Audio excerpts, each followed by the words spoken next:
The Infinite Mind Atlas YouTube channel. Dirk Gently 2 The Long Dark. Tea Time of the Soul by Douglas Adams. Chapter 1. It can hardly be a coincidence that no language on earth has ever produced the expression as pretty as an airport. Airports are ugly. Some are very ugly. Some attain a degree of ugliness that can only be the result of a special effort. This ugliness arises because airports ain't full of people who are tired, cross, and have just discovered that their luggage has landed in Murmansk. Murmansk Airport is the only known exception to his otherwise infallible rule, and architects have on the whole tried to reflect this in their designs. They have sought to highlight the tiredness and crossness motif with brutal shapes and nerve-jangling colors, to make effortless the business of separating the traveler forever from his or her luggage or loved ones, to confuse the traveler with arrows that appear to point at the windows, distant tie racks, or the current position of Ursa Minor in the night sky, and wherever possible to expose the plumbing on the grounds that it is functional, and conceal the location of the departure gates, presumably on the grounds that they are not. Caught in the middle of a sea of hazy light and a sea of hazy noise, Kate Schechter stood and doubted. All the way out of London to Heathrow she had suffered from doubt. She was not a superstitious person, or even a religious person. She was simply someone who was not at all sure she should be flying to Norway. But she was finding it increasingly easy to believe that God, if there was a God, and if it was remotely possible that any godlike being who could order the disposition of particles at the creation of the universe would also be interested in directing traffic on the M4, did not want her to fly to Norway either. All the trouble with the tickets, finding a next-door neighbor to look after the cat, then finding the cat so it could be looked after by the next-door neighbor, the sudden leak in the roof, the missing wallet, the weather, the unexpected death of the next-door neighbor, the pregnancy of the cat, it all had the semblance of an orchestrated campaign of obstruction which had begun to assume godlike proportions. Even the taxi driver, when she had eventually found a taxi, had said, "Norway? What you want to go there for?" And when she hadn't instantly said, "The Aurora Borealis, or fjords," but had looked doubtful for a moment and bitten her lip, he had said, "I know, I bet it's some bloke dragging you out there. Tell you what, tell him to stuff it. Go to Tenerife." There was an idea. Tenerife. Or even, she dared to think for a fleeting second, home. She had stared dumbly out of the taxi window at the angry tangles of traffic and thought that however cold and miserable the weather was here, that was nothing to what it would be like in Norway. Or, indeed, at home. Home would be about as icebound as Norway right now. Icebound, and punctuated with geysers off steam bursting out of the Grunund, catching in the frigid air and dissipating between the glacial cliff faces of 6th Avenue. A quick glance at the itinerary Kate had pursued in the course of her 30 years would reveal her without any doubt to be a New Yorker. For though she had lived in the city very little, most of her life had been spent at a constant distance from it, Los Angeles, San Francisco, Europe, in a period of distracted wandering around South America 5 years ago following the loss of her newly maimed husband, Luke, in a New York taxi-hailing accident. She enjoyed the notion that New York was home, and that she missed it. But in fact the only thing she really missed was pizza. And not just any old pizza, but the sort of pizza they brought to your door if you phoned them up and asked them to. That was the only real pizza. Pizza that you had to go out and sit at a table staring at red paper napkins for. Wasn't real pizza, however much extra pepperoni and anchovy they put on it. London was the place she liked living in most, apart, of course, from the pizza problem, which drove her crazy.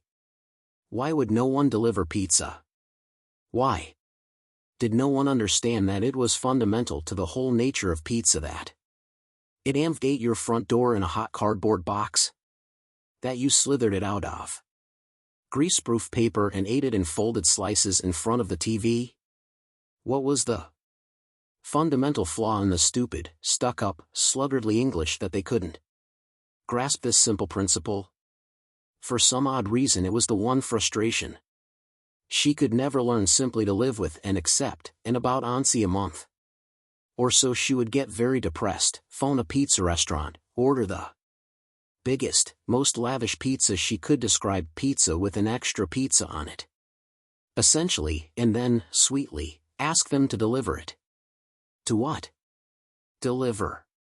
Let me give you the address. I don't understand. Aren't you going to come and pick it up? No. Aren't you going to deliver? My address. We don't do that, miss. Don't do what? Deliver. You don't deliver? Am I hearing you correctly? The exchange would quickly degenerate into an ugly slanging match which would leave her feeling drained and shaky, but much, much better the following morning. In all other respects she was one of the most sweet-natured people you could hope to meet. But today was testing her to the limit. There had been terrible traffic jams on the motorway, and when the distant flash of blue lights made it clear that the cause was an accident somewhere ahead of them, Kate had become more tense and had stared fixedly out of the other window as eventually they had crawled past it. The taxi driver had been bad-tempered when at last he had dropped her off because she didn't have the right money, and there was a lot of disgruntled hunting through tight trouser pockets before he was eventually able to find change for her. The atmosphere was heavy and thundery, and now, standing in the middle of the main check-in concourse at Terminal 2, Heathrow Airport, she could not find the check-in desk for her flight to Oslo. She stood very still for a moment, breathing calmly and deeply and trying not to think of Jean-Philippe. Jean-Philippe was, as the taxi driver had correctly guessed, the reason why she was going to Norway, but was also the reason why she was convinced that Norway was not at all a good place for her to go.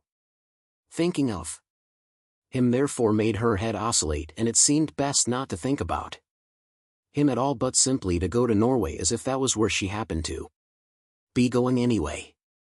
She would then be terribly surprised to bump into him at whatever hotel it was he had written on the card that was tucked into the side pocket of her handbag. In fact, she would be surprised to find him there anyway. What she would be much more likely to find was a message from him saying that he had been unexpectedly called away to Guatemala, Seoul or Tenerife, and that he would call her from there. Jean-Philippe was the most continually absent person she had ever met. In this he was the culmination of a series. Since she had lost Luke to the great yellow Chevrolet, she had been oddly dependent on the rather vacant emotions that a succession of self-absorbed men had inspired in her. She tried to shut all this out of her mind, and even shut her eyes for a second. She wished that when she opened them again there would be a sign in front of her saying "This way for Norway," which she could simply follow without needing to think about it or anything else ever again. This, she reflected, in a continuation of her earlier train of thought, was presumably how religions got started, and must be the reason why so many sects hang around airports looking for converts. They know that people there are at their most vulnerable and perplexed, and ready to accept any kind of guidance. Kate opened her eyes again and was, of course, disappointed, but then a second or two later there was a momentary parting in a long surging wave of cross Germans in inexplicable yellow polo shirts, and through it she had a brief glimpse of the check-in desk for Oslo. Lugging her garment bag onto her shoulder, she made her way towards it. There was just one other person before her in the line at the desk, and he, it turned out, was having trouble, or perhaps making it. He was a large man, impressively large and well-built, even expertly built, but he was also definitely odd-looking in a way that Kate couldn't quite deal with. She couldn't even say what it was that was odd about him. only that she was immediately inclined not to include him on her list of things to think about at the moment. She remembered reading an article which had explained that the central processing unit of the human brain only had 7 memory registers, which meant that if you had 7 things in your mind at the same time and then thought of something else, or to the other, 7 would instantly drop out.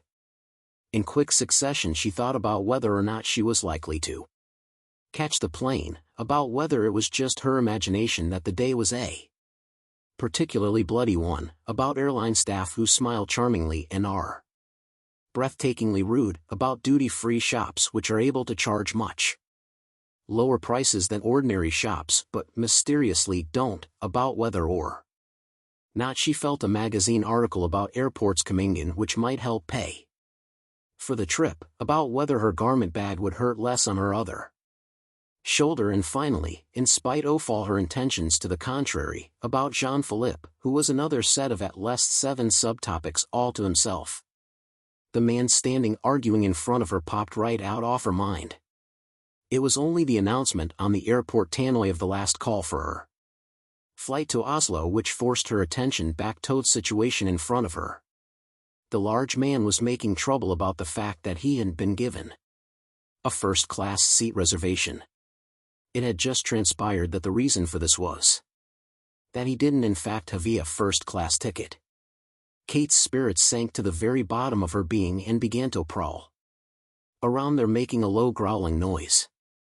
It now transpired that the man in front of her didn't actually have a ticket at all, and the argument then began to range freely and angrily over such topics as the physical appearance of the airline, heckin' girl, her qualities as a person, theories about her ancestors, speculations as to what surprises the future might have in store for her and the airline for which she worked, and finally lit by chance on the happy subject of the man's credit card.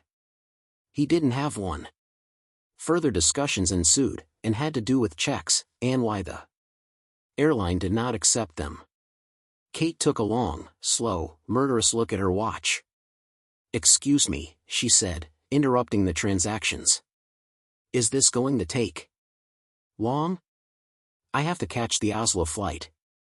"I'm just dealing with this gentleman," said the girl. "I'll be with you in just 1 second." Kate nodded, and politely allowed just 1 second to go by. "It's just that the flight's about to leave," she said then. "I have one bag, I have my ticket, I have a reservation. It'll take about 30 seconds. I hate to interrupt, but I'd hate even Moretto miss my flight for the sake of 30 seconds. That's 30 actual seconds, not 30 just 1 seconds, which could keep us here all night."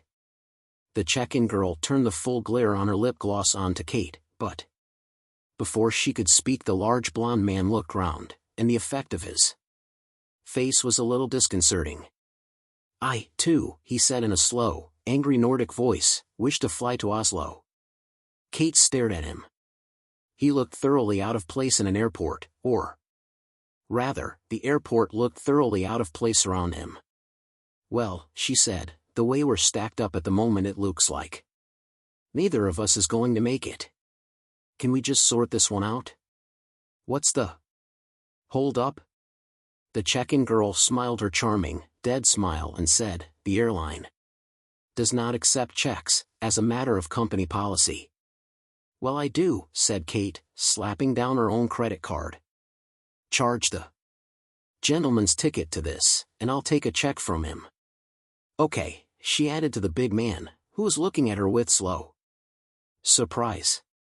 His eyes were large and blue and conveyed the impression that they had looked at a lot of glaciers in their time. They were extraordinarily arrogant and also muddled.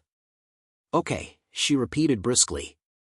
"My name is Kate Schechter. 2 C's, 2 H's, 2 E's and also a T, an R and an S, provided they're all there. The bank won't be fussy about the order they come in. They never seem to know themselves."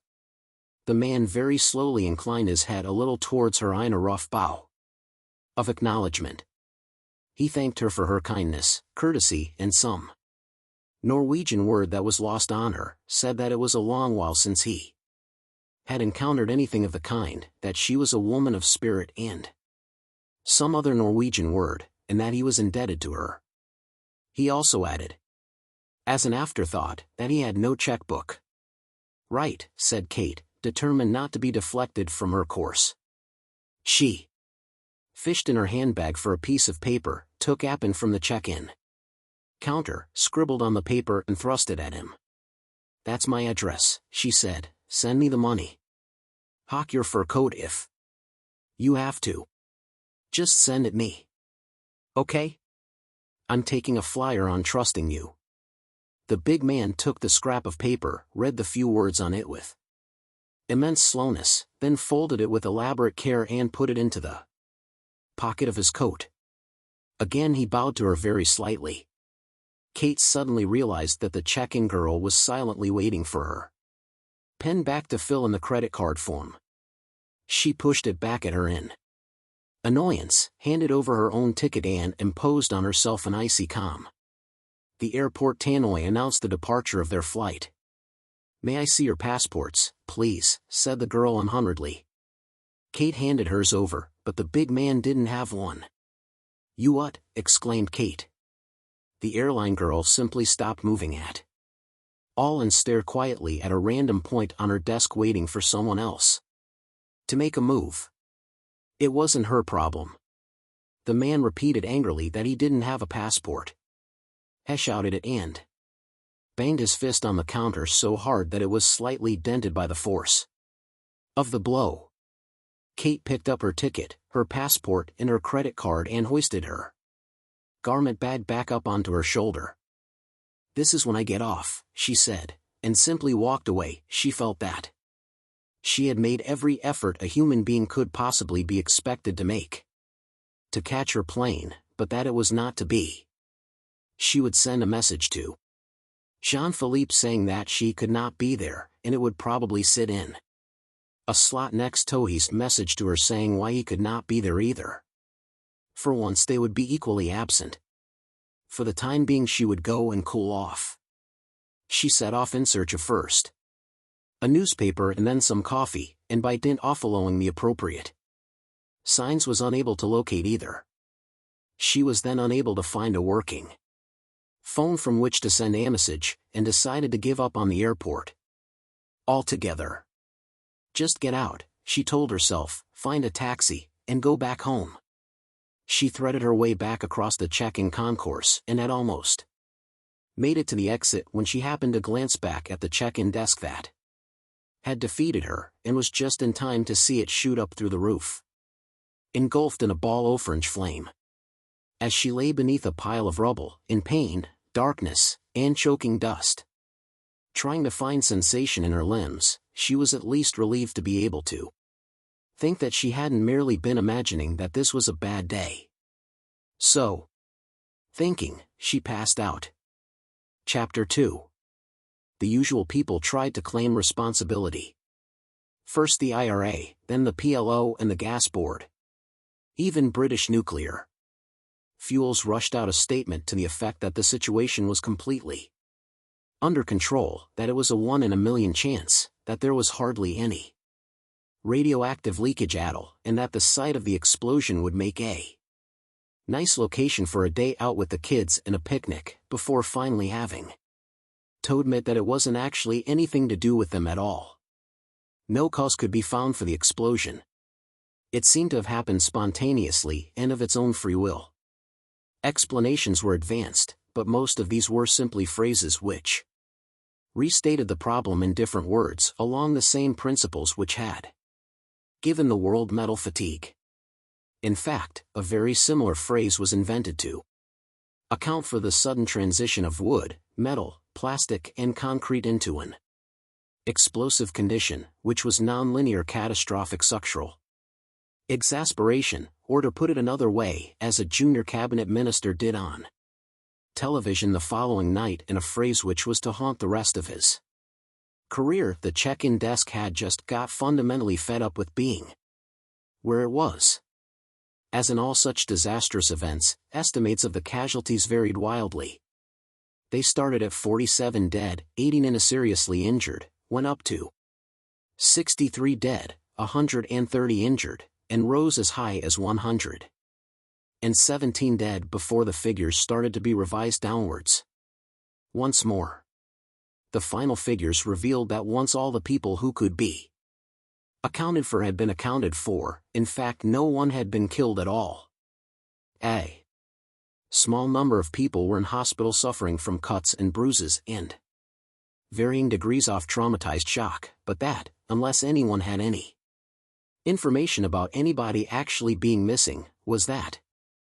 This was yet another inexplicable aspect to the whole affair. The force of the explosion had been enough to reduce a large part of the front of Terminal 2 to rubble, and yet everyone inside the building had somehow either fallen very luckily, or been shielded from one piece of falling masonry by another, or had the shock of the explosion absorbed by their luggage. In all, very little luggage had survived at all. There were questions asked in Parliament about this, but not very interesting ones. It was a couple of days before Kate Schechter became aware of any of these things, or indeed of anything at all in the outside world. She passed the time quietly in a world of her own in which she was surrounded as far as the eye could see with old cabin trunks full of past memories in which she rummaged with great curiosity, and sometimes bewilderment. Or, at least, about a tenth of the cabin trunks were full of vivid and often painful or uncomfortable memories of her past life. The other 9/10 were full of penguins, which surprised her insofar as she recognized at all that she was dreaming. She realized that she must be exploring her own subconscious mind. She had heard it said that humans are supposed only to use about a tenth of their brains, and that no one was very clear what the other 9/10 were for, but she had certainly never heard it suggested that they were used for storing penguins. Gradually the trunks, the memories, and the penguins began to grow indistinct, to become all white and swimmy, then to become like walls that were all white and swimmy, and finalito become walls that were merely white, or rather a yellowish, greenish kind of off-white, and to enclose her in a small room. The room was in semi-darkness. A bedside light was on but turned down low, and the light from a street lamp found its way between the gray curtains and through sodium patterns on the opposite wall. She became dimly aware of the shadowed shape of her own body lying under the white, turned down sheet and the pale, neat blankets. She stared at it for a nervous while, checking that it looked right before she tried, tentatively, to move any part of it. She tried her right hand, and that seemed toed fine. A little stiff and aching, but the fingers all responded and all seemed to be of the right length and thickness, and toe bend in the right places and in the right directions. She panicked briefly when she couldn't immediately locate her left hand. But then she found it lying across her stomach and nagging at her in some odd way. It took her a second or two off concentration to put together a number of rather disturbing feelings and realized that there was a needle bandaged into her arm. This shook her quite badly. From the needle there snaked a long thin, transparent pipe that glistened yellowly in the light from the street lamp and hung in a gentle curl from a thick plastic bag suspended from a tall metal stand. An array of horrors briefly assailed her in respect of this apparatus, but she peered dimly at the bag and saw the words dextrosaline. She made herself calm down again and lay quietly for a few moments before continuing her exploration. Her ribcage seemed undamaged, bruised and tender, but there was no shape or pain anywhere to suggest that anything was broken. Her hips and thighs ached and were stiff, but revealed no serious hurt. She flexed the muscles down her right leg and then her left. She rather fancied that her left ankle was sprained. In other words, she told herself, she was perfectly all right. So what was she doing here, and what she could tell from the septic color of the paint was clearly a hospital. She sat up impatiently, and immediately rejoined the penguins for an entertaining few minutes. The next time she came round she treated herself with a little more care, and lay quietly, feeling gently nauseous. She poked gingerly at her memory of what had happened. It was dark and blotchy and came at her in sick, greasy waves like the North Sea. Lumpy things jumbled themselves out of it and slowly arranged themselves into a heaving airport. The airport was sour and ached in her head, and in the middle of it, pulsing like a migraine, was the memory of a moment's whirling splurge off flight. It became suddenly very clear to her that the check-in concourse of Terminal 2 at Heathrow Airport had been hit by a meteorite. Silhouetted in the flare was the fur-coated figure of a big man who must have caught the full force of it and been reduced instantly to a cloud of atoms that were free to go as they pleased. The thought caused a deep and horrid shudder to Gothroff. He had been infuriating and arrogant, but she had liked him in an odd way. There had been something oddly nobly in his perverse blood-mindedness. Or maybe, she realized, she liked to think that such perverse bloody-mindedness was noble because it reminded her of herself trying to order pizza to be delivered in an alien, hostile and non-pizza delivering world. Nobleness was one word for making a fuss about the trivial inevitabilities of life, but there were others. She felt a sudden surge of fear and loneliness, but it quickly ebbed away and left her feeling much more composed, relaxed, and wanting to go to the lavatory. According to her watch it was shortly after 3 o'clock, and according to everything else it was night time. She should probably call a nurse and let the world know she had come round. There was a window in the side wall of the room through which she could see a dim corridor in which stood a stretcher trolley and a tall black oxygen bottle, but which was otherwise empty. Things were very quiet out there. Peering around her in the small room she saw a white-painted plywood cupboard, a couple of tubular steel and vinyl chairs lurking quietly in the shadows, and a white-painted plywood bedside cabinet which supported a small bowl with a single banana in it. On the other side of the bed stood her drip stand. Set into the wall on that side of the bed was a metal plate with a couple of black knobs and a set of old Bakelite headphones hanging from it. And wound around the tubular side pillar of Phoebe'd head was a cable with a bell push attached to it, which she fingered, and then decided not to push. She was fine. She could find her own way about. Slowly, a little woozily, she pushed herself up onto her elbows, and slid her legs out from under the sheets and onto the floor, which was cold to her feet.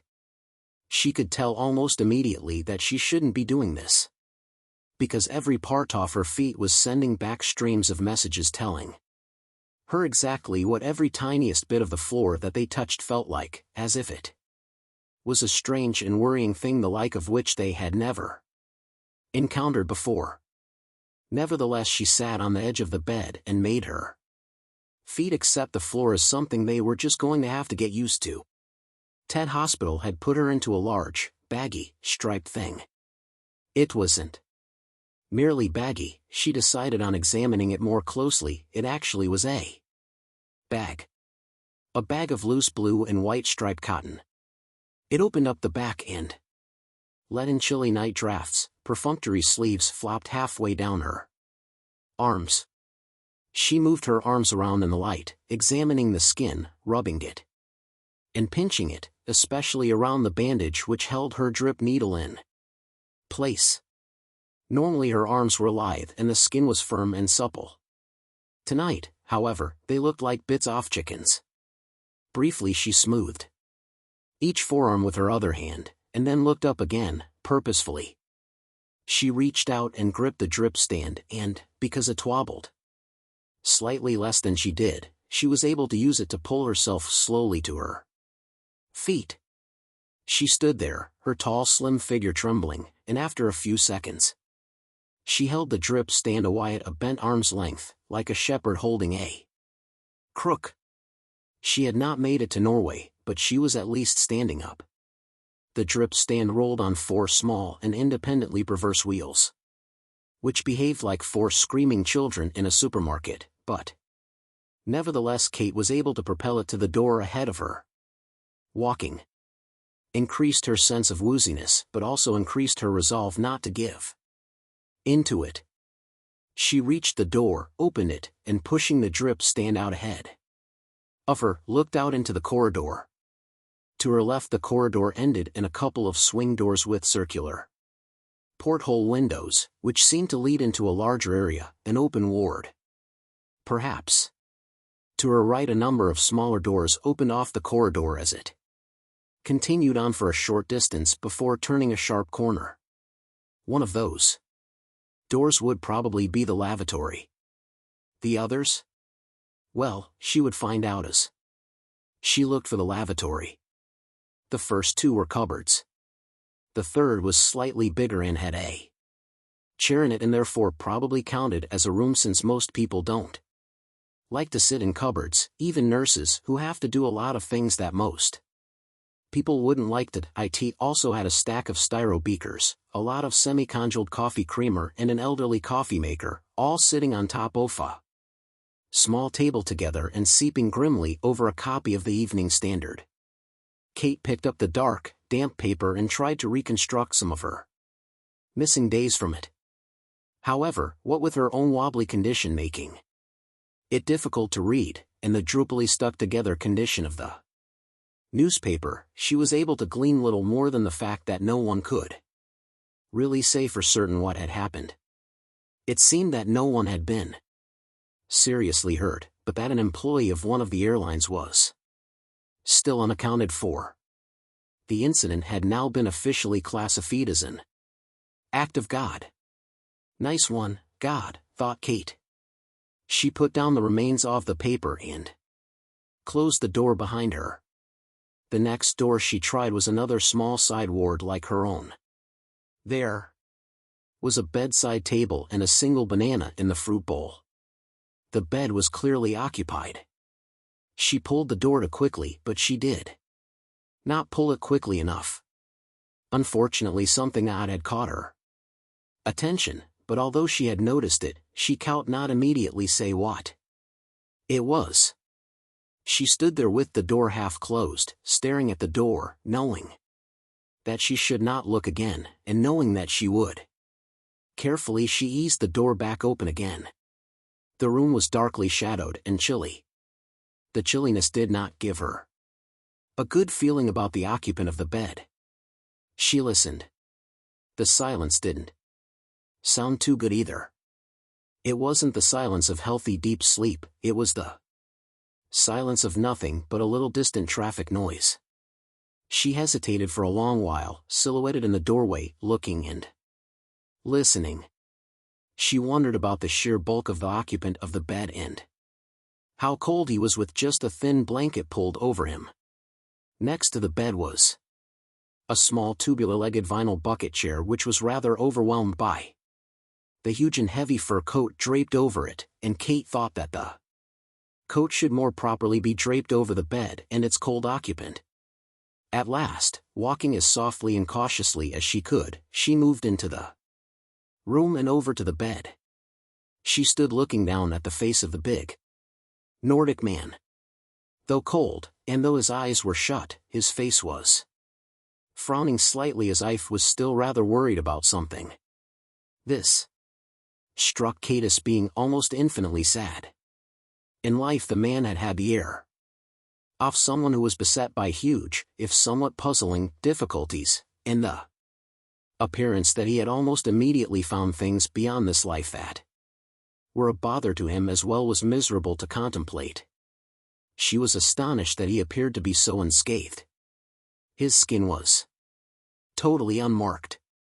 It was rugged and healthy, or rather had been healthy until very recently.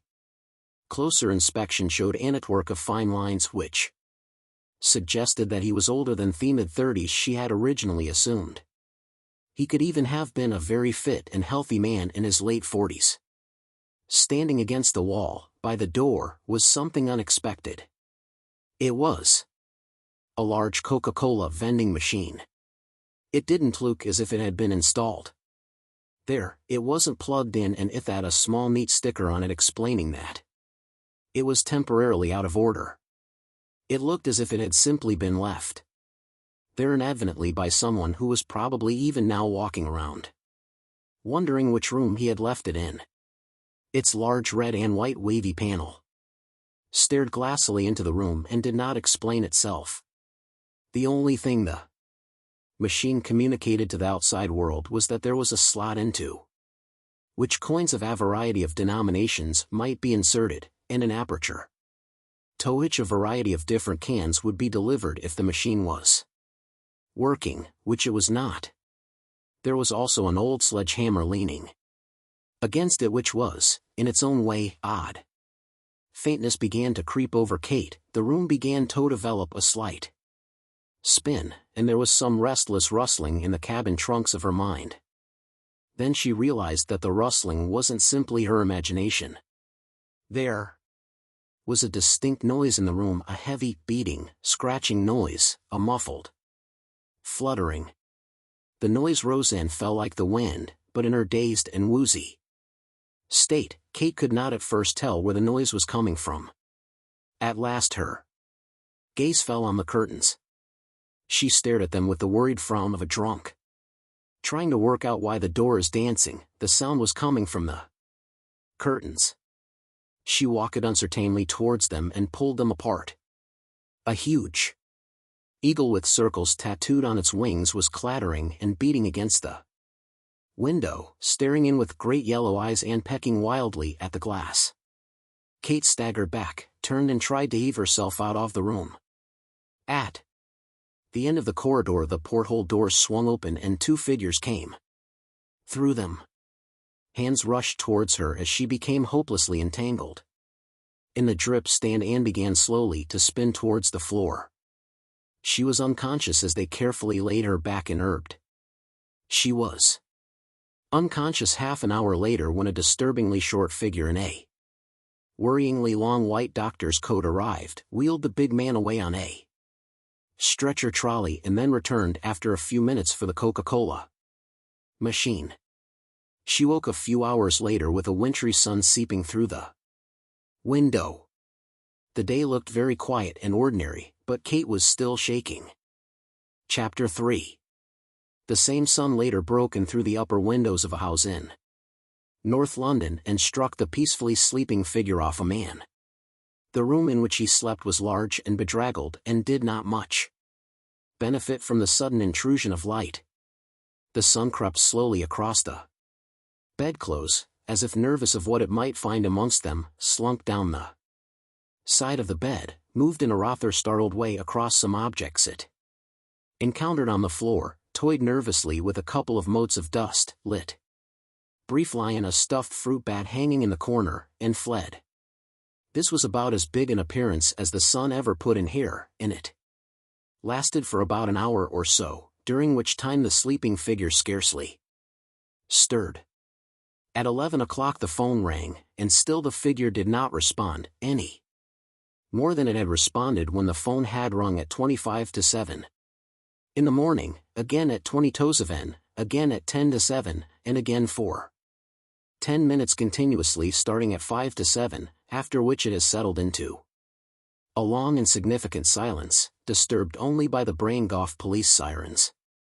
In a nearby street at around 9 o'clock, the delivery of a large 18th-century dual-manual harpsichord at around 9:15, and the collection of same by bailiffs at a little after 10. This was a not uncommon sort of occurrence. The people concerned were accustomed to finding the key under the doormat, and the man in the bed was accustomed to sleeping through it. You would probably not say that he was sleeping the sleep of the just, unless you meant the just asleep, but it was certainly the sleep of someone who was not fooling about when climbed into bed of a night and turned off the light. The room was not a room to elevate the soul. Louis XIV, topic a name at random, would not have liked it, would have found it not sunny enough, and insufficiently full of mirrors. He would have desired someone to pick up the Socks, put the records away, and maybe burn the place down. Michelangelo would have been distressed by its prop onions, which were neither lofty nor shaped by any noticeable inner harmony or symmetry. Other than that, all parts of the room were pretty much equally full of old coffee mugs, shoes and brimming ashtrays, most of which were now sharing their tasks with each other. The walls were painted in almost precisely that shade of green which Raffaello Sanzio would have bitten off his own right hand at the wrist rather than use, and Hercules, on seeing the room, would probably have returned half an hour later armed with a navigable river. It was, in short, a dump, and was likely to remain so for as long as it remained in the custody of Mr. Sflad, or Dirk Gently, Celli. At last Gently stirred. The sheets and blankets were pulled up tightly around his head, but from somewhere halfway down the length of the bed a hand slowly emerged from under the bedclothes, and its fingers felt their way in little tapping movements along the floor. Working from experience, they neatly circumvented a bowl of something very nasty that had been sitting there since Michaelmas, and eventually happened upon a half-empty pack of untipped galwas and a box of matches. The fingers shook a crumpled white tube free of the pack, seized it in the box off matches, and then started to poke away through the sheets tangled together at the top of the bed, like a magician prodding at a handkerchief from which he intends to release a flock of doves. The cigarette was at last inserted into the hole.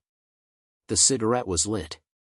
For a while the bed itself appeared to be smoking the cigarette in great heaving drags. It coughed long, loud and shudderingly, and then began at last to breathe in a more measured rhythm. In this way, Dirk Gently achieved consciousness. He lay there for a while feeling a terrible sense of worry and guilt about something weighing on his shoulders. He wished he could forget about it, and promptly did. He levered himself out of bed and a few minutes later padded downstairs. The mail on the doormat consisted of the usual things: a rude letter threatening to take away his American Express card, an invitation to apply for an American Express card, and a few bills off the more hysterical and unrealistic type. He couldn't understand why they kept sending them. The cost of the postage seemed merely to be good money thrown after bad. He shook his head in wonderment at the malevolent incompetence of the world, threw the mail away, entered the kitchen and approached the fridge with caution. It stood in the corner. The kitchen was large and shrouded in a deep gloom that was not relieved, only turned yellow, by the action of switching on the light. Dirk squatted down in front of the fridge and carefully examined the edge of the door. He found what he was looking for. In fact, he found more than he was looking for. Near the bottom of the door, across the narrow gap which separated the door from the main body of the fridge, which held the strip of gray insulating rubber, lay a single human hair. It was stuck there with dried saliva. That he had expected. He had stuck it there himself 3 days earlier and had checked it on several occasions since then. What he had not expected to find was a second hair. He frowned at it in alarm. A second hair? It was stuck across the gap in the same way as the first one, only this hair was near the top of the fridge door, and he had not put it there. He peered at it closely, and even went so far as to go and open the old shutters on the kitchen windows to let some extra light in upon the scene.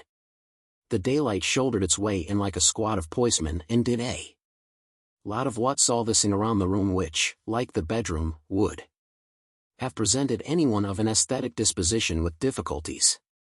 Like most of the rooms in Dirk's house, it was large, looming and utterly disheveled.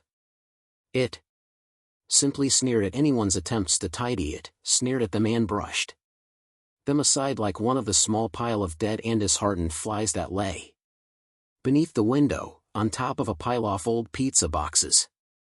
The light revealed the second hair for what it was, a gray hair at root, dyed a vivid metallic orange. Dirk pursed his lips and thought very deeply. He didn't need to think hard in order to realize who the hair belonged to. There was only one person who regularly entered the kitchen looking as if her head had been used for extracting metal oxides from industrial waste. Booth did have seriously to consider the implications of the discovery that she had been plastering her hair across the door of his fridge. It meant that the silently waged conflict between himself and his cleaning lady had escalated to a new and more frightening level. It was now, Dirk reckoned, fully 3 months since this fridge door had been opened, and each of them was grimly determined not to be the one to open it first. The fridge no longer merely stood there in the corner of the kitchen, it actually lurked. Dirk could quite clearly remember the day on which the thing had started lurking. It was about a week ago, when Dirk had tried a simple subterfuge to trick Elena. The old bat's name was Elena, pronounced to rhyme with cleaner, which was an irony that Dirk now no longer relished into opening the fridge door. The subterfuge had been deftly deflected and had nearly rebounded horribly on Dirk. He had resorted to the strategy of going to the local mini market to buy a few simple groceries. Nothing contentious: a little milk, some eggs, some bacon, a carton or two of chocolate custard, and a simple half-pound of butter. He had left them, innocently, on top of the fridge as if to say, "Oh, when you have a moment, perhaps you could pop these inside." When he had returned that evening, his heart bounded to see that they were no longer on top of the fridge. They were gone. They had not been merely moved aside or put on a shelf, they were nowhere to be seen. She must finally have capitulated and put them away in the fridge. And she would surely have cleaned it out once it was actually open. For the first and only time his heart swelled with warmth and gratitude towards her, and he was about to fling open the door of the thing in relief and triumph when an eighth sense, at the last count, Dirk reckoned he'd had 11, warned him to be very, very careful and to consider first where Elena might have put the cleared out contents of the fridge. A nameless doubt gnawed at his mind as he moved noiselessly towards the garbage bin beneath the sink. Holding his breath, he opened the lid and looked. There, nestling in the folds of the fresh black bin liner, were his eggs, his bacon, his chocolate custard, and his simple half-pound of butter. 2 milk bottles stood rinsed and neatly lined up by the sink into which their contents had presumably been poured. She had thrown it away. Rather than open the fridge door, she had thrown his food away. He looked round slowly at the grimy, squat, white monolith, and that was the exact moment at which he realized without a shadow of a doubt that his fridge had now begun seriously to lurk. He made himself a stiff black coffee and sat, slightly trembling. He had not even looked directly at the sink, but Heck knew that he must unconsciously have noticed the 2 clean milk bottles there, and some busy part of his mind had been alarmed by them. The next day he had explained all this away to himself. He was becoming needlessly paranoiac. It had surely been an innocent or careless mistake on Elena's part. She had probably been brooding distractedly on her son's attack of bronchitis, peevishness, or homosexuality, or whatever it was that regularly prevented her from either turning up or from having noticeable effect when she did. She was Italian and probably had absent-mindedly mistaken his food for garbage. But the business with the hair changed all that. It established beyond all possible doubt that she knew exactly what she was doing. She was under no circumstances going to open the fridge door until he had opened it first, and he was under no circumstances going to open the fridge until she had.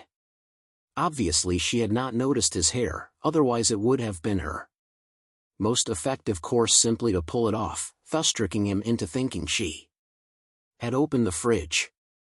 He should presumably now remove her hair in the hope of pulling that same trick on her, but even as he sat there he knew That somehow that wouldn't work, and that they were locked into a tightening spiral of non-fridge opening that would lead them both to madness or perdition.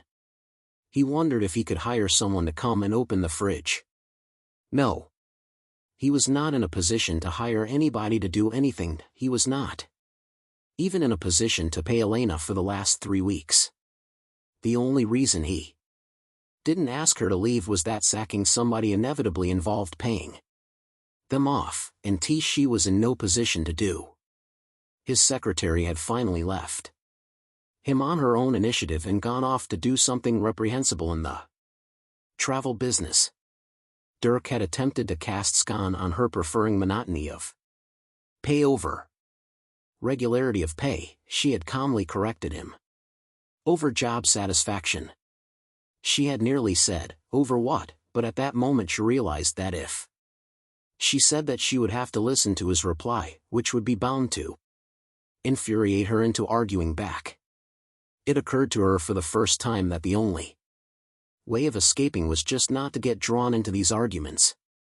If she simply did not respond this time, then she was free to leave. She tried it. She felt a sudden freedom. She left. A week later, in much the same mood, she married an airline cabin steward called Smith. Dirk had kicked her desk over, and then had to pick it up himself later. When she didn't come back, the detective business was currently as brisk as the tomb. Nobody, it seemed, wished to have anything detected. He had recently, to make ends meet, taken up doing palmistry and drag on Thursday evenings, but he wasn't comfortable with it. He could have withstood it. The hateful, abject humiliation of it all was something to which he had, in different ways, now become accustomed, and he was quite anonymous in his little tent in the back garden of the pub. He could have withstood it all if he hadn't been so horribly, excruciatingly good at it. It made him break out in a sweat of self-loathing. He tried by every means to cheat, to fake, to be deliberately and cynically bad, but whatever fakery he tried to introduce always failed, and he invariably ended up being right. His worst moment had come about as a result of the poor woman from Oxfordshire who had come in to see him one evening. Being in something of a waggish mood, he had suggested that she should keep an eye on her husband, who, judging by her maimage line, looked to be a bit of a flighty type. That it transpired that her husband was in fact a fighter pilot, and that his plane had been lost in an exercise over the North Sea only a fortnight earlier. Dirk had been flustered by this and had soothed meaninglessly at her. He was certain, he said, that her husband would be restored to her in the fullness of time, that all would be well, and that all manner of things would be well. And so on. The woman said that she thought this was not very likely, seeing as the world record for staying alive in the North Sea was rather less than an hour, and since no trace of her husband had been found in 2 weeks, it seemed fanciful to imagine that he was anything other than stone dead, and she was trying to get used to the idea. Thank you very much. She said it rather tartly. Dirk had lost all control at this point and started to babble. He said that it was very clear from reading her hands that the great sum of money she had coming to her would be no consolation to her for the loss of her dear, dear husband, but that at least it might comfort her to know that he had gone on to that great something or other in the sky, that he was floating on the fleeciest of white clouds, looking very handsome in his new set-off wings. And that he was terribly sorry to be talking such appalling drivel, but she had caught him rather by surprise. Would she care for some tea, or some vodka, or some soup? The woman demurred. She said she had only wandered into the tent by accident. She had been looking for the lavatories, and what was that about the money? Complete gibberish, Dirk had explained. He was in great difficulties. What with having the falsetto to keep up. I was making it up as I went along. He said. Please allow me to tender my most profound apologies for intruding so clumsily on your private grief, and to escort you to, or rather, direct you to what I can only in the circumstances call the lavatory, which is out of the tent and on the left. Dirk had been cast down by this encounter, but was then utterly horrified a few days later when he discovered that the very following morning the unfortunate woman had learnt that she had won $250,000 on the premium bonds. He spent several hours that night standing on the roof of his house, shaking his fist at the dark sky and shouting, "Stop it," until a neighbor complained to the police that he couldn't sleep. The police had come round in a screaming squad car and woken up the rest of the neighborhood as well. This morning, Dirk sat in his kitchen and stared dejectedly at his fridge. The bloody-minded ebullience which usually relied on to carry him through the day had been knocked out of him in its very opening moments by the business with the fridge. His will sat imprisoned in it, locked up by a single hair. What he needed, he thought, was a client. Please, God, head hot, if there is a God, any God, bring me a client. Just a simple client, the simpler the better. Credulous and rich, someone like that chap yesterday. He tapped his fingers on the table. The problem was that the more credulous the client, the more Dirk fell foul at the end of his own better nature, which was constantly rearing up and embarrassing him at the most inopportune moments. Dirk frequently threatened to hurl his better nature to the ground and kneel on its windpipe, but it usually managed to get the better of him by dressing itself up as guilt and self-loathing, in which guise it could throw him right out of the ring. Credulous and rich. Just so that he could pay off some, perhaps even just one, of the more prominent and sensational bills. He lit a cigarette. The smoke curled upwards in theming light and attached itself to the ceiling. Like that chap yesterday. He paused. The chap yesterday. The world held its breath. Quietly and gently there settled on him the knowledge that something, somewhere, was ghastly. Something was terribly wrong. There was a disaster hanging silently in the air around him, waiting for him to notice it. His knees tingled. What he needed, he had been thinking, was a client. He had been thinking that as a matter of habit. It was what he always thought at this time of the morning. What he had forgotten was that he had one. He stared wildly at his watch. Nearly 11:30. He shook his head to try and clear the silent ringing between his ears, then made a hysterical lunge for his hat and his great leather coat that hung behind the door. 15 seconds later he left the house. 5 hours late but moving fast. Chapter 4. A minute or two later Dirk paused to consider his best strategy, rather than arrive 5 hours late and flustered. It would be better all round if he were to arrive 5 hours and a few extra minutes late, but triumphantly in command. "Pray God I am not too soon," would be a good opening line as he swept in, but it needed a good follow-through as well, and he wasn't sure what it should be. Perhaps it would save time if he went back to get his car, but then again it was only a short distance, and he had a tremendous propensity for getting lost when driving.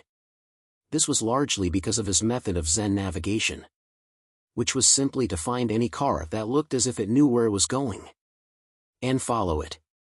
The results were more often surprising than successful, but he felt it was worth it for the sake of the few occasions when it was both.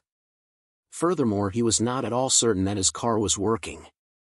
It was an elderly Jaguar, built at that very special time in the company's history when they were making cars which had to stop for repairs more often than they needed to stop for petrol, and frequently needed to rest for months between outings.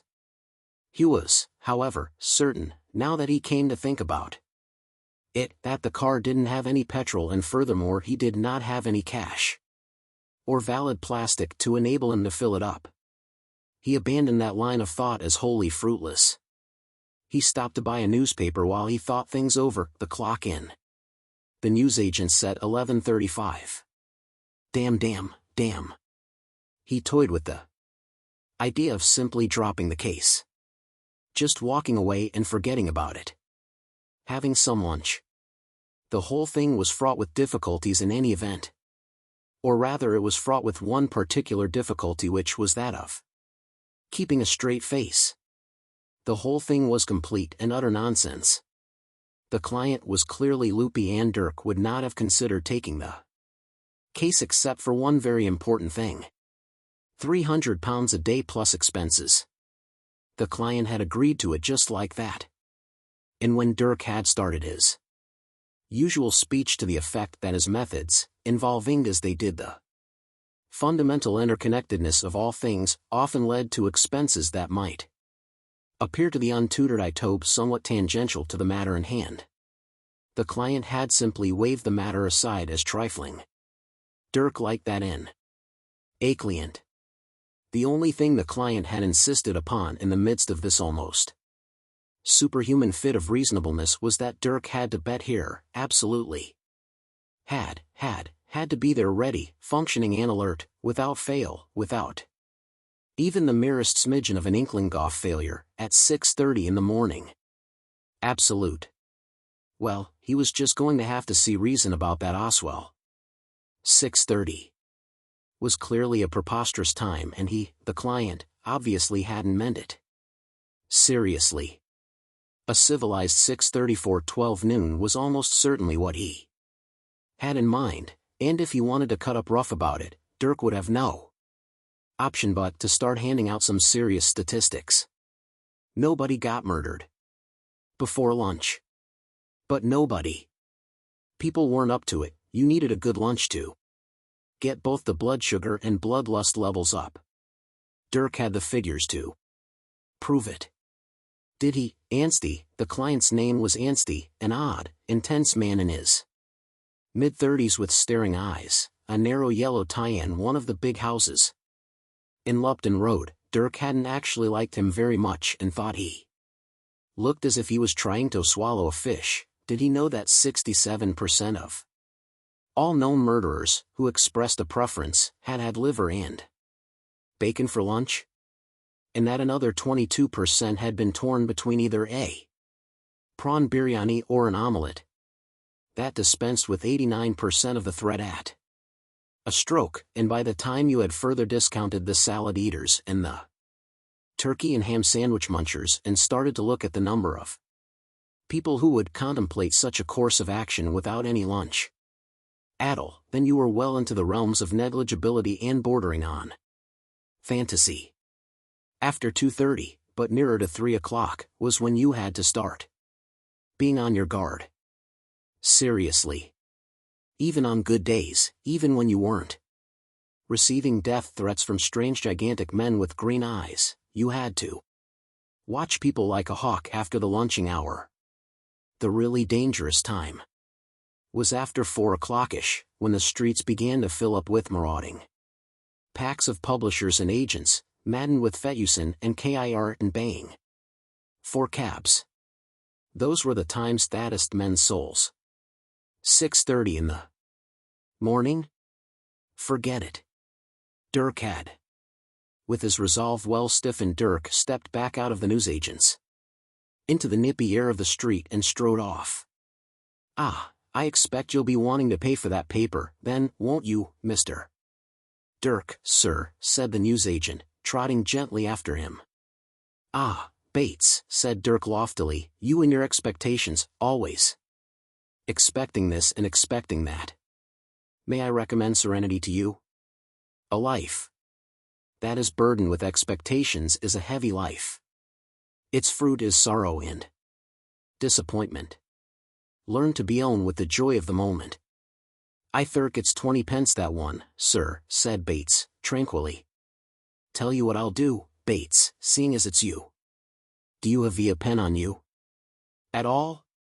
A simple ballpoint will suffice. Bates produced one from an inner pocket and handed it to Dirk, who then tore off the corner of the paper on which the price was printed and scribbled IOU above it. He handed the scrap of paper to the newsagent. Shall I put this with the others, then, sir? Put it wherever it will give you the greatest joy, dear Bates, I would. Want you to put it nowhere less. For now, dear man, farewell. I expect you'll be wanting to give me back my pen as well, Mr. Dirk. When the times are propitious for such a transaction, Mr. Bates, said Dirk, you may depend upon it. For the moment, higher purposes call it. Joy, Bates, great joy. Bates, please let go of it. After one last listless tug, the little man shrugged and padded back towards his shop. I expect I'll be seeing you later, then, Mr. Dirk, he called out over his shoulder, without enthusiasm. Dirk gave a gracious bow of his head to the man's retreating back, and then hurried on, opening the newspaper at the horoscope page as he did so. Virtually everything you decide today will be wrong, it said bluntly. Dirk slapped the paper shut with a grunt. He did not for a second hold with the notion that great whirling lumps of rock light years away knew something about your day that you didn't.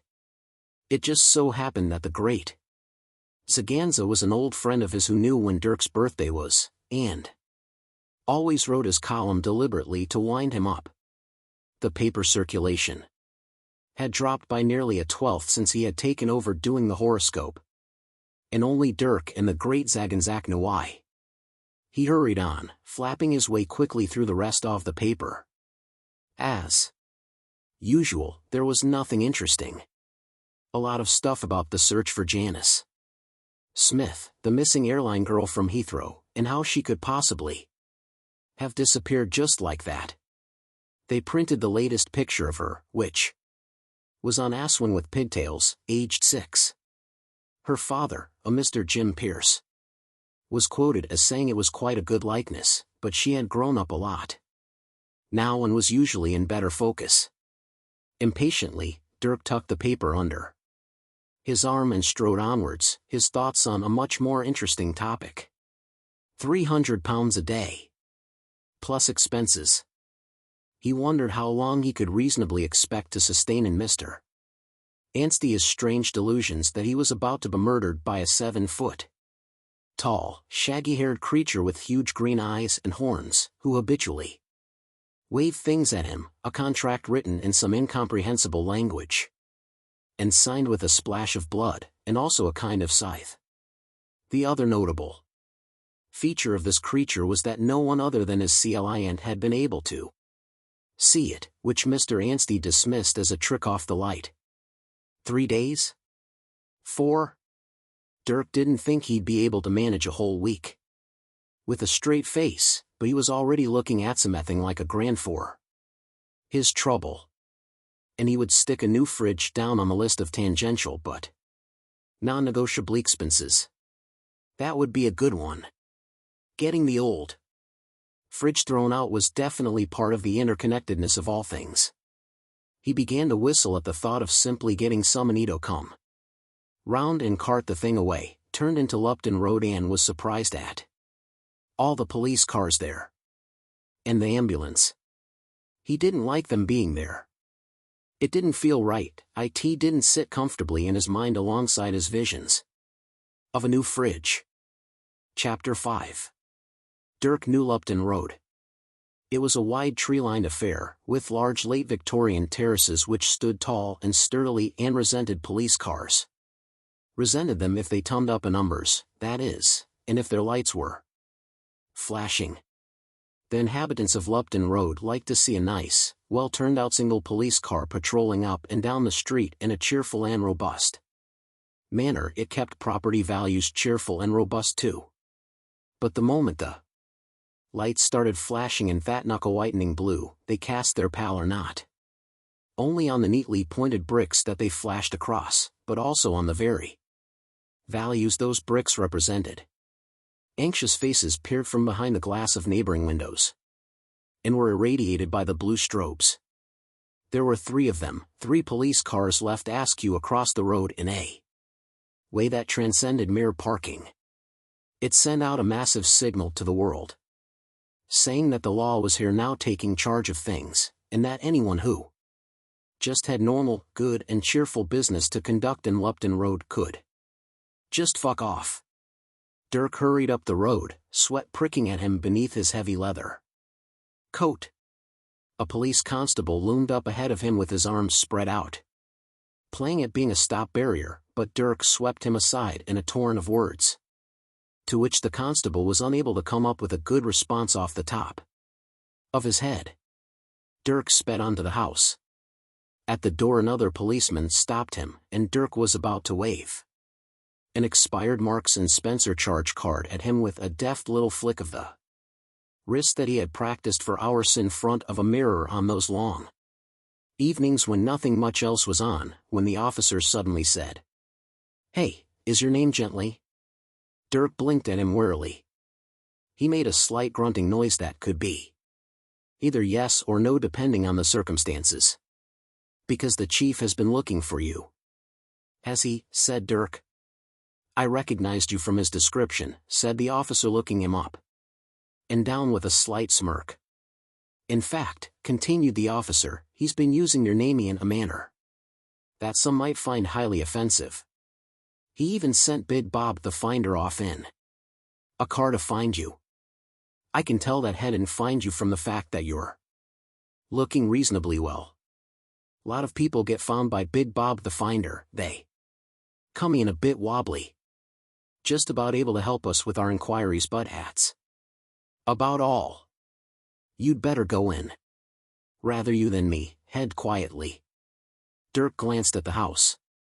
The strip pine shutters were closed across all the windows, though in all other respects the house seemed well cared for, groomed into a state of clean, well-pointed affluence. The closed shutters seemed to convey an air of sudden devastation.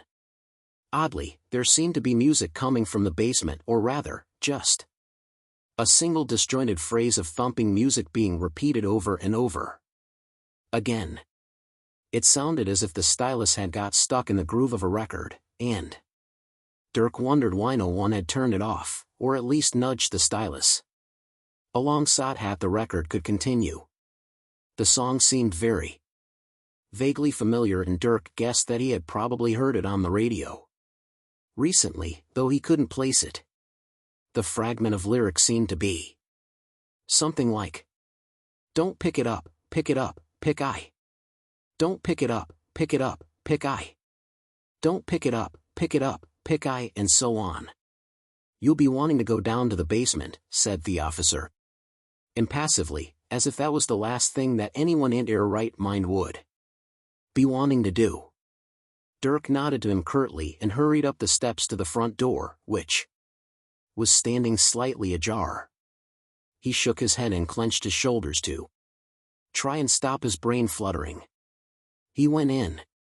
The hallway spoke of prosperity imposed on a taste that had originally been formed by student living. The floors were stripped boards heavily polyurethaned, the walls white with Greek rugs hung on them, but expensive Greek rugs.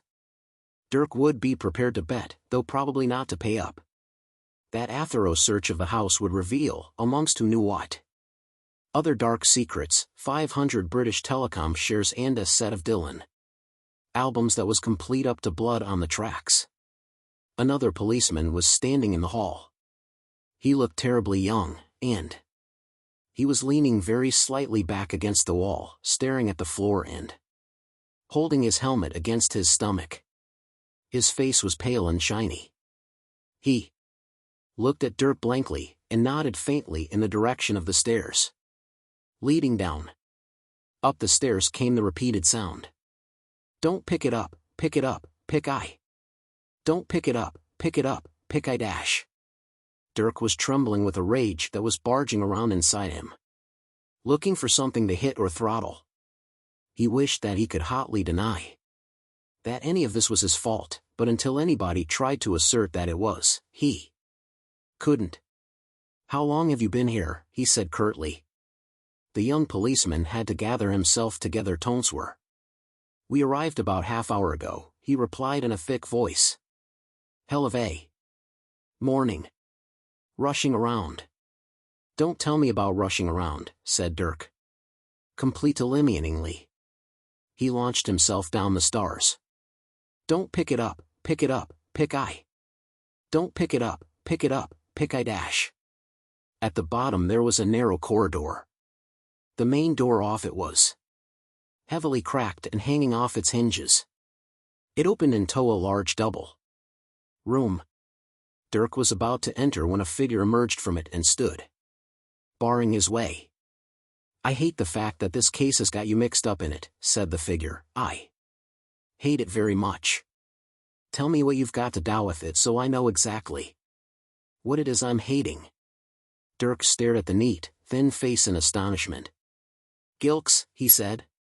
Don't stand there looking like a startled what's-his-name. What are those things? What aren't seals? Much worse than seals. Big blubbery things. Dugongs. Don't stand there looking like a startled dugong. Why is that? Gilks pointed into the room behind him. Why is that? Man, and there got your name and iPhone number on an envelope full UF money? How started Dirk.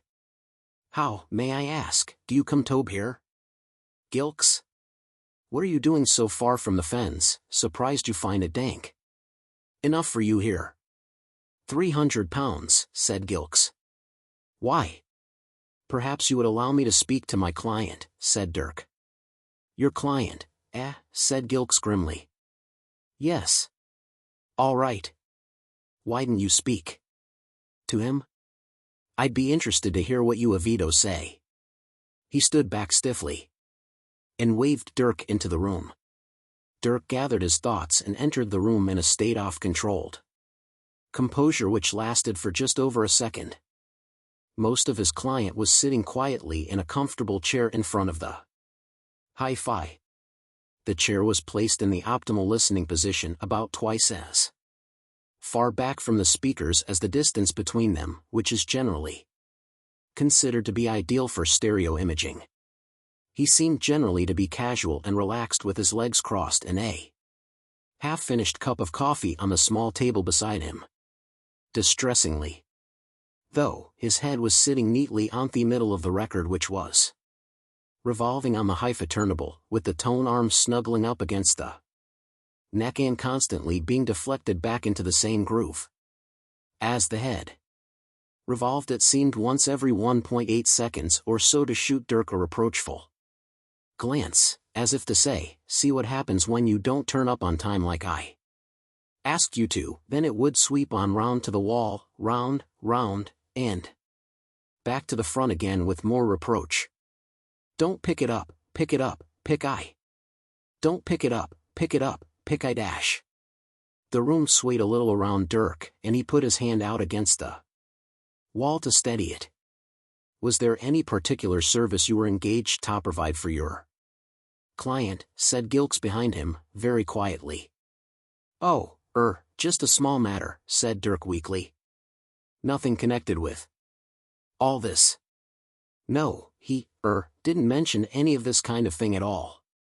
Well, look, I can see you're busy. I think it'd better just collect my fee and leave.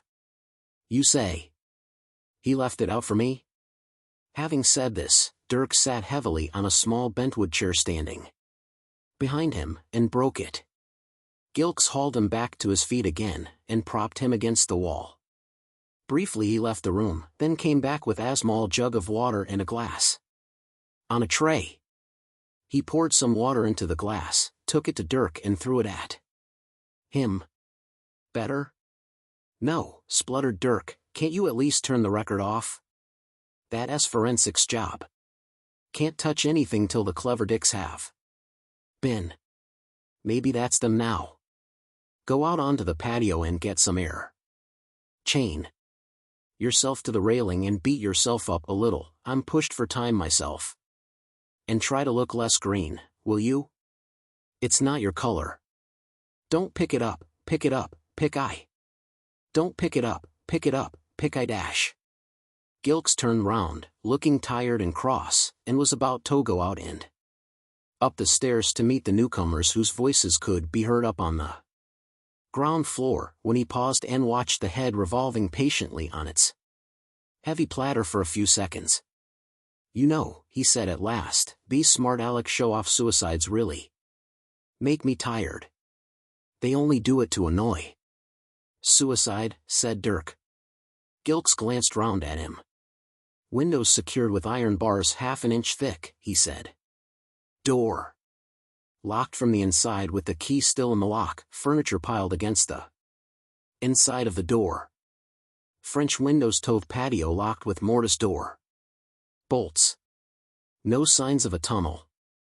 If it was murder, then the murderer must have stopped to do a damn fine job of glazing on the way out. Except that all the putty's old and painted over. No. Nobody's left this room, and nobody's broken into it except for us. And I'm pretty sure we didn't do it. I haven't time to fiddle around on this one. Obviously suicide, and just done to be difficult. I've half a mind to do the deceased for wasting police time. Tell you what, he said, glancing at his watch, you've got 10 minutes. If you come up with a plausible explanation of how he did it that I can put in my report, I'll let you keep the evidence in the envelope minus 20%.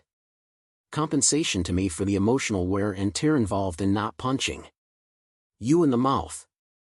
Dirk wondered for a moment whether or not to mention the visits his client claimed to have received from a strange and violent green-eyed, fur-clad giant who regularly emerged out oftenward bellowing about contracts and obligations and waving a 3-foot glittering-edged scythe, but decided, on balance, no.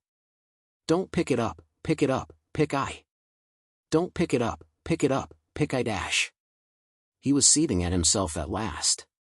He had not been able to see that himself properly over the death of his client because it was too huge and horrific a burden to bear.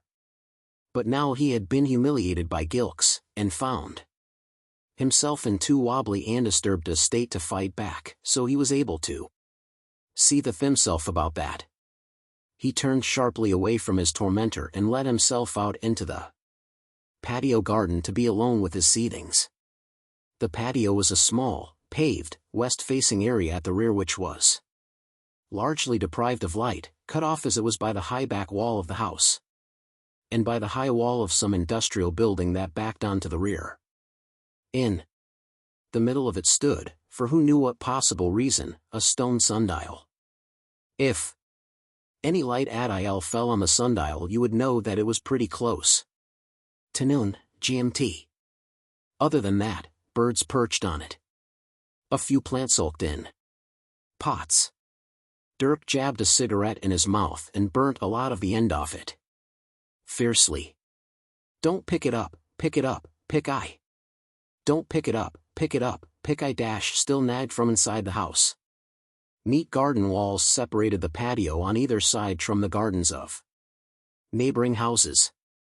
The one to the left was the same size as this one, the one to the right extended a little further, benefiting from the fact that the industrial building finished flush with the intervening garden wall. There was an air of well-kemptness. Nothing grand, nothing flashy, just a sense that all was well. And that upkeep on the houses was no problem. The house to the right, in particular, looked as if it had had its brickwork repointed quite recently, and its windows reglossed. Dirk took a large gulp of air and stood for a second staring up into what could be seen of the sky, which was gray and hazy. A single dark speck was wheeling against the underside of the clouds. Dirk watched this for a while, glad of any focus for his thoughts other than the horrors of the room he had just left. He was vaguely aware of comings and goings within the room, of ascertain amount of tape measuring happening, of a feeling that photographs were being taken, and that severed head removal activities were taking place. Don't pick it up, pick I. Don't pick it up, pick I. Don't pie. Somebody at last picked it up, the nagging repetition was at last hushed. And now the gentle sound of a distant television floated peacefully on the noontime air. Dirk, however, was having a great deal of difficulty in taking it all in. He was much more aware of taking a succession of huge swimmy whacks to the head, which were the assaults off guilt. It was not the normal background noise type of guilt that comes from just being alive this far into the 20th century, in which Dirk was usually fairly adept at dealing with. It weighs an actual stunning sense of, this specific terrible thing is specifically and terribly my fault. All the normal mental moves won't let him get out of the path of the huge pendulum. Wham, it came again, whiz, wham, again and again, wham wham, wham. He tried to remember any of the details of what his late client, wham, had said, wham, to him, wham, but it was, wham, virtually impossible, wham, with all this whamming taking place, wham. The man had said, wham, that, Dirk took a deep breath, wham, he was being pursued. Wham, by, wham, a large, hairy, green-eyed monster armed with a scythe. Wham. Dirk had secretly smiled to himself about this. Whim, wham, whim, wham, whim, wham. And had thought, what a silly man. Whim, whim, whim, whim, wham. A scythe, whom, in a contract, wham. He hadn't known, or even had the faintest idea as to what the contract was. 4.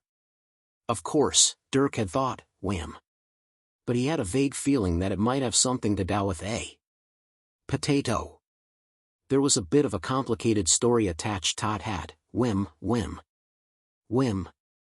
Dirk had nodded seriously at this point, wham, and made reassuring tick, wham, on a pad which he kept on his desk, wham, for the express purpose of making reassuring ticks on, wham, wham, wham. He had prided himself at that moment on having managed to convey the impression that he had made a tick in a small box marked potatoes. Wham, wham, wham, wham. Mr. Anstey had said he would explain further about the potatoes when Dirk arrived to carry out his task. And Dirk had promised, whom, easily, wham, casually, wham, with an airy wave of his hand, wham, wham, wham, tobe there at 6:30 in the morning, wham, because the contract, wham, fell due at 7 o'clock. Dirk remembered having made another tick in a notional potato contract. Falls due at 7 o'clock a.m. box. W.H. He couldn't handle all this whamming anymore. He couldn't blame himself for what had happened. Well, he could. Of course they could. He did. It was, in fact, his fault, wham. The point was that he couldn't continue to blame himself for what had happened and think clearly about it, which he was going to have to do. He would have to dig this horrible thing, wham, up by the roots, and if he was going to be fit to do that he had somehow to divest himself, wham, of this whamming. A huge wave of anger surged over him as he contemplated his predicament and the tangled distress of his life. He hated this neat patio.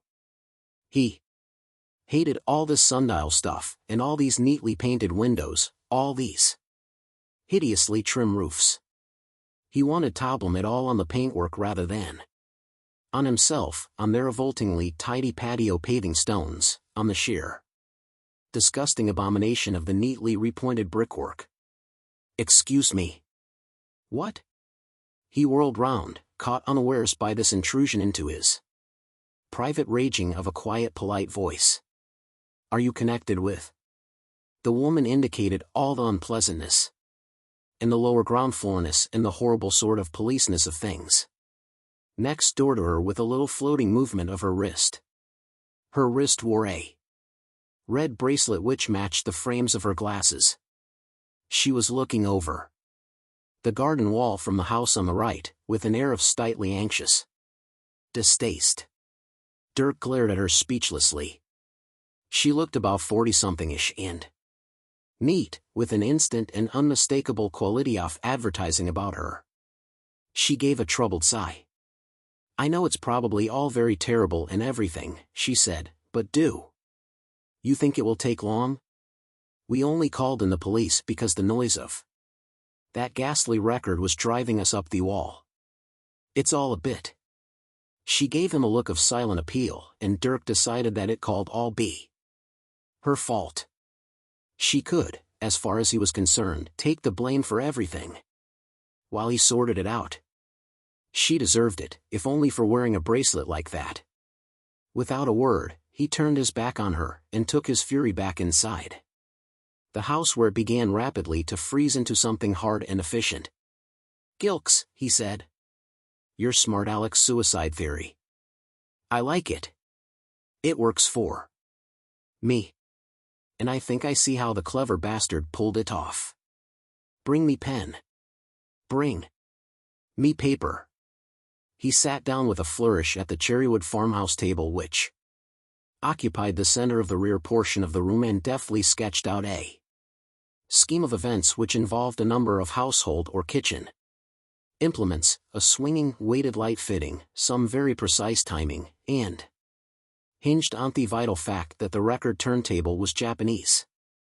"That should keep your forensic chaps happy," said Dirk briskly to Gilks. The forensic chaps glanced at it, took in its salient points, and liked them. They were simple, implausible, and of exactly that nature which a coroner who liked the same sort of holidays in Marbella which they did would be sure tourlish.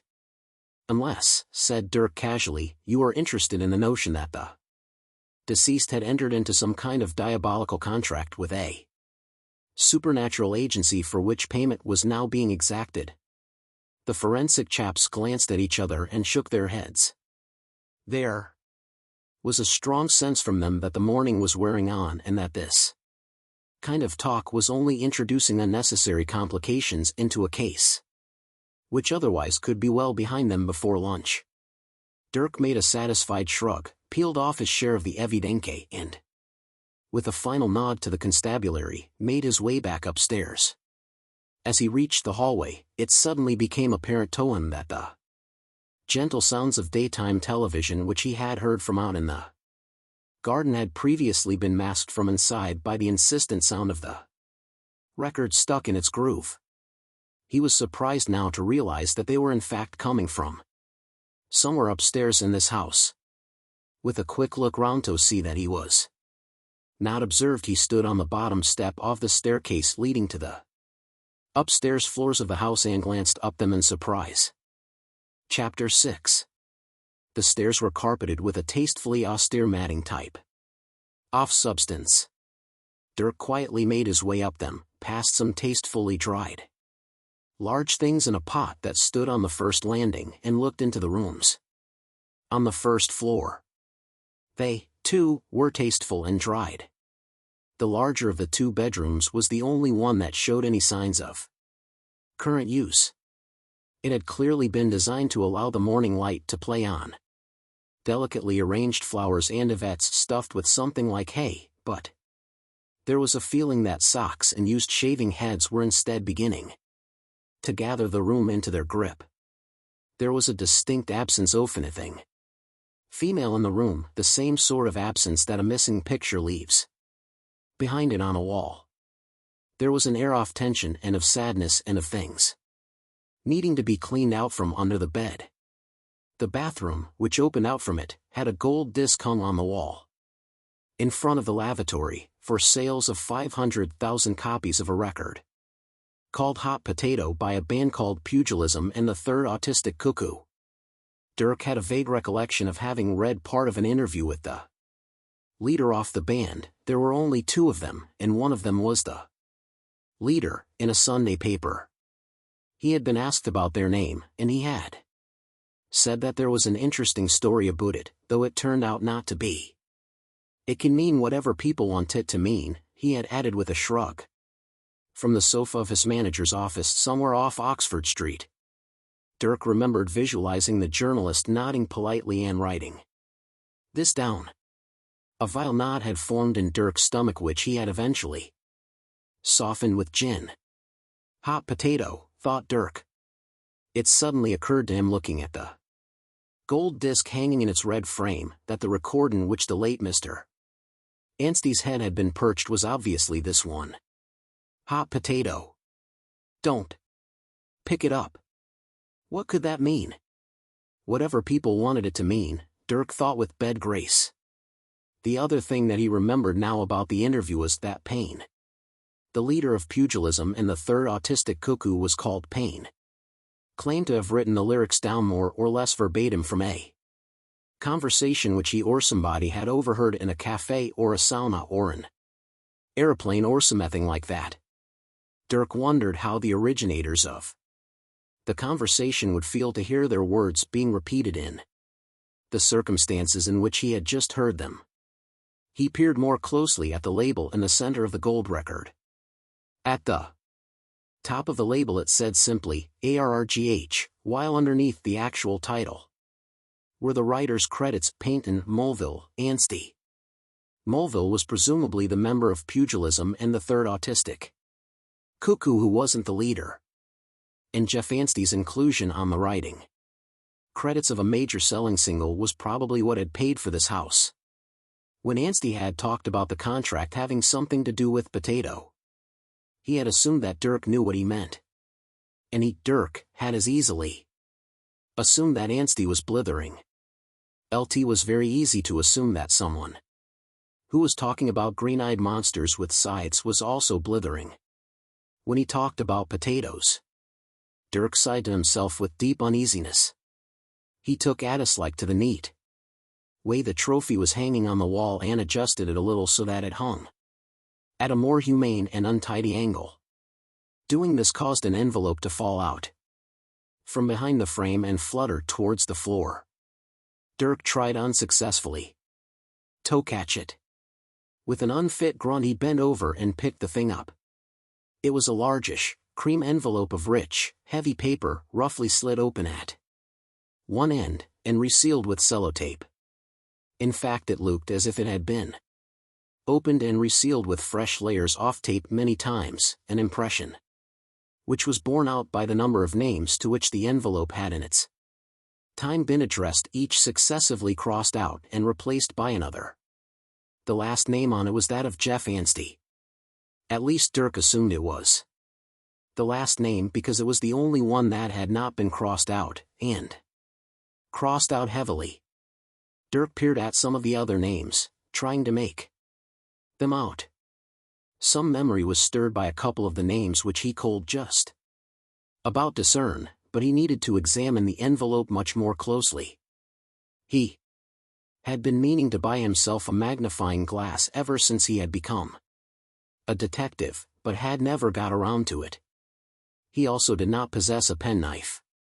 So reluctantly he decided that the most prudent course was to tuck the envelope away for the moment in one of the deeper recesses off his coat and examine it later in privacy.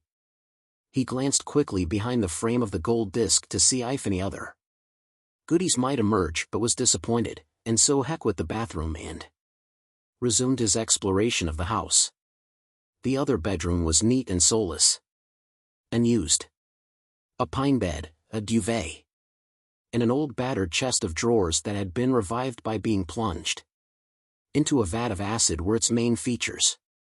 Dirk pulled the door of it closed behind him and started to ascend the small, wobbly, white-painted stairway that led up to an attic from which the sounds of Bugs Bunny could be heard.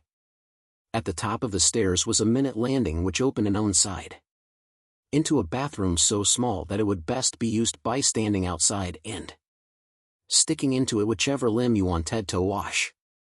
The door to it was kept ajar by a length of greenhouse pipe which trailed from the cold tap of the wash basin, out of the bathroom, across the landing and into the only other room here at the top of the house.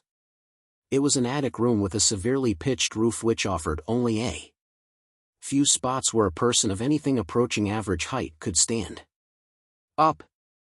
Dirk stood hunched in the doorway and surveyed its contents, nervous of what he might find amongst them. There was a general grunginess about the place. The curtains were closed and little light made it past them into the room, which was otherwise illuminated only by the flickering glow of an animated rabbit. An unmade bed with dank, screwed-up sheets was pushed under a particularly low angle of the ceiling, part of the walls and the more Nearly vertical surfaces of the ceiling were covered with pictures crudely cut out of magazines.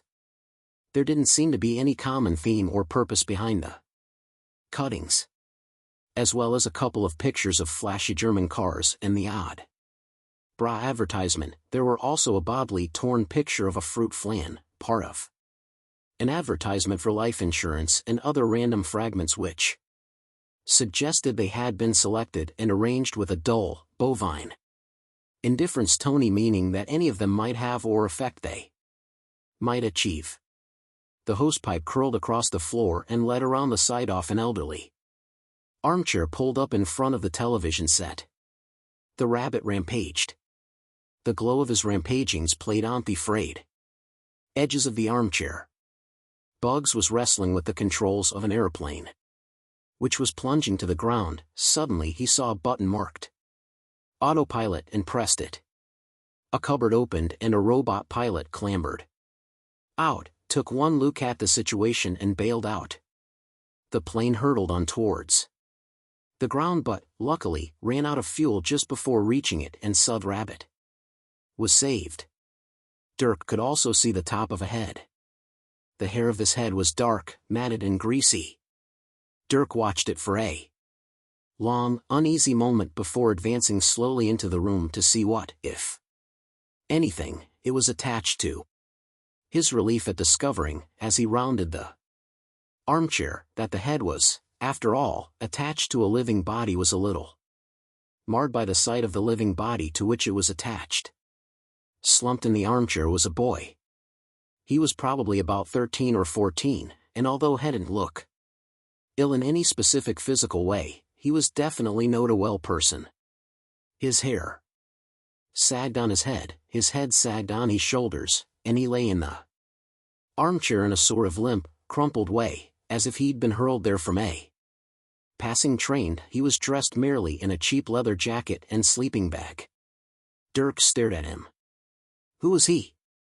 What was a boy doing here watching television in a house where someone had just been decapitated? Did Heck know what had happened? Did Gilks know about him? Had Gilks even bothered to come up here? It was, after all, several flights of stairs for a busy policeman with a tricky suicide on his hands. After Dirk had been standing there for 20 seconds or so, the boy's eyes climbed up towards him, failed utterly to acknowledge him in any way at all, and then dropped again and locked back onto the rabbit. Dirk wasn't used to making quite such a minuscule impact on anybody. He checked to be sure that he did have his huge leather coat and his absurd red hat on, and that he was properly and dramatically silhouetted by the light of the doorway. He felt momentarily deflated and said, by way of self introduction, but it didn't get the boy's attention. He didn't like this. The kid was deliberately and maliciously watching television at him. He frowned. There was a kind of steamy tension building in the room. It seemed to Dirk, a kind of difficult, hissing quality to the whole air of the place which he did not know how to respond to. It rose in intensity and then suddenly ended with an abrupt click which made Dirk start. The boy unwound himself like a slow, fat snake, leaned sideways over the far side of the armchair and made some elaborate, unseen preparations which clearly involved, as Dirk now realized, an electric kettle. When he resumed his earlier splayed posture, it was with the addition of a plastic pot clutched in his right hand, from which he forked rubbery strands of steaming gunk into his mouth. The rabbit brought his affairs to a conclusion and gave way to a jeering comedian who wished the viewers to buy a certain brand of lager on the basis of nothing better than his own hardly disinterested say-so. Dirk felt that it was time to make a slightly greater impression in the proceedings than he had so far managed to do. He stepped forward directly into the boy's line of sight. Kid, Dirk said in a tone that he hoped would sound firm but gentle and not in any way at all patronizing or affected or gauche, I need to know who. He was distracted at that moment by the sight which met him from the new position in which he was standing. On the other side of the armchair there was a large, half-full catering-sized box of pot noodles, a large, half-full catering-sized box of Mars bars, a half-demolished pyramid of cans of soft drink, and the end of the hosepipe. The hosepipe ended in a plastic tap nozzle, and was obviously used for refilling the kettle. Dirk had simply been going to ask the boy who he was, but seen from this angle the family resemblance was unmistakable. He was clearly the son of the lately decapitated Jeffrey Anstey. Perhaps this behavior was just his way of dealing with shock. Or perhaps he really didn't know what had happened. Or perhaps Dirk hardly liked to think.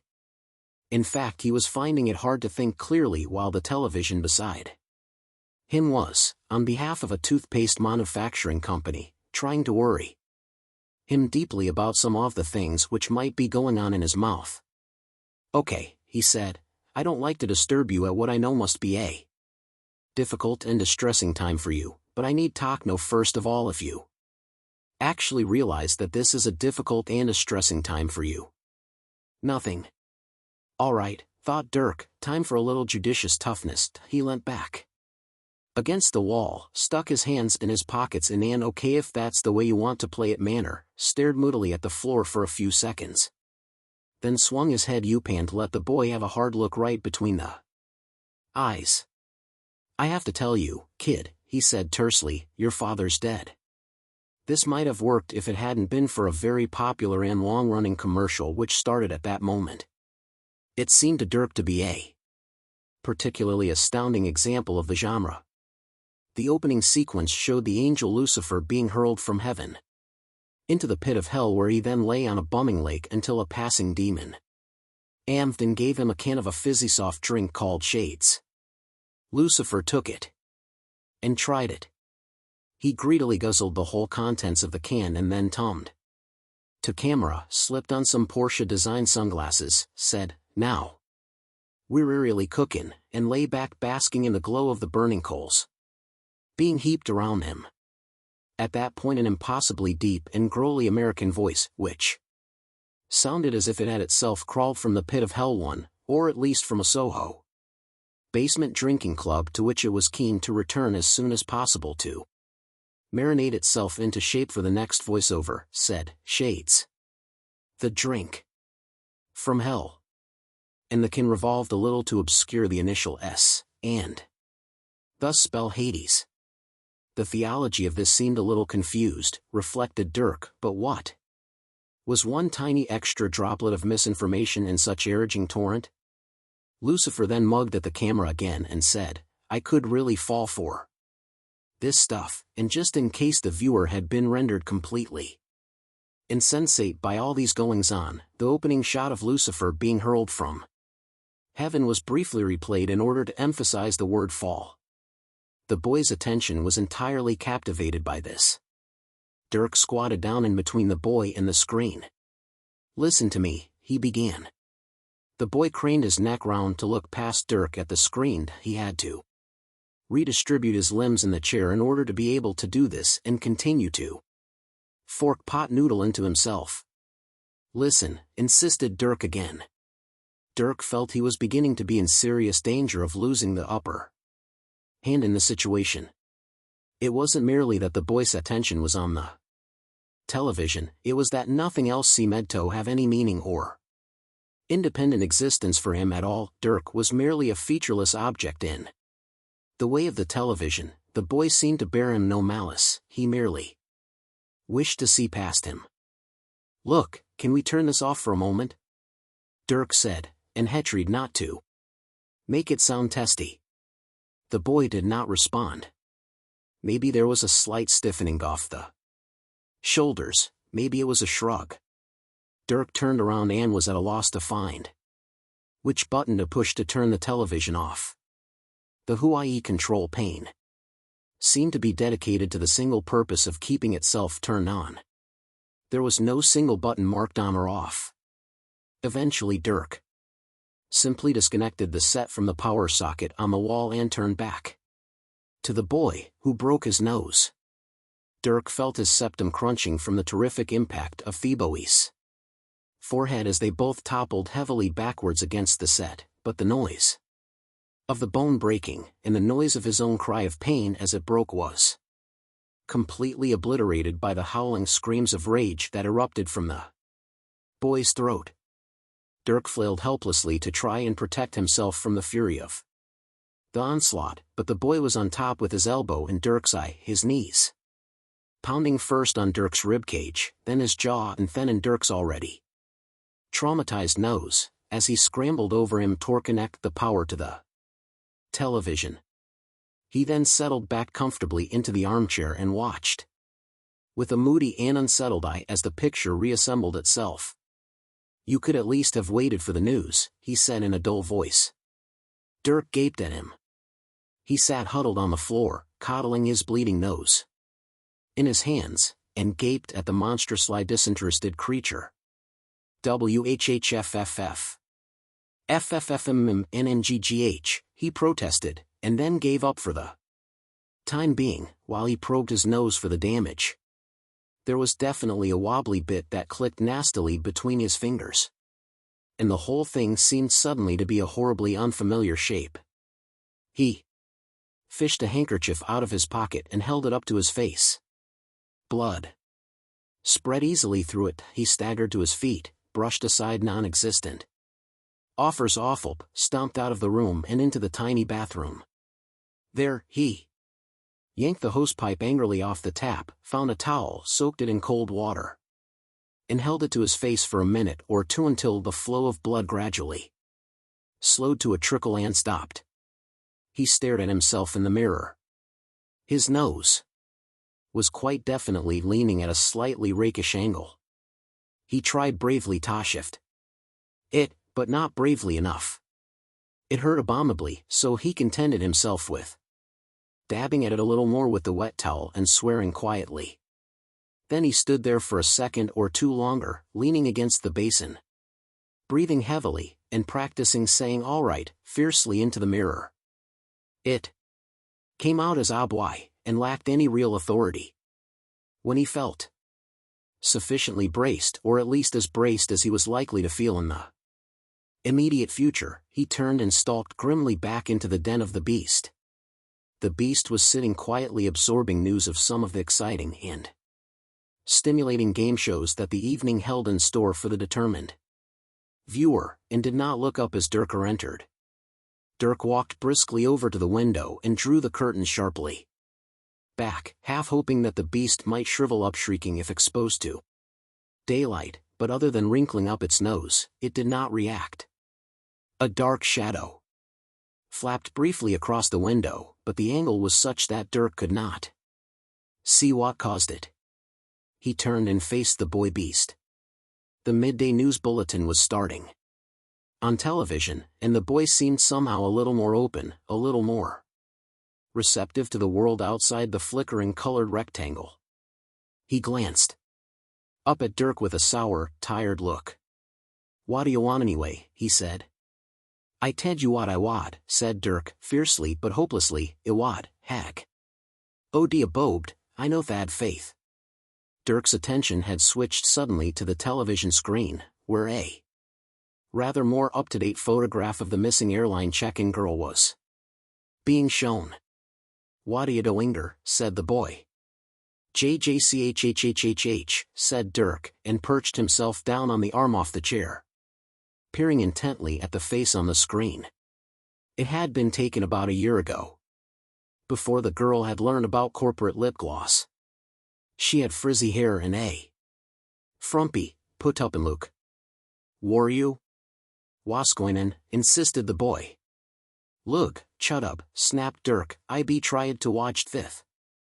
The newscaster said that the police professed themselves to mystified by the fact that there was no trace of Janice Smith at the scene of the incident. They explained that there was a limit to the number of times they could search the same buildings, and appealed for anyone who might have a clue as to her whereabouts to come forward. "Thath by Segredry. Thath myth Perth," exclaimed Dirk in astonishment. The boy was not interested in Dirk's ex-secretary, and gave up trying to attack Dirk's attention. He wriggled out of the sleeping bag and sloped off to the bathroom. Dirk sat staring at the television, bewildered that he hadn't realized before who the missing girl was. Still, there was no reason why he should have done, he realized. Marriage had changed her name, and this was the first time they had shown a photograph that actually identified her. So far he had taken no real interest in the strange incident at the airport, but now it demanded his attention. The explosion was now officially designated an act of God. But, thought Dirk, what God? And why? What God would be hanging around Terminal 2 off Heathrow Airport, trying to catch the 15.37 flight to Oslo? After the miserable lassitude of the last few weeks, he suddenly had a great deal that required his immediate attention. He frowned in deep thought for a few moments, and hardly noticed when the Beast Boy snuck back in and snuggled back into his sleeping bag just in time for the advertisements to start. The first one showed how a perfectly ordinary stock cube could form the natural focus of a normal, happy family life. Dirk leapt to his feet, but even as he was about to start questioning the boy, again his heart sank as he looked at him. The beast was far away, sunk back in his dark, flickering lair, and Dirk did not feel inclined to disturb him again at the moment.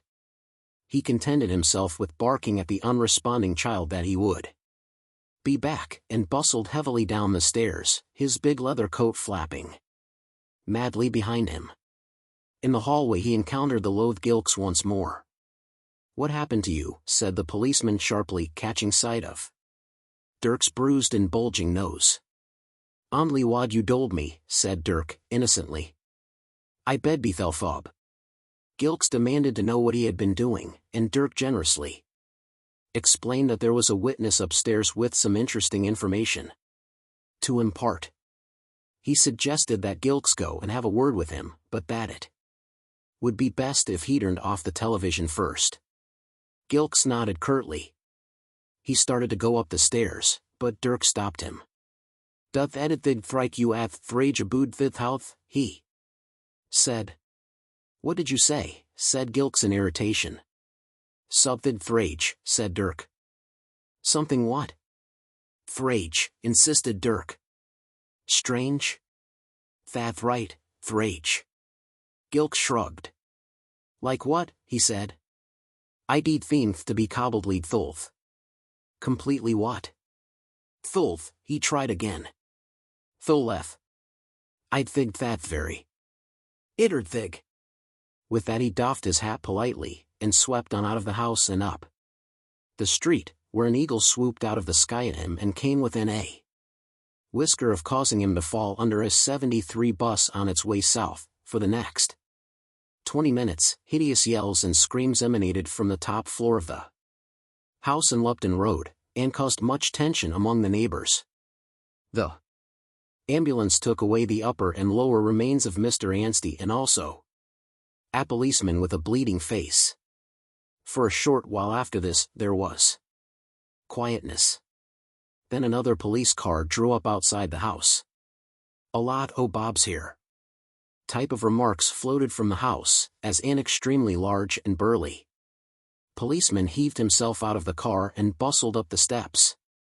A few minutes and a great deal off screaming and yelling later he re-emerged also, clutching his face, and drove off in deep dudgeon, squealing his tires in a violent and unnecessary manner. 20 minutes later a van arrived from which emerged another policeman carrying a tiny pocket television set. He entered the house, and re-emerged a short while later leading a docile 13-year-old boy, who was content with his new toy.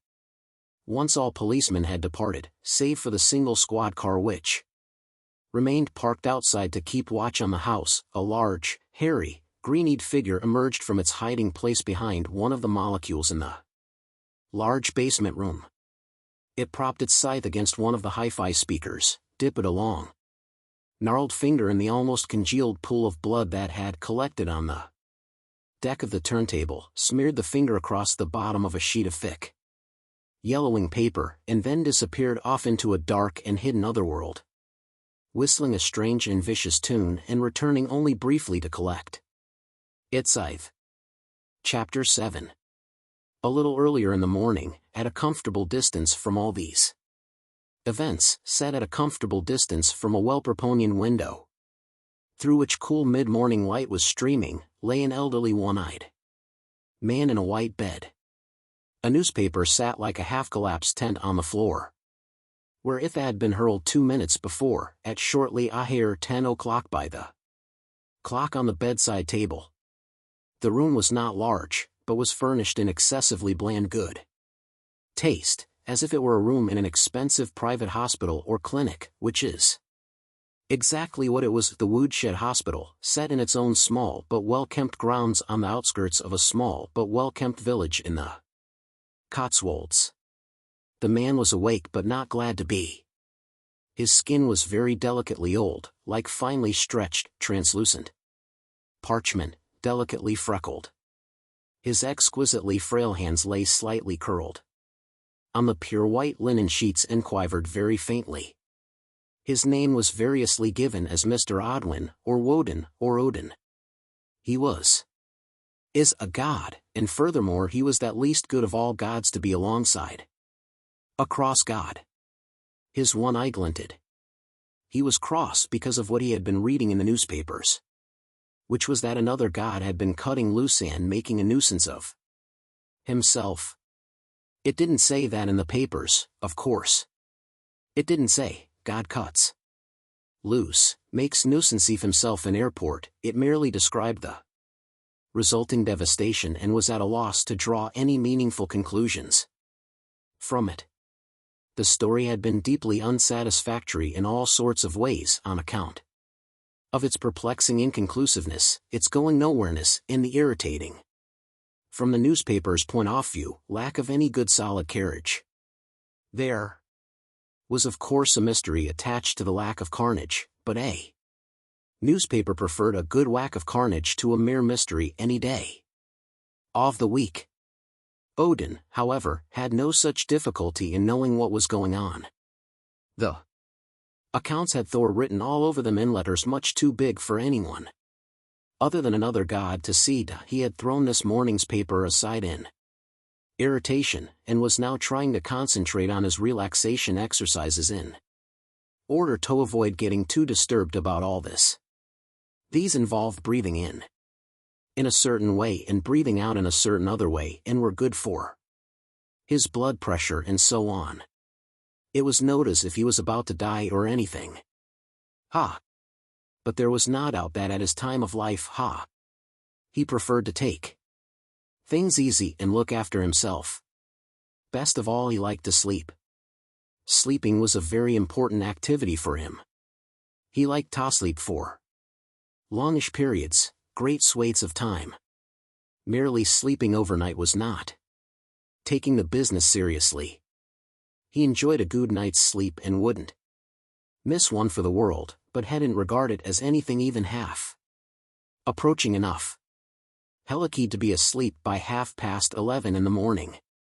If possible, and if that could come directly after a nice leisurely lie-in, then so much the better. A little light breakfast and a quick trip to the bathroom while fresh linen was applied to his bed is really all the activity he liked to undertake, and he took care that it didn't jangle the sleepiness out of him and thus disturb his afternoon off napping. Sometimes he was able to spend an entire week asleep, and this he regarded as a good snooze.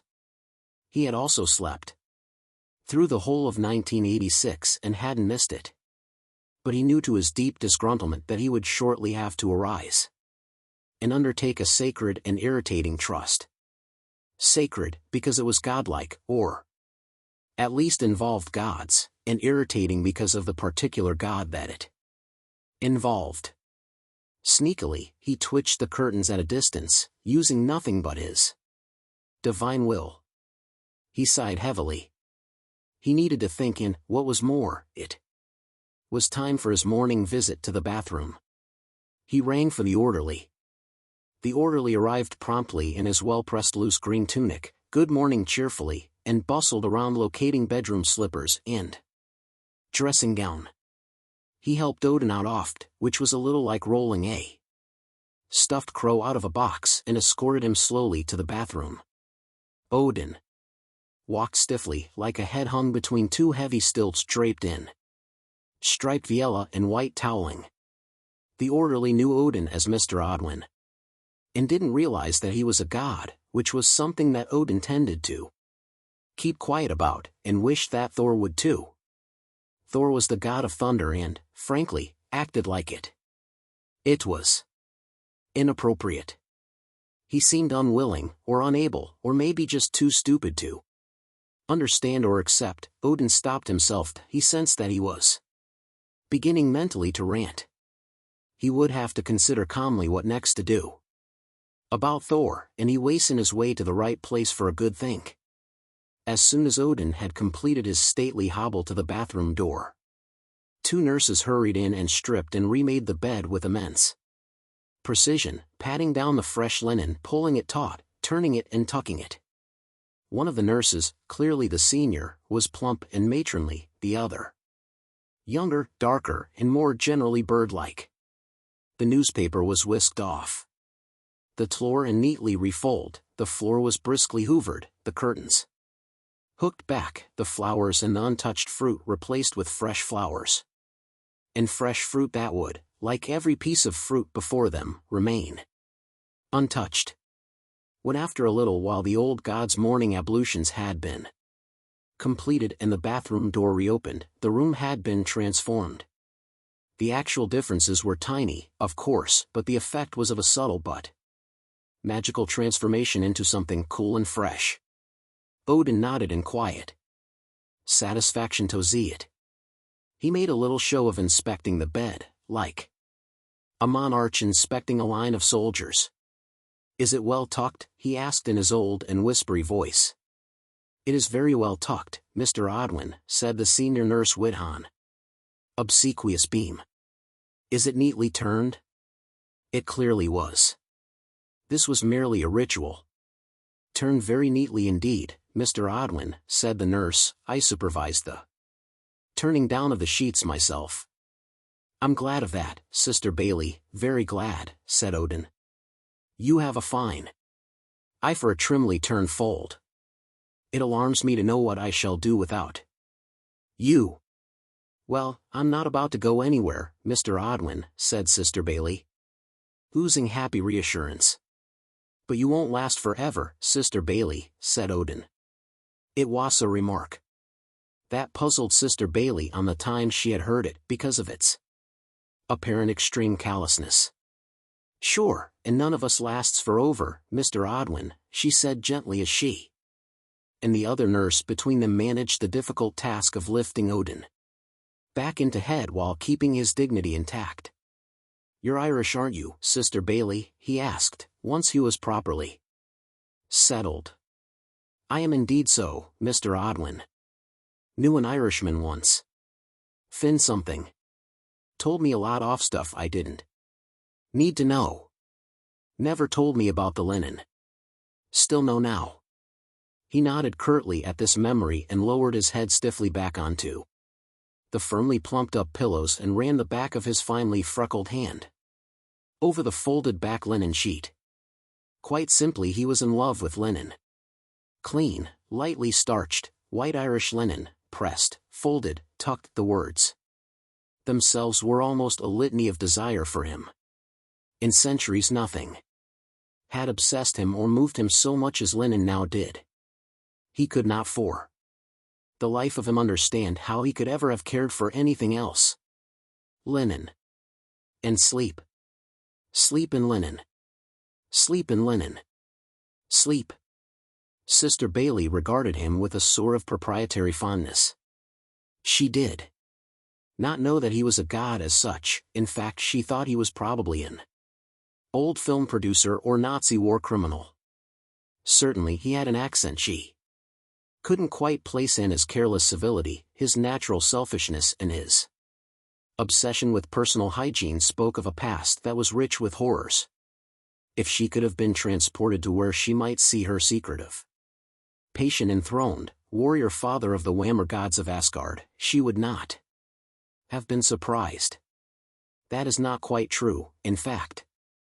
She would have been startled quite out of her wits, but she would at least have recognized that it was consistent with the qualities she perceived in him once she had recovered from the shock of discovering that virtually everything the human race had ever chosen to believe in was true. Or that it continued to be true long after the human race particularly needed it to be true anymore. Odin dismissed his medical attendants with a gesture, having first asked for his personal assistant to be found and sent to him once more. This caused Sister Bailey to tighten her lips just a very little. She did not like Mr. Odwin's personal assistant, general factotum, manservant, call him what you will. His eyes were malevolent. He made her jump, and she strongly suspected him of making unspeakable suggestions to her nurses during their tea breaks. He had what Sister Bailey supposed was what people meant by an olive complexion, in that it was extraordinarily close-tobing green. Sister Bailey was convinced that it was not right at all. She was of course the last person to judge somebody by the color of their skin, or if not absolutely the last, she had at least done it as recently as yesterday afternoon, when an African diplomat had been brought in to have some gallstones removed, and she had conceived an instant resentment of him. She didn't like him. She couldn't say exactly what it was she didn't like about him, because she was a nurse, not a taxi driver, and she wouldn't let her personal feelings show for an instant. She was much too professional, much too good at her job, and treated everyone with a more or less equal efficient and cheerful courtesy, even, she thought, and a profound iciness settled on her. At this point even Mr. Ragg. Mr. Ragg was the name of Mr. Odwin's personal assistant. There was nothing she could do about it. It was not her place to criticize Mr. Odwin's personal arrangements. But if it had been her business, which it wasn't, then she would greatly have preferred it, and not just for herself, but for Mr. Odwin's own well-being as well, which was the important thing. If he could have employed someone who didn't give her the absolute heebie-jeebies, that was all. She thought no more about it, merely went to look for him. She had been relieved to discover when she came on duty this morning that Mr. Ragg had left the premises the previous night, but had then, with a keen sense of disappointment, spotted him returning about an hour or so ago. She found him exactly where he was not supposed to be. He was squatting on one of the seats in the visitors' waiting room, wearing what looked horribly like a soiled and discarded doctor's gown that was much too big for him. Not only that, Booth was playing a thinly unmusical tune on a sort of pipe that he had obviously carved out of a large disposable hypodermic syringe, which he absolutely should not have had. He glanced up at her with his quick, dancing eyes, grinned and continued to tootle and squeak, only significantly louder. Sister Bailey ran through in her mind all the things that it was completely pointless to say about either the rote or the syringe, or about him being in the visitors' room frightening, or preparing to frighten, the visitors.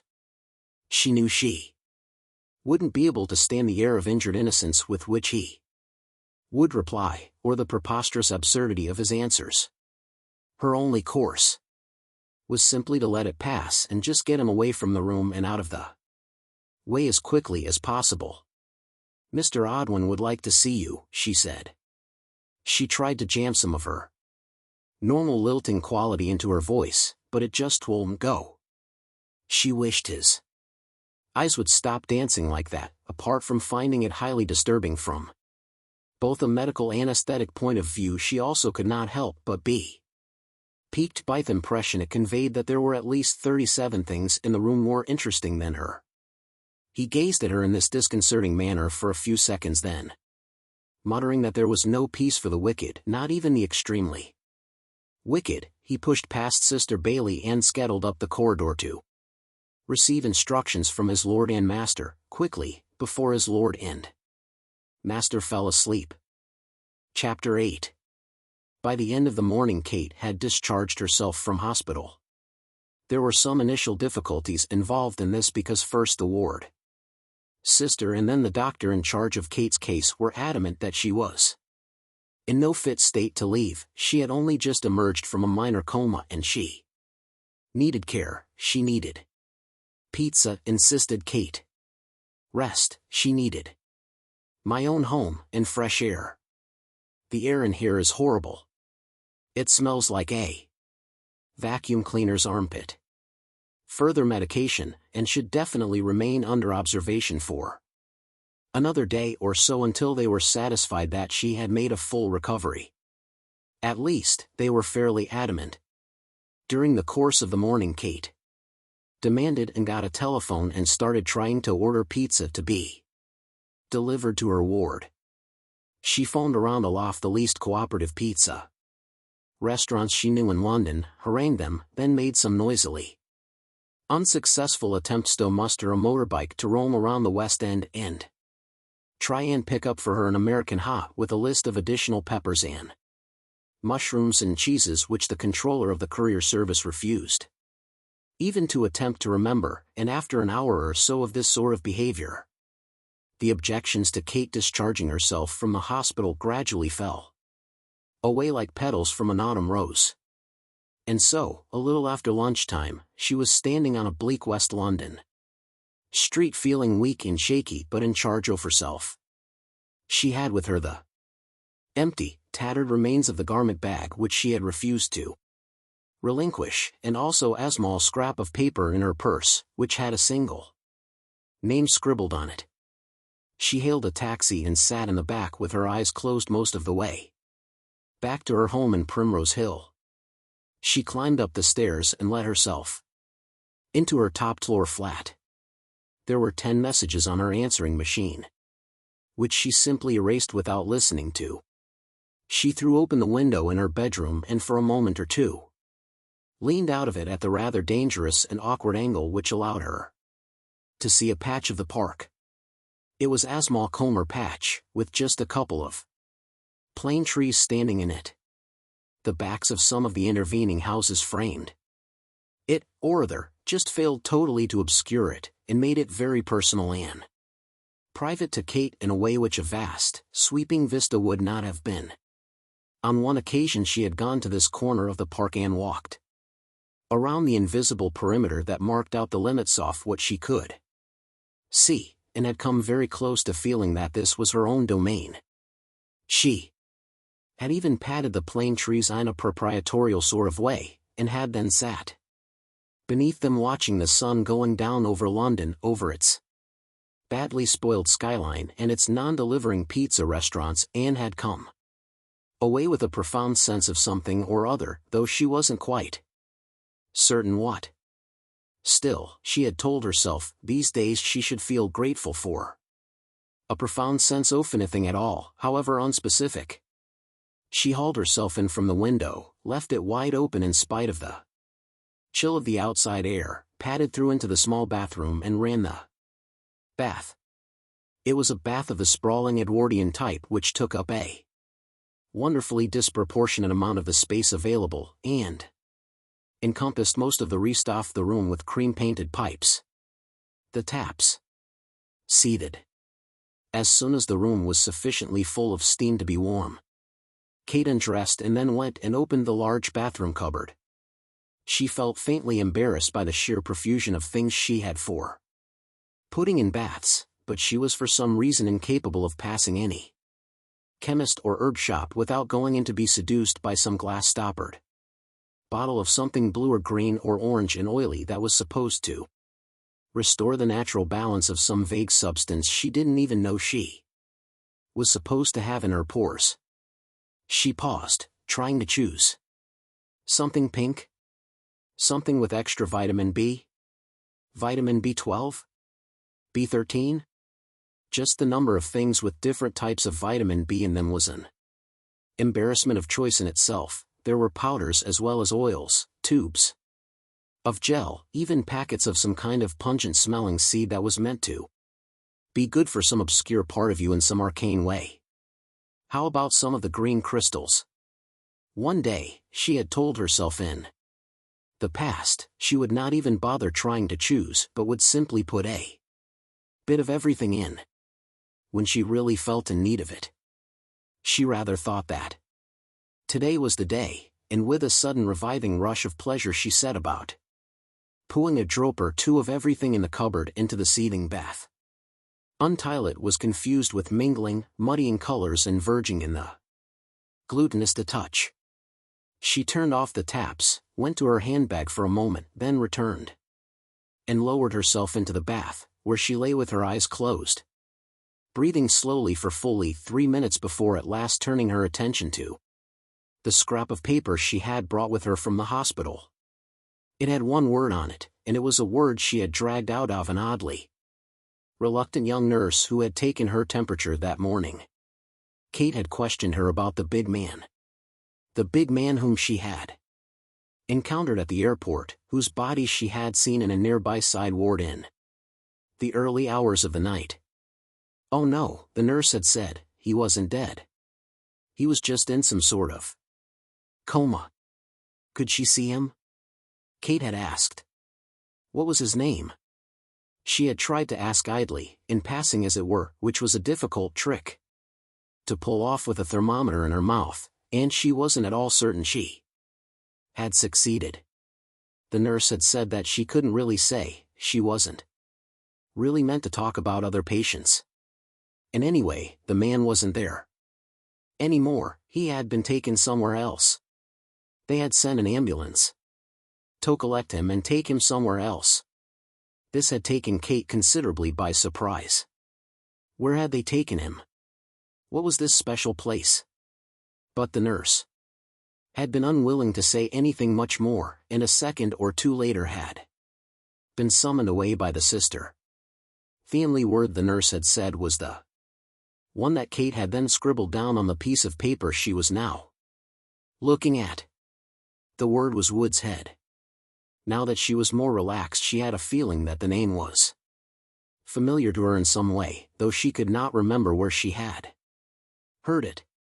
The instant she remembered, she could not stay in the bath any longer, but got out and made straight for the telephone, pausing only briefly to shower all the gunk off her. Chapter 9. The big man awoke and tried to look up, but could hardly raise his head. He tried to sit up, but couldn't do that either. He felt as if he'd been stuck to the floor with superglue, and after a few seconds he discovered the most astounding reason for this. He jerked his head up violently, yanking out great tufts of phyllo hair, which stayed painfully stuck to the floor, and looked around him. He was in what appeared to be a derelict warehouse, probably an upper floor judging by the wintry sky he could see creeping past the grimy, shattered windows. The ceilings were high and hung with cobwebs built by spiders who did not seem to mind that most of what they caught was crumbling plaster and dust.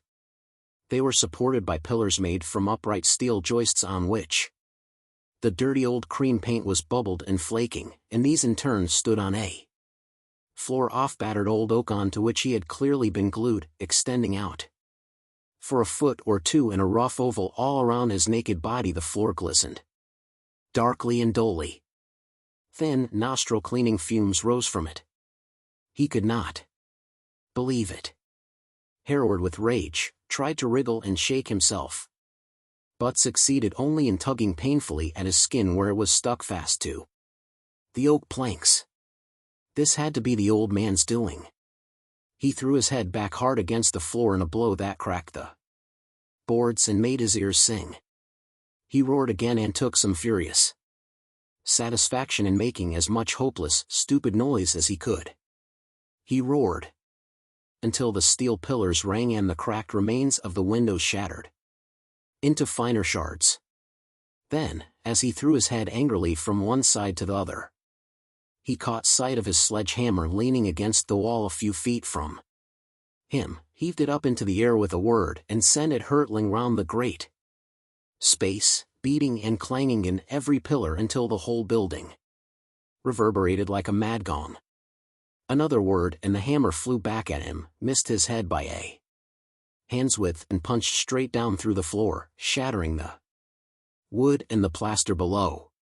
In the darker space beneath him the hammer spun and swung round in a slow heavy parabola as bits of plaster fell about it and rattled on the concrete floor below. Then it gathered a violent momentum and hurtled back up through the ceiling, smacking up a stack of startled splinters as it punched through another oak floorboard a hand's width from the soles of the big man's feet. It soared up into the air, hung there for a moment as if its weight had suddenly vanished, then, deftly flicking its short handle up above its head, it drove hard back down through that floor again, then down again, punching holes in a splintered ring around its master until, with a long, heavy groan, the whole oval section of punctured floor gave way and plunged, twisting, through the air. It shattered itself against the floor below amidst a rain of plaster debris, from which the figure of the big man then emerged. Staggering, flapping at the dusty air and coughing. His back, his arms and his legs were still covered with great splintered hunks of oak flooring, but at least was able to move. He leant the flat of his hands against the wall and violently coughed some of the dust from his lungs. As he turned back, his hammer danced out of the air towards him, then suddenly evaded his grasp and skidded joyfully off across the floor, striking sparks from the concrete with its great head, flipped up and parked itself against a nearby pillar at a jaunty angle. In front of him the shape of a large Coca-Cola vending machine loomed through the settling cloud of dust. He regarded it with the gravest suspicion and worry. It stood there with a sort-of glazed, blank look to it, and had a note from his father stuck in the front panel saying whatever he was doing, stop it. It was signed you know who, but this had been crossed out and first the word Odin and then in larger letters your father had been substituted. Odin never ceased to make absolutely clear his view of his son's intellectual accomplishments. The big man tore the note off and stared at it in anger. A postscript added darkly, remember Wales. You don't want to go through all that again. He screwed the note up and hurled it out of the nearest window, where the wind whipped it up and away. For a moment he thought he heard an odd squeaking noise, but it was probably just the blustering of the wind as it whistled between the nearby derelict buildings. He turned and walked to the window and stared out of it in belligerent sulk. Glued to the floor. At his age. What the devil was that supposed to mean? Keep your head down, was the guest. If you don't keep it down, I'll have to keep it down for you. That was what it meant. Stick to the ground. He remembered now the old man saying exactly that to him at the time of all the unpleasantness with the Phantom fighter jet. Why can't you just stick to the ground, he had said. He could imagine the old man in his soft-headed, benign malice thinking it very funny to make the lesson so literal. Rage began to rumble menacingly inside him, but he pushed it down hard. Very worrying things had recently begun happening when he got angry, and he had a bad feeling, looking back at the Coca-Cola vending machine, that another of those very worrying things must have just happened. He stared at it and fretted. He felt ill.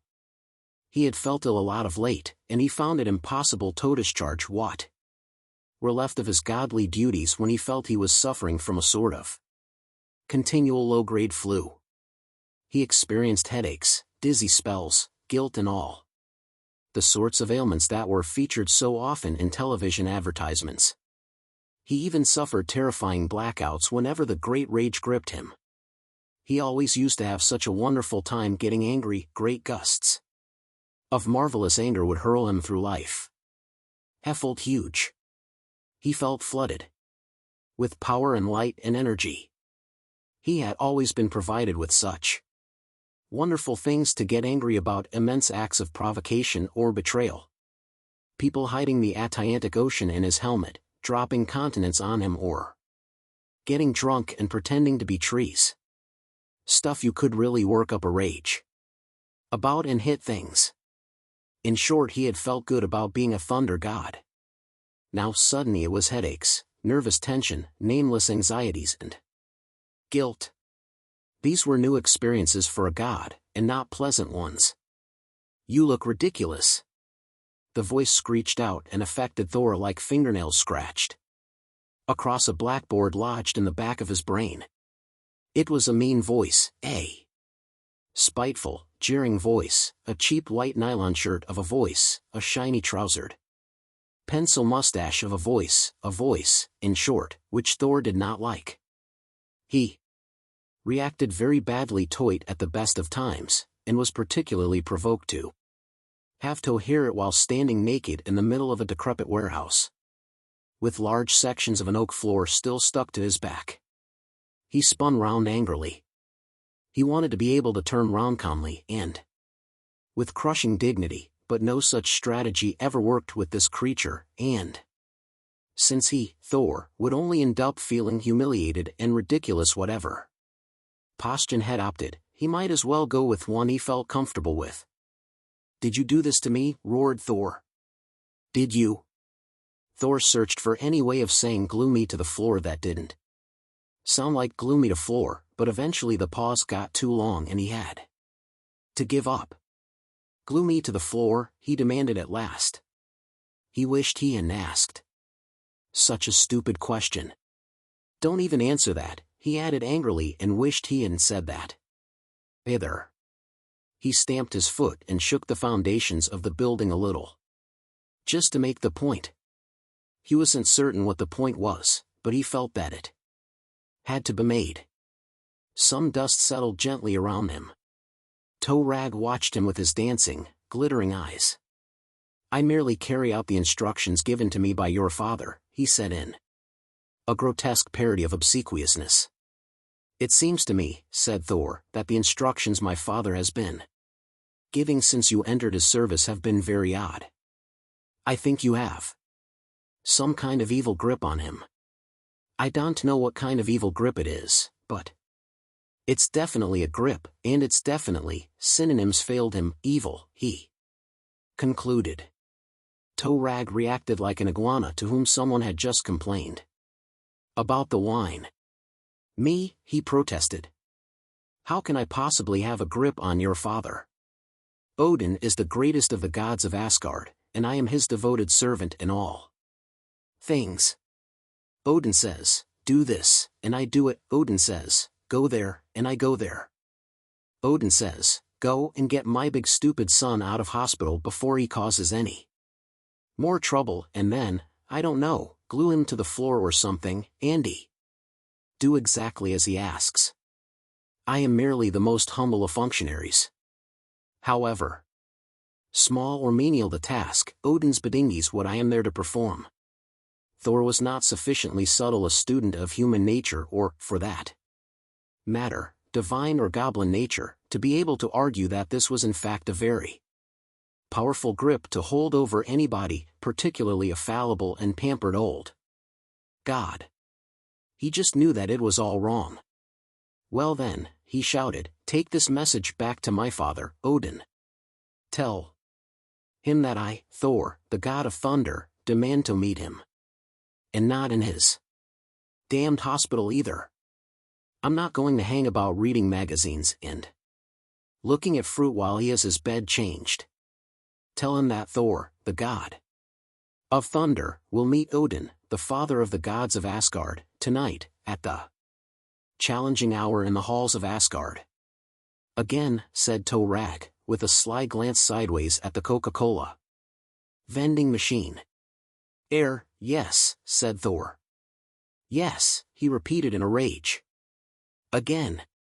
Torag made a tiny sigh, such as one who felt resigned to carrying out the bidding of a temperamental simpleton might make, and said, "Well, I'll tell him. I don't suppose he will be best pleased."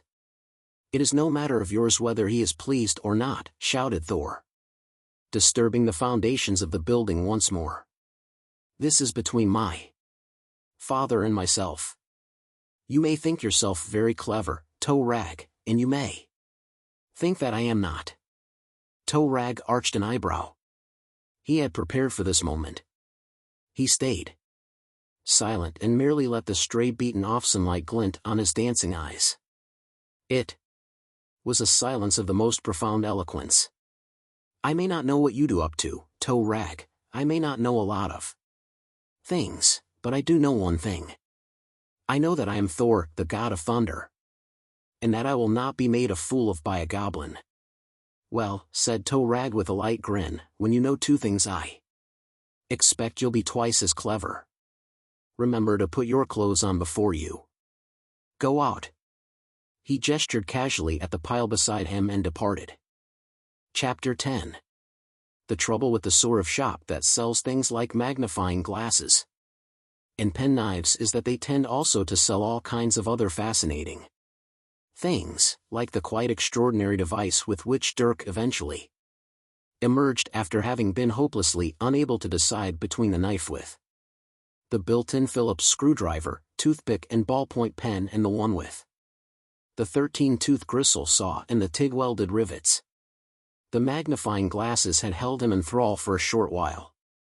Particularly the 25-diopter, high-index, vacuum-deposited, gold-coated glass model with the integral handle and mount and the notchless seal glazing, but then Dirk had happened to catch sight of a small electronic I-Ching calculator and he was lost. He had never before even guessed at the existence of such a thing. And to be able to move from total ignorance of something to total desire for it, and then actually to own the thing all within the space of about 40 seconds was, for Dirk, something of an epiphany. The electronic I-Ching calculator was badly made. It had probably been manufactured in whichever of the Southeast Asian countries was busy tooling up to do to South Korea what South Korea was busy doing to Japan. GIUE technology had obviously not progressed in that country to the point where things could be successfully held together with it.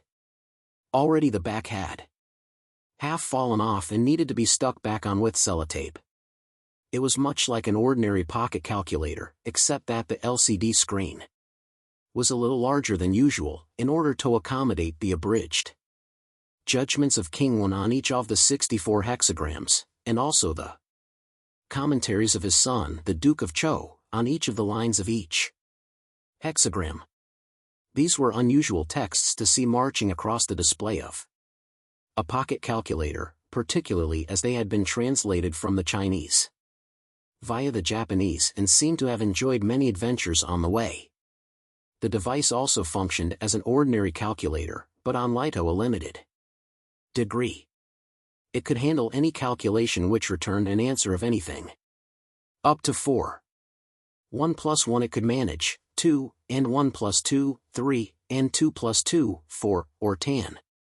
74, 3.48744145, but anything above 4 it represented merely as a suffusion of yellow. Dirk was not certain if this was a programming error or an insight beyond his ability to fathom, but he was crazy about it anyway. Enough to hand over 20 of ready cash for the thing. Thank you, sir, said the proprietor. It's a nice piece that.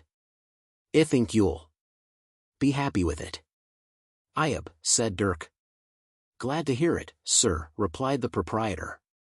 Do you know you've broken your nose? Dirk looked up from fawning on his new possession. Yeth, he said testily, of course I'd know. The man nodded, satisfied.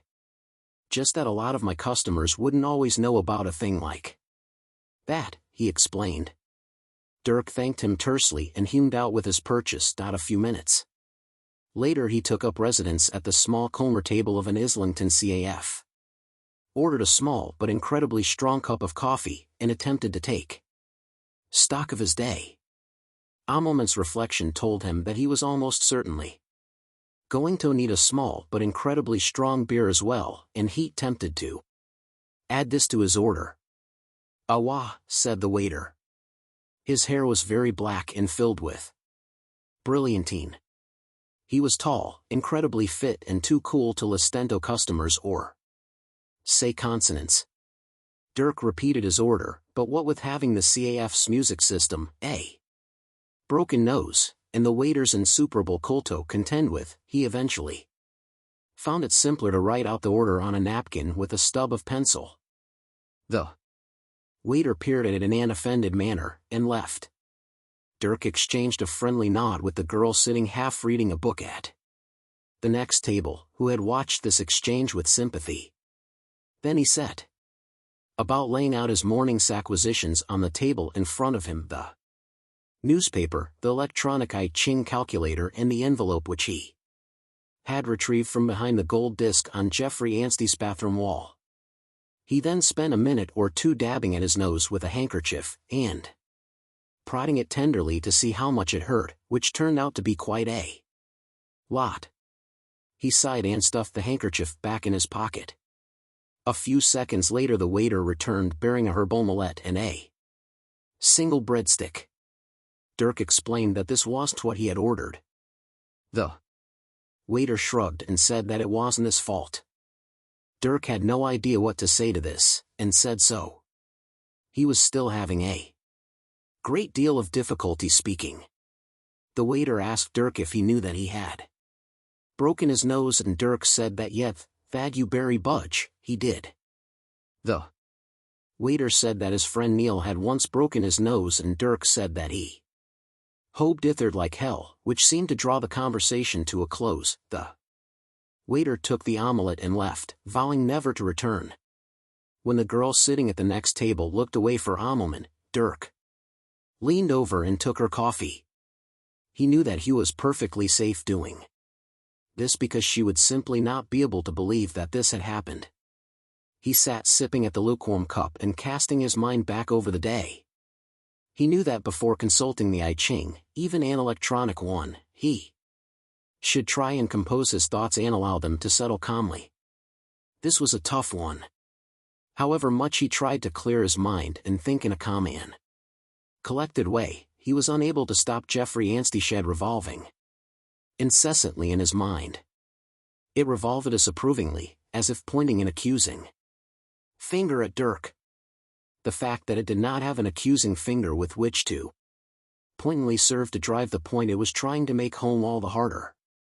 Dirk screwed up his eyes and attempted to concentrate instead on the problem of the mysteriously vanished Miss Pierce, but was unable to get much of a grip on it. When she had used to work for him, she would often disappear mysteriously for 2 or 3 days at a time, but the papers didn't make any kind of fuss about it then. Admittedly, there weren't things exploding around her at the time, at least, not that he was aware of. She had never mentioned anything exploding particularly. Furthermore, whenever he thought of her face, which he had last seen on the television set in Jeffrey Anstey's house, his thoughts tended instantly to sink towards the head, which was busy revolving 33 and a third times a minute 3 floors beneath it. This was not conducive to the calm and contemplative mood he was seeking. Nor was the very loud music on the CAFS music system.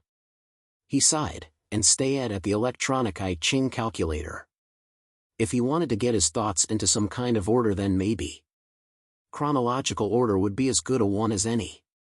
Had decided to cast his mind back to the beginning of the day, before any of these appalling things had happened, or at least, before a thing happened to him.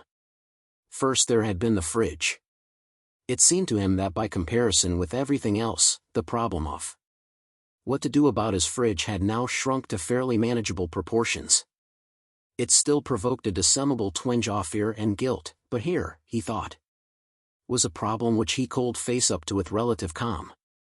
The little book of instructions suggested that he should simply concentrate soulfully on the question which was besieging him, write it down, ponder on it, enjoy the silence, and then once he had achieved inner harmony and tranquility, Heschel pushed the red button. There wasn't a red button, but there was a blue button marked red, and this Dirk took to be the one. He concentrated for a while on the question, then looked through his pockets for a piece of paper, but was unable to find one. In the end he wrote his question, "Should I buy a new fridge?" on a corner of his napkin. Then he took the view that Ife was going to wait until he had achieved inner harmony. And tranquility, he could be there all night, so he went ahead and pushed the blue button marked red anyway. A symbol flashed up in a corner of the screen, a hexagram which looked like this. 3. Chun. The I Ching calculator then scrolled this text across its tiny LCD display. The judgment of King 1.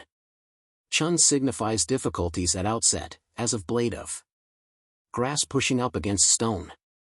The time is full of irregularities and obscurities, superior man will adjust his measures as in sorting the threads of the warp. And woof. Firm correctness will bring at last success. Early advances should only be made with caution. There will be advantage in appointing feudal princes. Line 6 changes. The commentary of the Duke of Zhou. The horses and the chariot obliged to retreat. Streams of bloody tears will flow. Dirk considered this for a few moments, and then decided that on balance, it appeared to be a vote in favor of getting the new fridge, which, by a staggering coincidence, was the Corso faction which he himself favored. There was a payphone in one of the dark corners where waiters slouched moodily at one another. Dirk threaded his way through them, wondering whom it was they reminded him of, and eventually deciding that it was the small crowd of naked men standing around behind the Holy Family Inn. Michelangelo's picture of the same name, for no more apparent reason than that Michelangelo rather liked them. He telephoned an acquaintance of his called Nobby Paxton, or so he claimed, who worked the darker side of the domestic appliance supply business. Dirk came straight to the point. "Dobby, I need a fridge." "Dirk, I've been saving one against the day you'd ask me." Dirk found this highly unlikely. "Only I want a good fridge, you the, Dobby." "This is the best, Dirk." Japanese. Microprocessor controlled. "What would a microprocessor be doing a fridge, Dobby?" "Keeping itself cool, Dirk." "I'll get the lads to bring it round right away." "I need to get it off the premises pretty sharpish for reasons which I won't trouble you with." "I appreciate vid, Dobby," said Dirk. "Problem ID, I'm not at home at present." Gaining access to houses in the absence of their owner isn't one of the panoply of skills with which my lads are blessed. Let me know if you find anything missing afterwards, by the way. I'd be happy to, Dobby. I'd fact if your lads are in a mood for carting tough off, I'd be glad if they would start with my old fridge. It badly needs throwing away. I shall see that it's done, Dirk. There's usually a skip or turn your street these days. Now, do you expect to be paying for this, or shall I just get unicapped straight off, save everybody time and aggravation all round? It was never 100% clear to Dirk exactly when Nobby was joking, and he was not keen to put it to the test. He assured him that he would pay him as soon as next they met. "See you very soon then, Dirk," said Nobby. "By the way, do you know, you sound exactly as if someone's broken your nose." There was a pause. "You there, Dirk?" said Nobby. "Yed," said Dirk.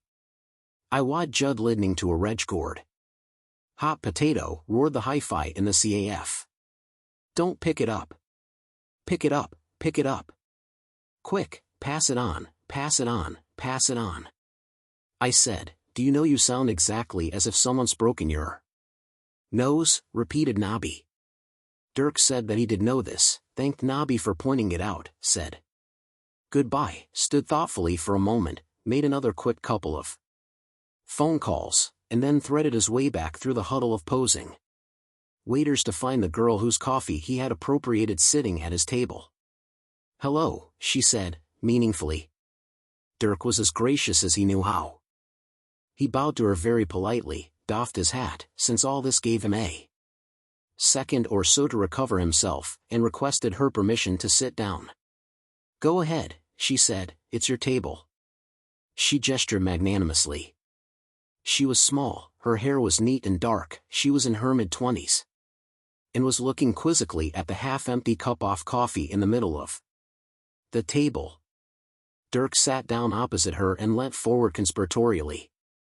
"I expect," he said in a low voice, "you were reinquiring after your coffee." "You betcha," said the girl. "ID very bad for you, you dow." "Is it?" ID. Caffeide. Cholesterol in the milk." "I see, so it was just my health you were thinking of." "I was thinking of many things," said Dirk airily. "You saw me sitting at the next table and you thought there's a nice-looking girl with her health in ruins. Let me save her from herself. In a nutshell. Do you know you've broken your nose?" "Yeth, of course I do," said Dirk crossly. "Everybody keeps." "How long ago did you break it?" the girl asked. "ID wad broke for me," said Dirk, "abood 20 minutes ago." "I thought so," said the girl. "Close your eyes for a moment." Dirk looked at her suspiciously. "Why?" "It's all right," she said with a smile, "I'm not going to hurt you. Now. Close them." With a puzzled frown, Dirk closed his eyes just for a moment. In that moment the girl reached over and gripped him firmly by the nose, giving it a sharp twist. Dirk nearly exploded with pain and howled so loudly that he almost attracted the attention of a waiter. "You witch," he yelled, staggering wildly back from the table clutching his face. "You double-dabbed witch." "Oh, be quiet and sit down," she said. "All right, I lied about it not going to hurt you, but at least it should be straight now, which will save you a lot worse later on. You should get straight round to a hospital to have some splints and padding put on. I'm a nurse, I know what I'm doing. Or at least, I think I do. Let's shave a look at you." Panting and spluttering, Dirk sat down once more, his hands cupped round his nose. After a few long seconds he began top-rod it tenderly again and then let the girl examine it. She said, "My name's Sally Mills, by the way. I usually try to introduce myself properly before physical intimacy takes place, but sometimes," she sighed, "there just isn't time." Dirk ran his fingers up either side of his nose again. "I think ID traitor," Dirk said at last. "Straighter," Sally said. "Say straighter properly. It'll help you feel better." "Straighter," said Dirk. "Yed. Ivy wad you mead." "What?" "I see what you mean." "Good," she said with a sigh of relief, "I'm glad that worked out. My horoscope this morning said that virtually everything I decided today would be wrong." "Yes, well you don't want to believe all that rubbish," said Dirk sharply. "I don't," said Sally. "Particularly not the great Zaganza." "Oh, you read it too, did you?" "No. That is, well, not for the same reason. My reason was that a patient asked me to read his horoscopito in this morning just before he died." "What was yours?" "A very complicated one." "I see," said Sally, skeptically. "What's this?" "It's a calculator," said Dirk. "Well, look, I mustn't keep you that I am indebted to you, my dear lady, for the tenderness of your ministrations and the loan of your coffee, but lo! The day wears on, and I am sure you have a heavy schedule of grievous bodily harm to attend to." "Not at all. I came off night duty at 9 o'clock this morning, and all I have to do all day is keep awake so that I can't sleep normally tonight. I have nothing better to do than to sit on talking to strangers in CAFS. You, on the other hand, should get yourself to a casualty department as soon as possible. As soon as you've paid my bill, in fact." She leaned over to the table she had originally been sitting at and picked up the running total lying by her plate. She looked at it, shaking her head disapprovingly. 5 cups of coffee, I'm afraid. It was a long night on the wards. All sorts of comings and goings in the middle of it. One patient in a coma who had to be moved to a private hospital in the early hours. God knows why it Had to be done at that time off night. Just creates unnecessary trouble. I wouldn't pay for the second croissant if I were you. I ordered it, but it never came. She pushed the bill across to Dirk, who picked it up with a reluctant sigh. Inordinate, he said, larcenously inordinate. And, in the circumstances, adding a 15% service charge is tantamount to jeering at you. I bet they won't even bring me a knife. He turned and tried, without any real hope of success, to summon any of the gaggle of waiters lounging among the sugar bowls at the back. Sally Mills took her bill and Dirk's and attempted to add them up on Dirk's calculator. The total seems to come to a suffusion of YLIOW, she said. Thank you, I'll take that, said Dirk, turning bass crossly and relieving her of the electronic I-Ching set, which he put into his pocket. He resumed his hapless waving at the tableau off waiters. What do you want a knife for, anyway? Asked Sally. To open this, said Dirk, waggling the large, heavily sellotaped envelope at her. I'll get you one, she said. A young man sitting on his own at another nearby table was looking away at that moment, so Sally quickly leaned across and nabbed his knife. I am indebted to you, said Dirk, and put out his hand to take the knife from her. She held it away from him. What's in the envelope? She said. You are an extremely inquisitive and presumptuous young lady, exclaimed Dirk. And you, said Sally Mills, are very strange. Only, said Dirk, as strange as I need to be. Humph, said Sally. What's in the envelope? She still won't give him the knife. The envelope is not yours, proclaimed Dirk, and its contents are not your concern. It looks very interesting, though. What's in it? Well, I won't know till I've opened it. She looked at him suspiciously, then snatched the envelope from him. I insist that you, expostulated Dirk, incompletely. What's your name? Demanded Sally. My name is Gently. Mr. Dirk Gently. And not Jeffrey Anstey, or any of these other names that have been crossed out? She frowned, briefly, looking at them. No, said Dirk. Certainly not. So you mean the envelope is not yours either? That is. Aha. So you are also being extremely, what was it? Inquisitive and presumptuous. I do not deny it. But I am approbate. Detective. I am paid to be inquisitive and presumptuous, not as often or copiously as I would wish, but I am nevertheless inquisitive and presumptuous on a professional basis. How sad. I think it's much more fun being inquisitive and presumptuous as a hobby. So you are a professional while I am merely an amateur of Olympic standard. You don't look like approbate detective. No private detective looks like a private detective. That's one of the first rules of private detection. But if no private detective looks like a private detective, how does a private detective know what it is he's supposed not to look like?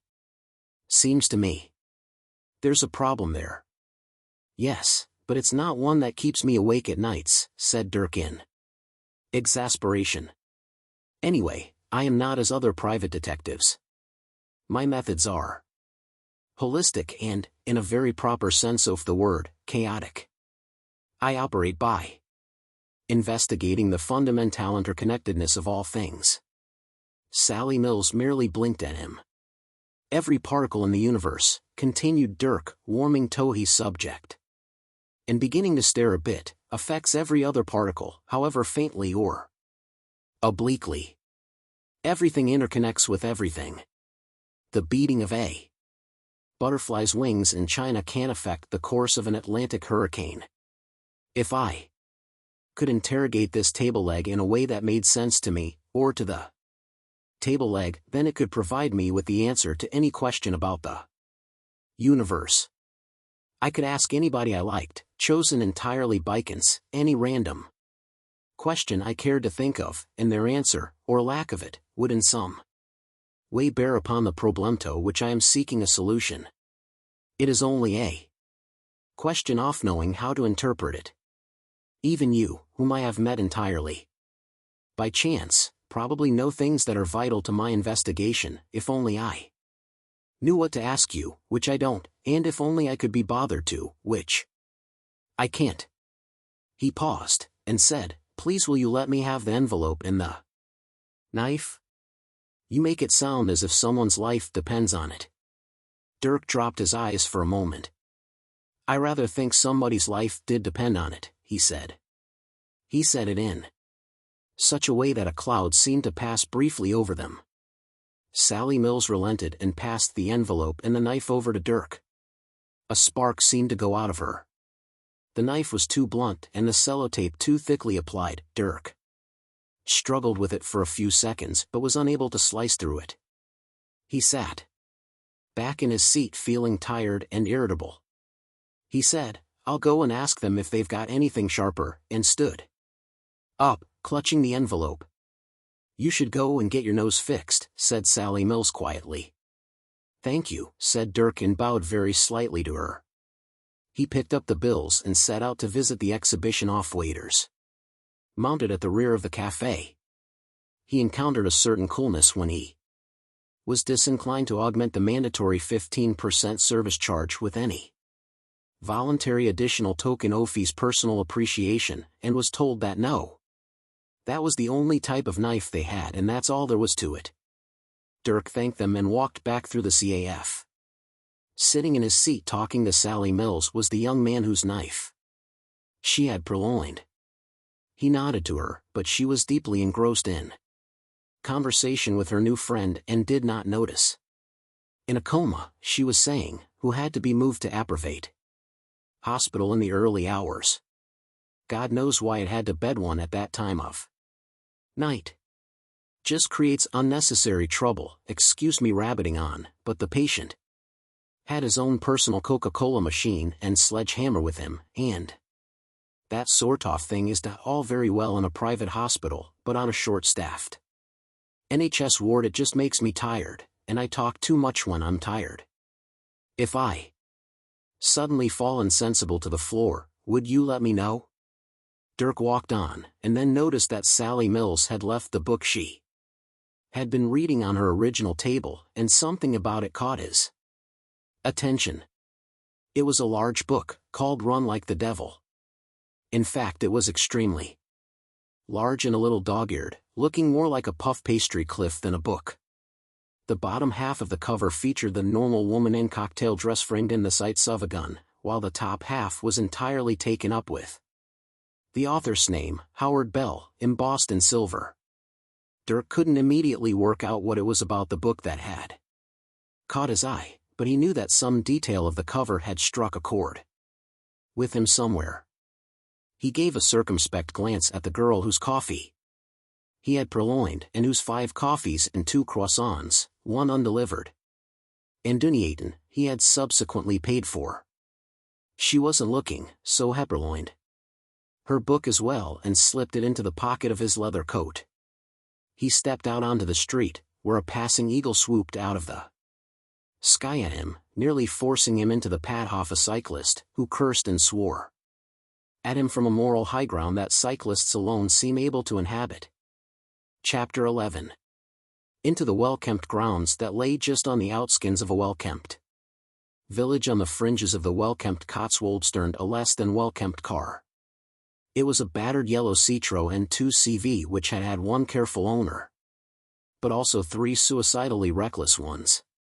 It made its way up the driveway with a reluctant air as if all it asked for from life was to be tipped into a restful ditch in one of the adjoining meadows and there allowed to settle in graceful abandonment, instead of which here it was being asked to drag itself all the way up this long gravel drive which it would no doubt soon be called upon to drag itself all the way back down again, to what possible purpose it was beyond its wit to imagine.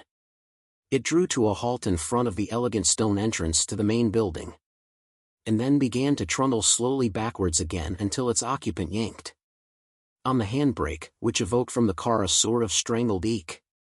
A door flopped open, wobbling perilously on its one remaining hinge, and there emerged from the car a pair of the sort of legs which soundtrack editors are unable to see without needing to slap a smoky saxophone solo all over.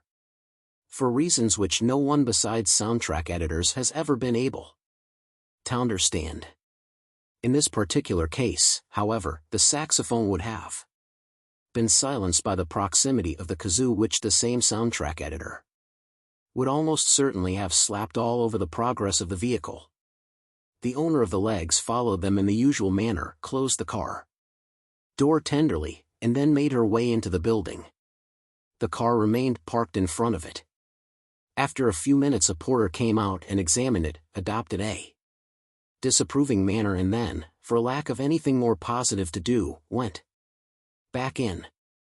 A short time later, Kate was shown into the office of Mr. Ralph Standish, the chief consultant psychologist and one of the directors of the Woods Head Hospital, who was just completing a telephone conversation. Yes, it is true, he was saying, that sometimes unusually intelligent and sensitive children can appear to be stupid.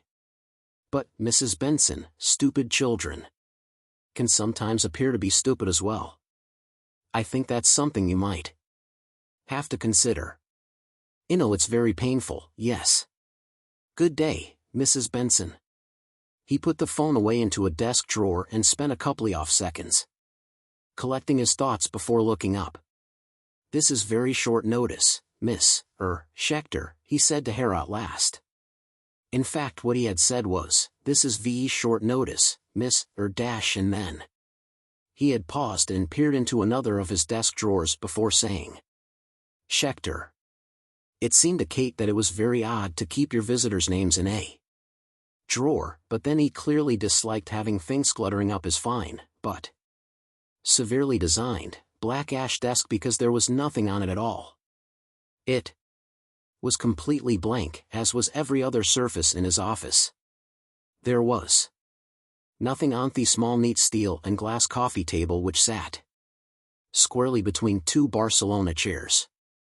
There was nothing on top of the two expensive-looking filing cabinets which stood at the back of the room. There were no bookshelves. If there were any books, they were presumably hidden away behind the white doors of the large blank built-in cupboards, and although there was one plain black picture frame hanging on the wall, this was presumably a temporary aberration because there was no picture on it. Kate looked around her with a bemused air. Do you have no ornaments in here at all, Mr. Standish? She asked. He was, for a moment, somewhat taken aback by her transatlantic directness, but then answered her. Indeed, I have ornaments, he said, and pulled open another drawer. He pulled out from this a small china model of a kitten playing with a ball of wool and put it firmly on the desk in front of him. As a psychologist, I am aware of the important role that ornamentation plays in nourishing the human spirit, he pronounced. He put the china kitten back in the drawer and slid it closed with a smooth click. Now, he clasped his hands together on the desk in front of him and looked at her inquiringly. It's very good of you to see me at short notice, Mr. Standish. Yes, we've established that. But I'm sure you know what newspaper deadlines are like. I know at least as much as I would ever care to know about newspapers. Miss, He opened his drawer again. Miss Schechter, but. Well, that's partly what made me approach you, lied Kate charmingly. I know that you have suffered from some, unfortunate publicity here, and thought you might welcome the opportunity to talk about some of the more enlightening aspects of the work at the Woods Head Hospital. She smiled very sweetly. It's only because you come to me with the highest recommendation from my very good friend and colleague Mr. Franklin, Alan Franklin, prompted Kate, to save the psychologist from having to open his drawer again. Alan Franklin was a therapist whom Kate had seen for a few sessions after the loss of her husband Luke. He had warned her that Standish, though brilliant, was also peculiar, even by the high standards set by his profession. Franklin, resumed Standish, that I agreed to see you. Let me warn you instantly that if I see any resumption of this something nasty in the Woods had mendacity appearing in the papers as a result of this interview, I will do such things. What they are yet I know not, but they shall be. The terror of the earth, said Kate, brightly. Standish narrowed his eyes. Lear, Act 2, Scene 4, he said. And I think you'll find its terrors and not terror. Do you know, I think you're right, replied Kate. Thank you, Alan, she thought. She smiled at Standish, who relaxed into pleased superiority. It was odd, Kate reflected, that people who needed to bully you were the easiest to push around. So you would like to know precisely what, Miss Schechter? Assume, said Kate, that I know nothing. Standish smiled, as if to signify that no assumption could possibly give him greater pleasure. Very well, he said. The Woods Head is a research hospital. We specialize in the care and study of patients with unusual or previously unknown conditions, largely in the psychological or psychiatric fields. Funds are raised in various ways. One of our chief methods is quite simply to take in private patients at exorbitantly high fees, which they are happy to pay, or at least happy to complain about. There is in fact nothing to complain about, because patients who come to us privately are made fully aware of why our fees are so high. For the money they are paying, they are, of course, perfectly entitled to complain. The right to complain is one of the privileges they are paying for. In some cases we come to a special arrangement under which, in return for being made the sole beneficiaries of a patient's estate, we will guarantee to look after that patient for the rest of his or her life. So in effect you are in the business of giving scholarships to people with particularly gifted diseases? Exactly. A very good way of expressing it. We are in the business of giving scholarships to people with particularly gifted diseases. I must make a note of that. Miss Mayhew. He had opened a drawer, which clearly contained his office intercom. In response to his summons, one of the cupboards opened, and turned out to be a door into a side office, a feature which must have appealed to some architect who had conceived an ideological dislike of doors. From this office there emerged obediently a thin and rather blank-faced woman in her mid-40s. Miss Mayhew, said Mr. Standish, we are in the business of giving scholarships to people with particularly gifted diseases. Very good, Mr. Standish, said Miss Mayhew, and retreated backwards into her office, pulling the door closed after her. Kate wondered if it was perhaps a cupboard after all. And we do have some patients with some really quite outstanding diseases at the moment, enthused the psychologist. Perhaps you would care to come and see one or two of our current stars? Indeed I would. That would be most interesting, Mr. Standish. You're very kind, said Kate. You have to be kind in this job, Standish replied, and flicked a smile on and off at her. Kate was trying to keep some of the impatience she was feeling out of her manner. She did not take to Mr. Standish, and was beginning to feel that there was a kind of Martian quality to him. Furthermore, the only thing she was actually interested in was discovering whether or not the hospital had accepted a new admission in the early hours of the morning, and if so, where he was and whether she could see him. She had originally tried the direct approach but had been rebuffed by a mere telephone receptionist on the grounds that she didn't have a name to ask for. Simply asking if they had any tall, well-built, blonde men in residence had seemed to create entirely the wrong impression. At least, she insisted to herself that it was entirely the wrong impression. A quick phone call to Alan Franklin had set her up for this altogether more subtle approach. Good. A look of doubt passed momentarily over Mr. Standish's face. and he summoned Miss Mayhew from out off her cupboard again. Miss Mayhew, that last thing I just said to you. Yes, Mr. Standish. I assume you realized that I wished you to make a note of it for me? No, Mr. Standish, but I will be happy to do so. Thank you, said Mr. Standish with a slightly tense look. And tidy up in here, please. The place looks a. He wanted to say that the place looked a mess, but was frustrated by its air of clinical sterility. Just tidy up generally, he concluded. Yes, Mr. Standish. The psychologist nodded tersely, brushed a non-existent speck of dust off the top of his desk, flicked another brief smillion and off at Kate, and then escorted her out of his office into the corridor, which was immaculately laid with the sort of beige carpet which gave everyone who walked on it electric shocks.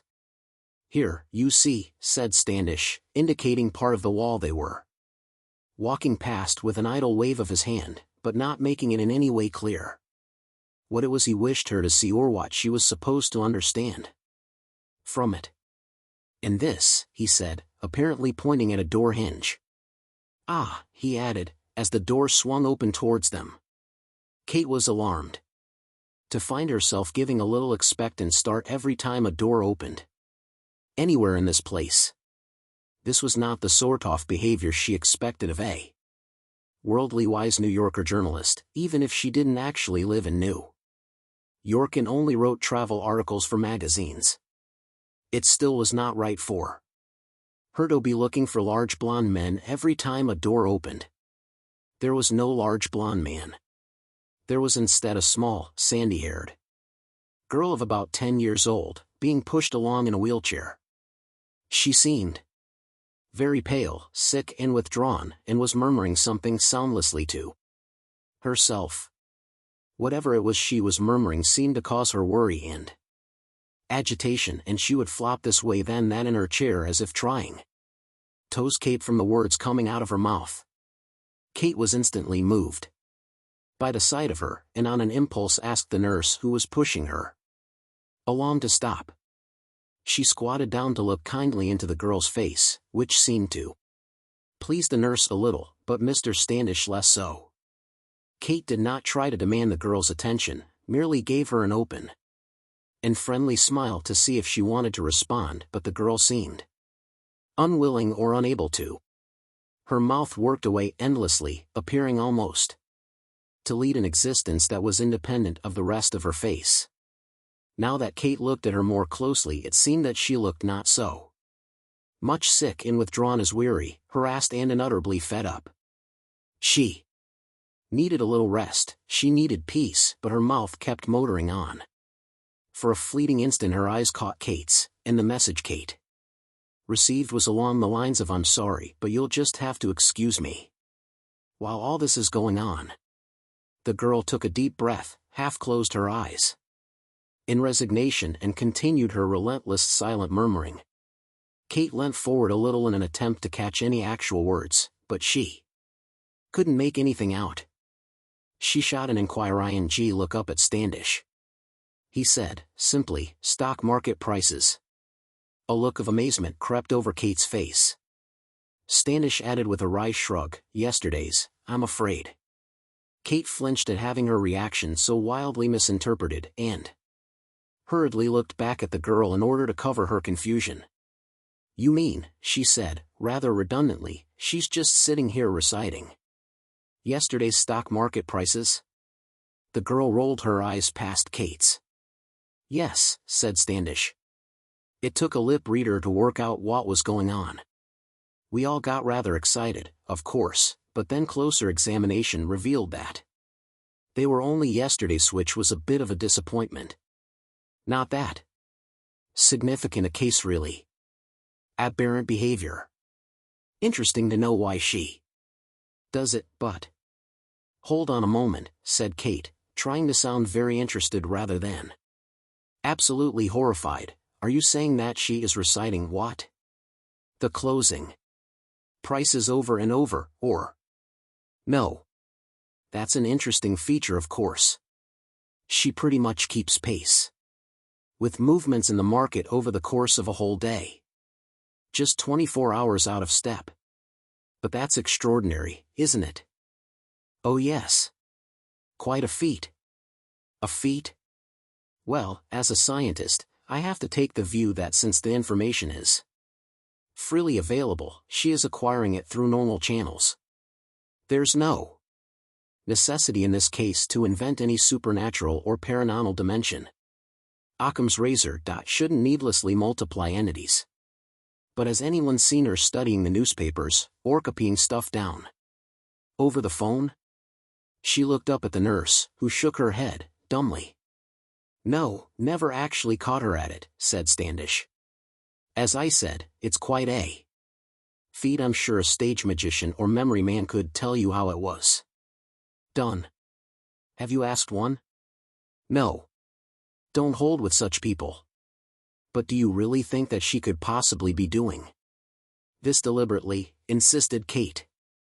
Believe me, if you understood as much about people as I do, Miss, you would believe anything, said Standish, in his most professionally reassuring tone of voice.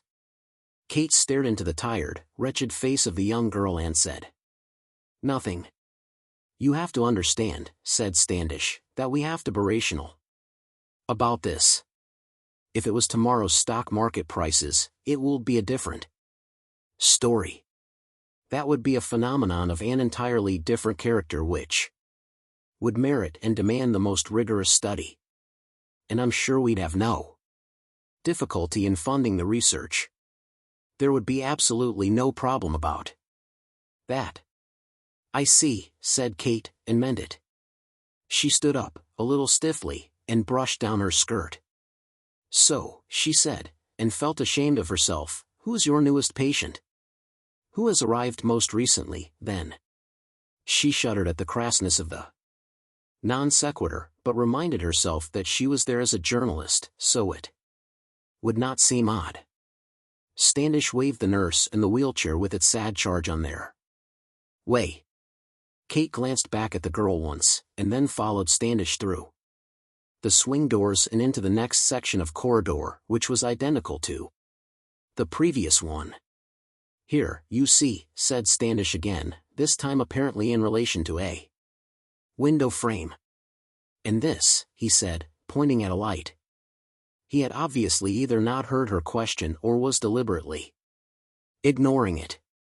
Perhaps, thought Kate, he was simply treating it with the contempt it deserved.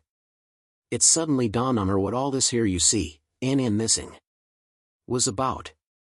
He was asking her to admire the quality of the decor.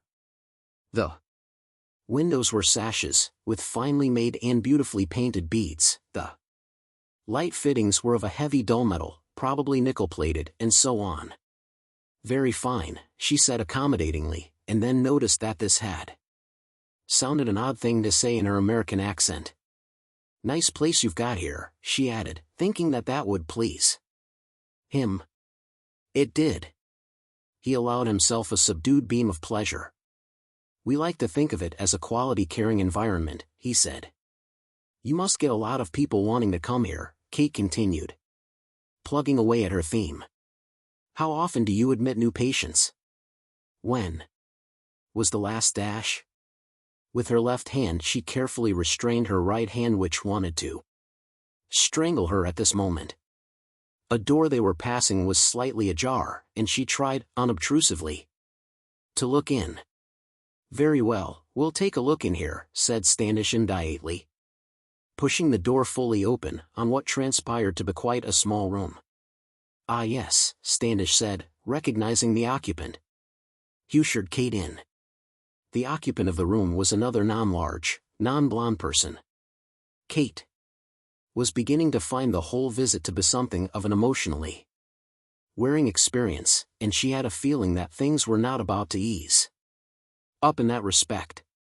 The man sitting in the bedside chair while his bed was being made up by a hospital orderly was one of the most deeply and disturbingly tousled people that Kate had ever seen. In fact, it was only his hair that was tousled, but it was tousled to such an extreme degree that it seemed to draw all of his long face up into its distressed chaos. He seemed quite content to sit where he was, but there was something tremendously vacant about his contentedness. He seemed literally to be content about nothing. There was a completely empty space hanging in the air, about 18 inches in front of his face, and his contentedness, if it sprang from anything, sprang from staring at that. There was also a sense that he was waiting for something, whether it was something that was about to happen at any moment, or something that was going to happen later in the week, or even something that was going to happen some little while after hell iced over and British Telecom got the phones fixed. Was by no means apparent because it seemed to be all the same to him. If it happened, he was ready for it, and if it didn't, he was content. Kate found such contentedness almost unbearably distressing. "What's the matter with him?" she said quietly, and then instantly realized that she was talking as if he wasn't there when could probably speak perfectly well for himself.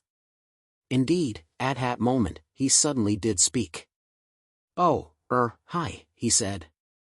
"Okay, yeah, thank you." Hello," she said, in response, though it didn't seem quite to fit. Or rather, what he had said didn't seem quite to fit. Standish made a gesture to her to discourage her from speaking. Yeah, a bagel would be fine," said the contented man. He said it in a flat kind of tone, as if merely repeating something he had been given to say. "Yeah, and maybe some juice," he added. "Okay, thanks." He then relaxed into his state of empty watchfulness. "A very unusual condition," said Standish, "that is to say, we can only believe that it is entirely unique. I've certainly never heard of anything remotely like it. It has also proved virtually impossible to verify beyond question that it is what it appears to be, so I'm glad to say that we have been spared the embarrassment of attempting to give the condition a name." "Would you like me to help Mr. Elwes back to bed?" asked the orderly of Standish. Standish nodded. He didn't bother to waste words on minions. The orderly bent down to talk to the patient. "Mr. Elwes," he said quietly. Mr. Elwes seemed to swim up out of a reverie. He said, and suddenly looked around. He seemed confused. Oh.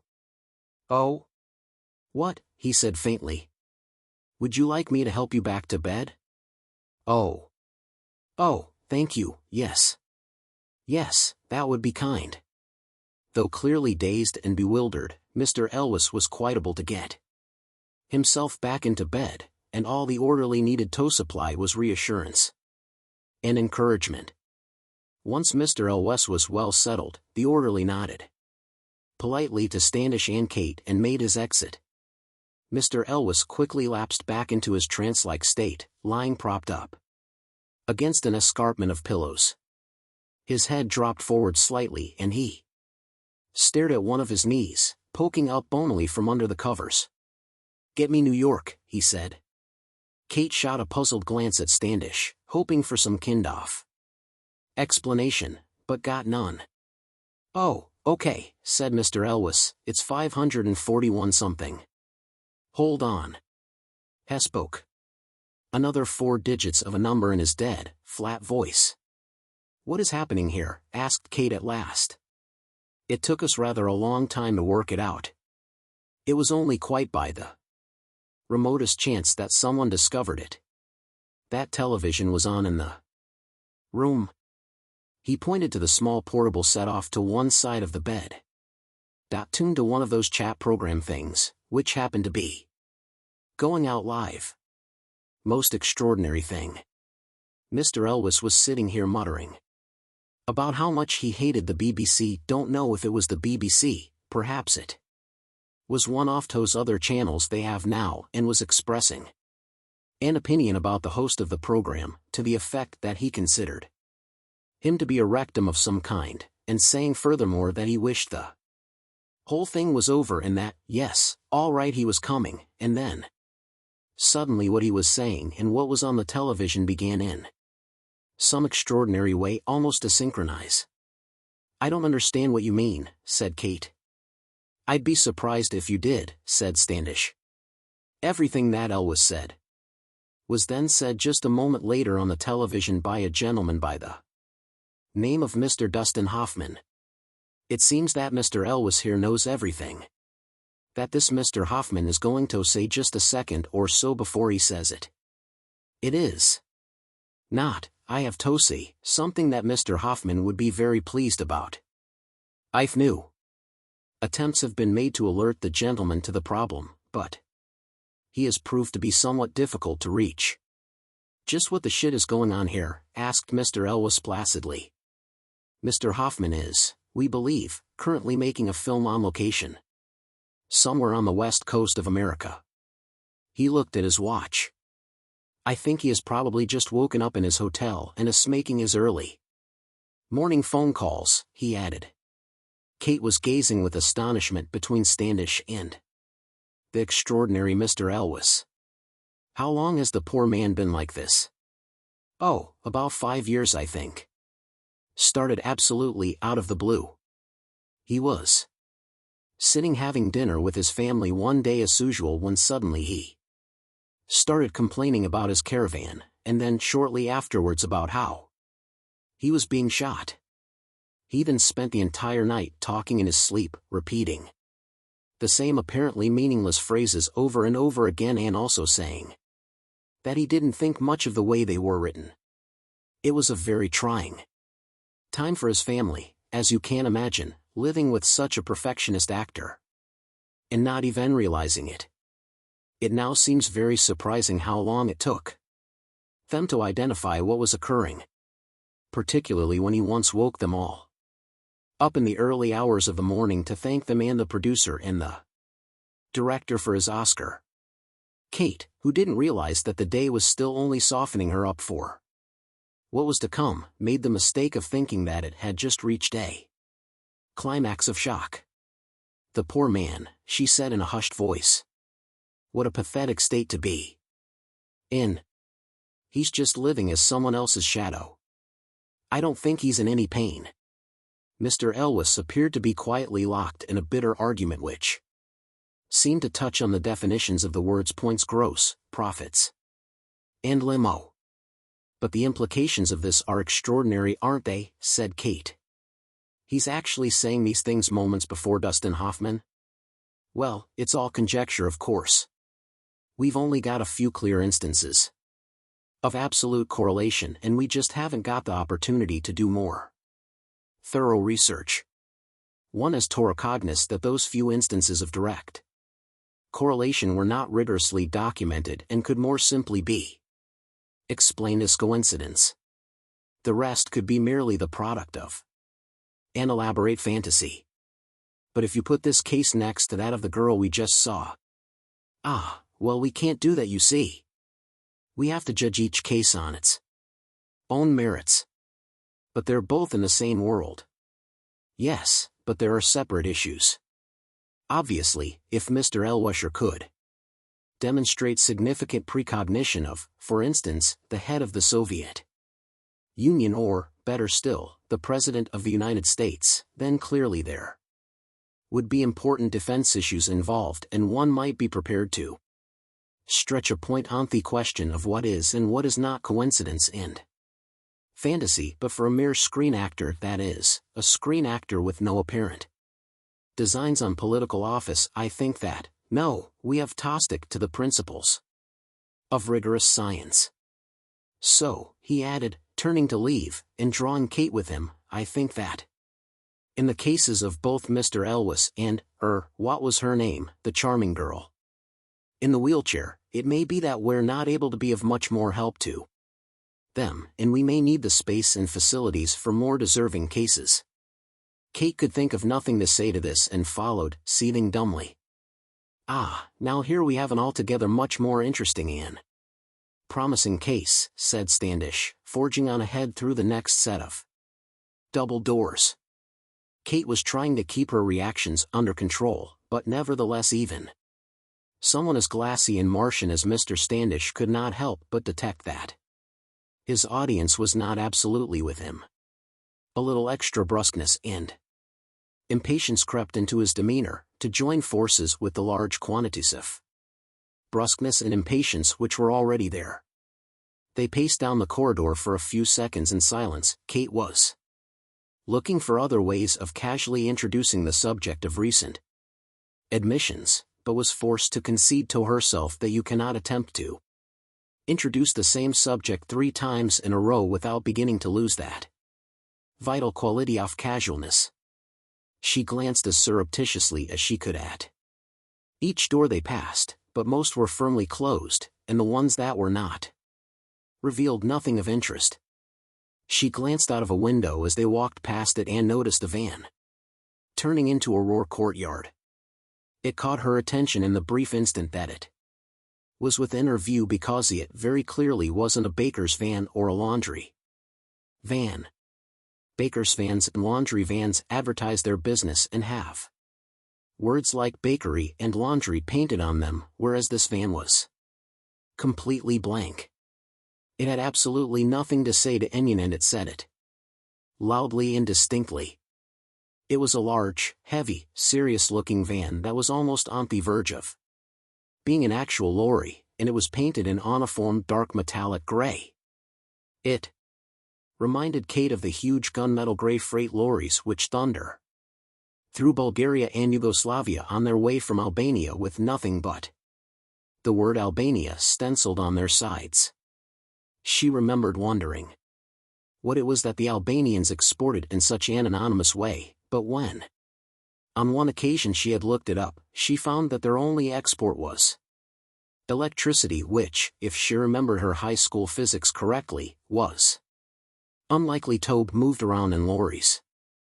The large, serious-looking van turned and started to reverse towards a rear entrance to the hospital. Whatever it was that the van usually carried, Kate thought it was about either to pick it up or deliver it. She moved on. A few moments later Standish arrived at a door, knocked at it gently and looked inquiringly into the room within. He then beckoned to Kate to follow him in. This was a room of an altogether different sort. Immediately within the door was an anteroom with a very large window through which the main room could be seen. The 2 rooms were clearly soundproofed from each other, because the anteroom was decked out with monitoring equipment and computers, not one of which but didn't hum loudly to itself, and the main room contained a woman lying in bed, asleep. Mrs. Elspeth May, said Standish, and clearly felt that he was introducing the top of the bill. Her room was obviously a very good one, spacious and furnished comfortably and expensively. Fresh flowers stood on every surface, and the bedside table on which Mrs. May's knitting lay was of mahogany. She herself was a comfortably shaped, silver-haired lady of late middle age, and she was lying asleep half propped up in bed on a pile of pillows, wearing a pink woolly cardigan. Here a moment it became clear to Kate that, though she was asleep, she was by no means inactive. Her head lay back peacefully with her eyes closed, but her right hand was clutching a pen which was scribbling away furiously on a large pad of paper which lay beside her. The hand, like the wheelchair girl's mouth, seemed to lead an independent and feverishly busy existence. Some small pinkish electrodes were taped to Mrs. May's forehead just below her hairline, and Kate assumed that these were providing some of the readings which danced across the computer screens in the anteroom in which she and Standish stood. 2 white-coated men and a woman sat monitoring the equipment, and a nurse stood watching through the window.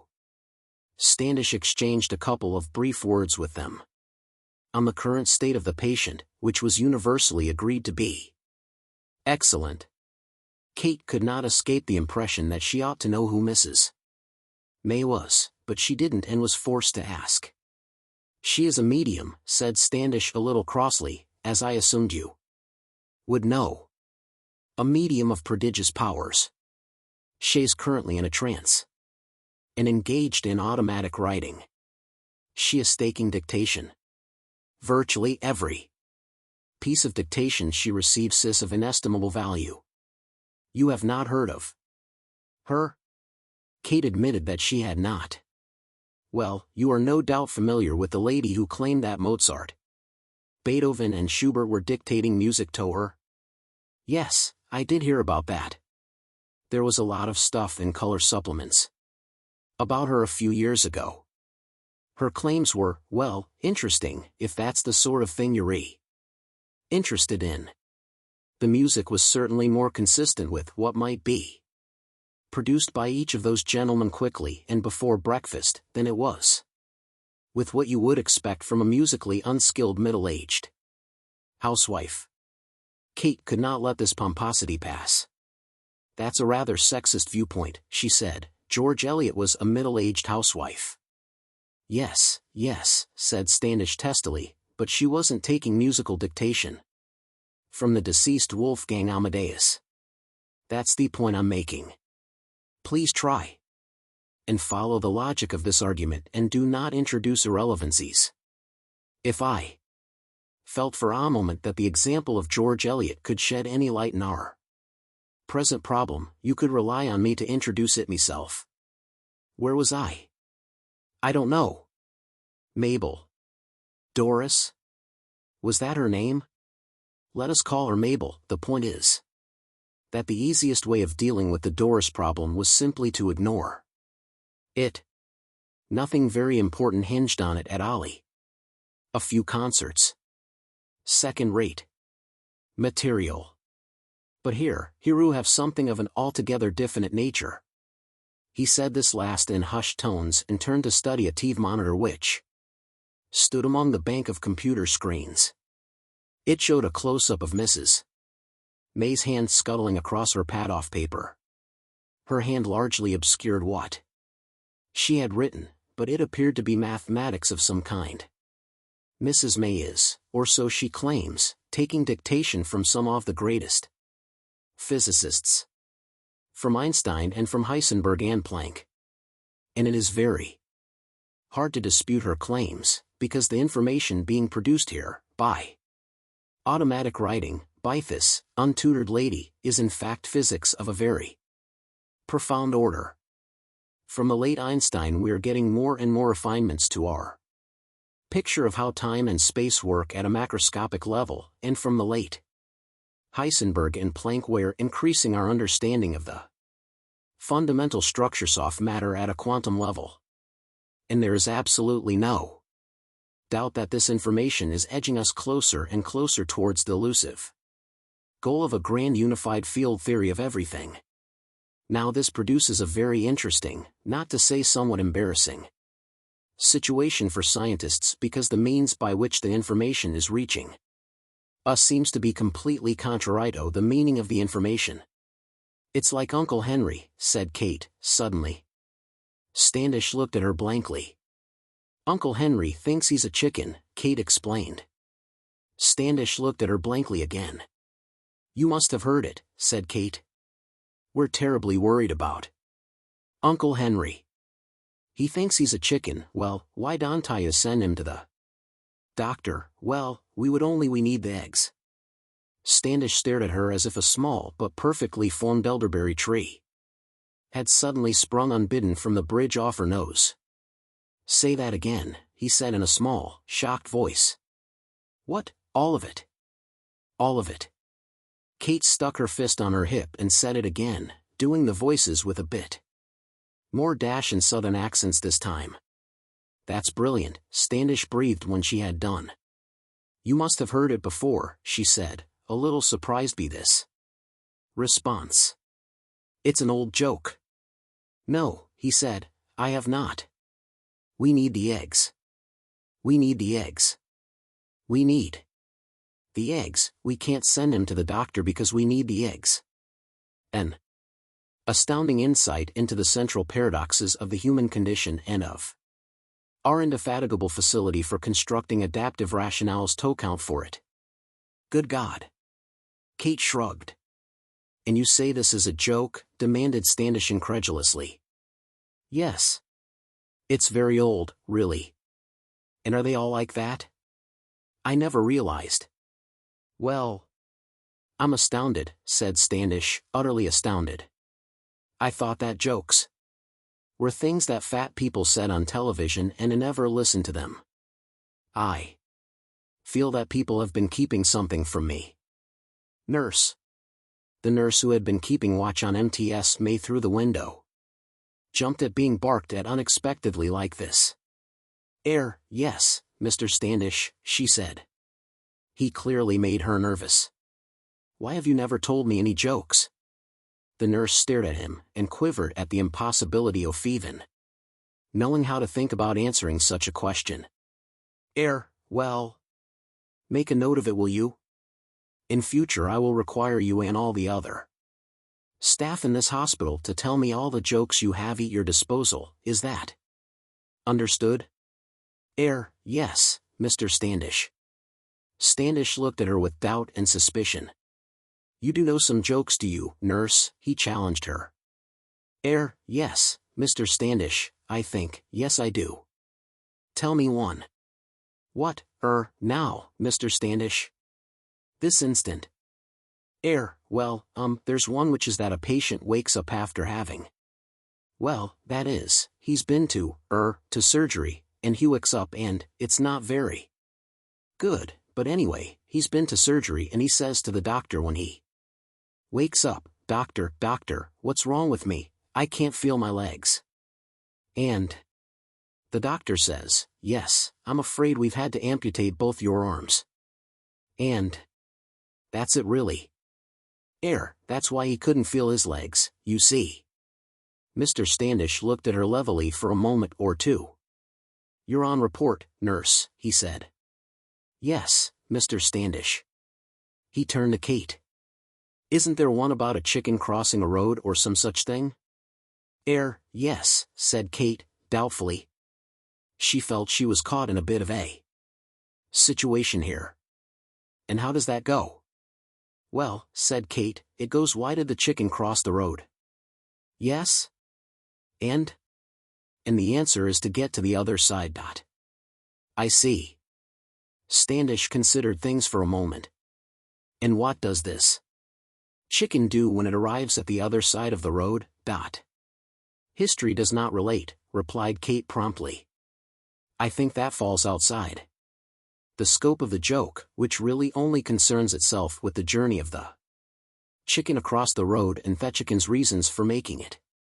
It's a little like a Japanese haiku in that respect. Kate suddenly found she was enjoying herself. She managed a surreptitious wink at the nurse, who had no idea what to make of anything at all. I see, said Standish once again, and frowned. And do these jokes require the preparatory use of any form of artificial stimulant? Depends on the joke, depends on who it's being told to. Well, I must say, you've certainly opened up a rich furrow for me. Miss, it seems to me that the whole field of humor could benefit from close and immediate scrutiny. Clearly we need to sort out the jokes which have any kind of genuine psychological value from those which merely encourage drug abuse and should be stopped. Good. He turned to address the white-coated researcher who was studying the TV monitor on which Mrs. May's scribblings were being tracked. Anything fresh of value from Mr. Einstein? He asked. The researcher did not move his eyes from the screen. He replied, it says. How would you like your eggs? Poached or boiled? Again, Standish paused. Interesting, he said, very interesting. Continue to make careful note of everything she writes. Come. This last he said to Kate, and made his way out of the room. Very strange people, physicists, he said as soon as they were outside. Again. In my experience, the ones who aren't actually dead are in some way very ill. Well, the afternoon press is on, and I'm sure that you are keen to get away and write your article, Miss. I certainly have things urgently awaiting me, attention and patience awaiting my care. So, if you have no more questions, there is just one thing, Mr. Standish. Kate decided, to hell with it. We need to emphasize that it's up to the minute. Perhaps if you could spare a couple more minutes we could go and see whoever is your most recent admission. I think that would be a little tricky. Our last admission was about a month ago and she died of pneumonia 2 weeks after admission. Oh, ah. Well, perhaps that isn't so thrilling.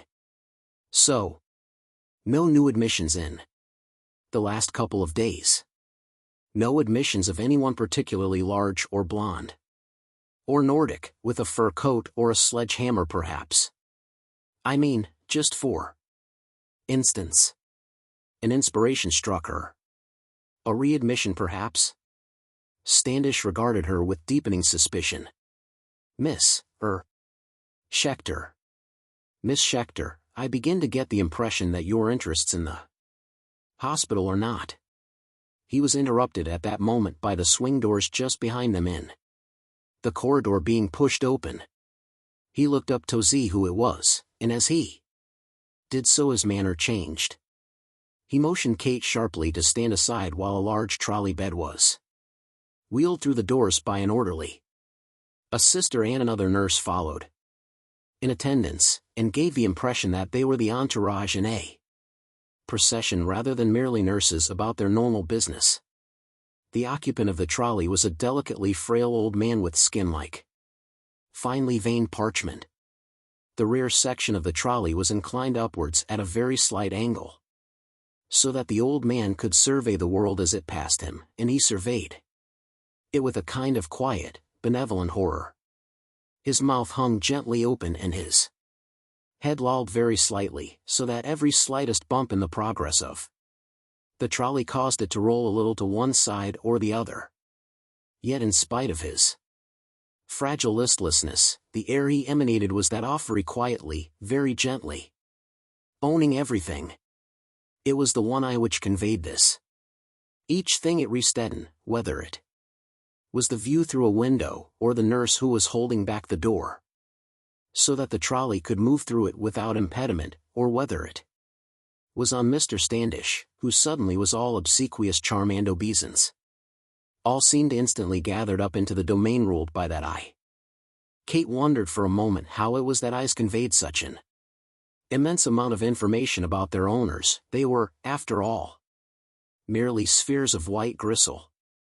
They hardly changed as they got older, apart from getting a bit redder and a bit runnier. The iris opened and closed a bit. But that was all. Where did all this flood of information come from? Particularly in the case of a man with only one of them and only a sealed up flap of skin in place of the other. She was interrupted in this line of thought by the fact that at that instant the eye in question moved on from Standish and settled on her.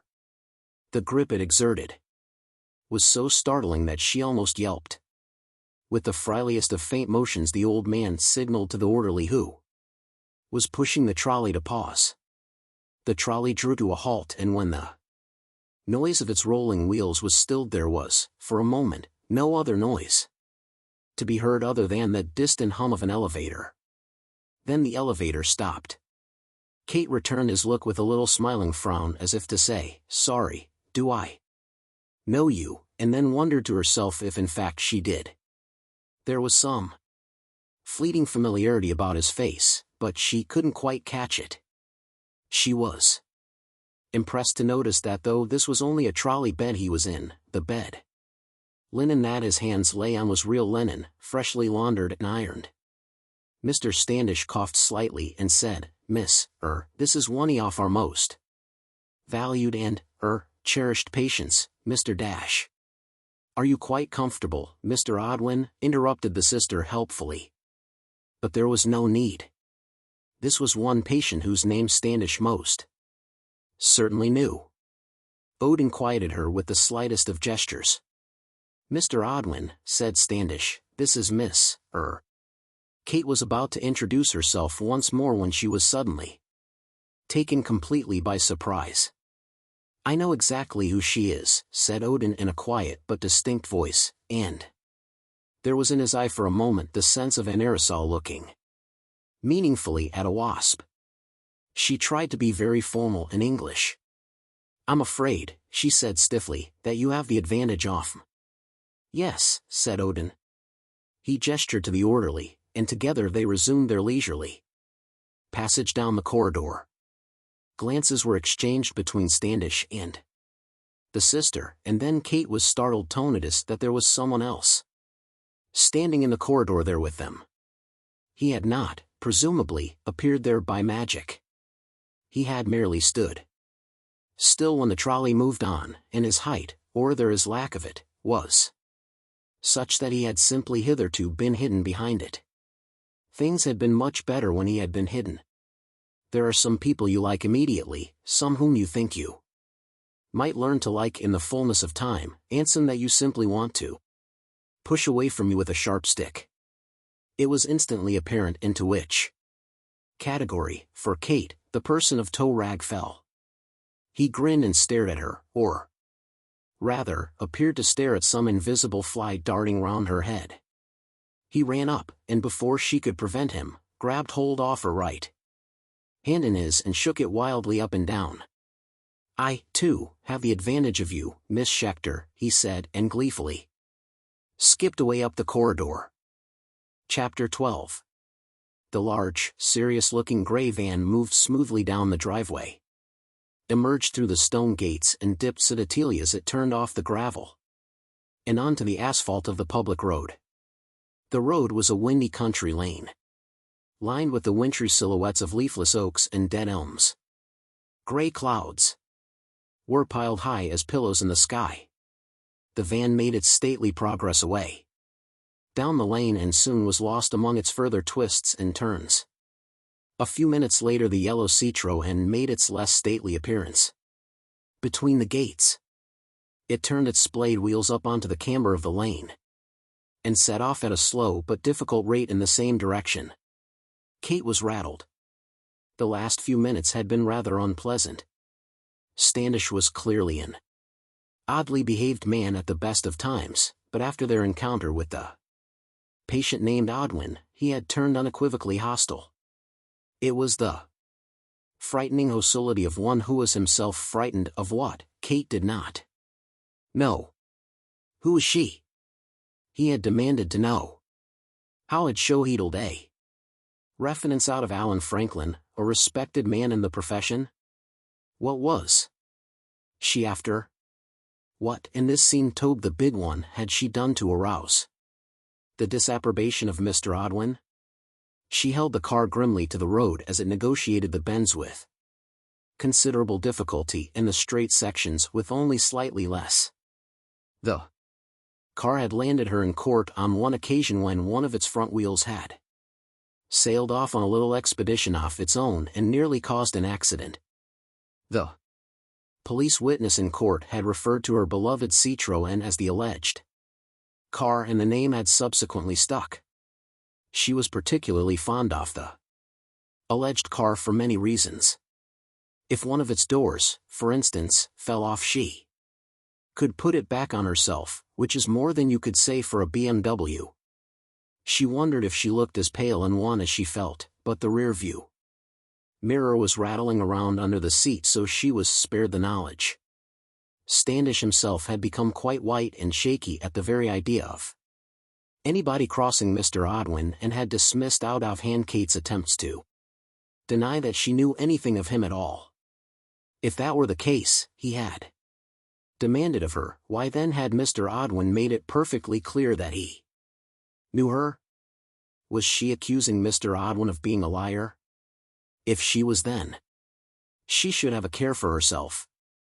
Kate did not know. The encounter with Mr. Odwin was completely inexplicable to her. But she could not deny to herself that the man packed some kind of punch. When he looked at you, you stayed looked at.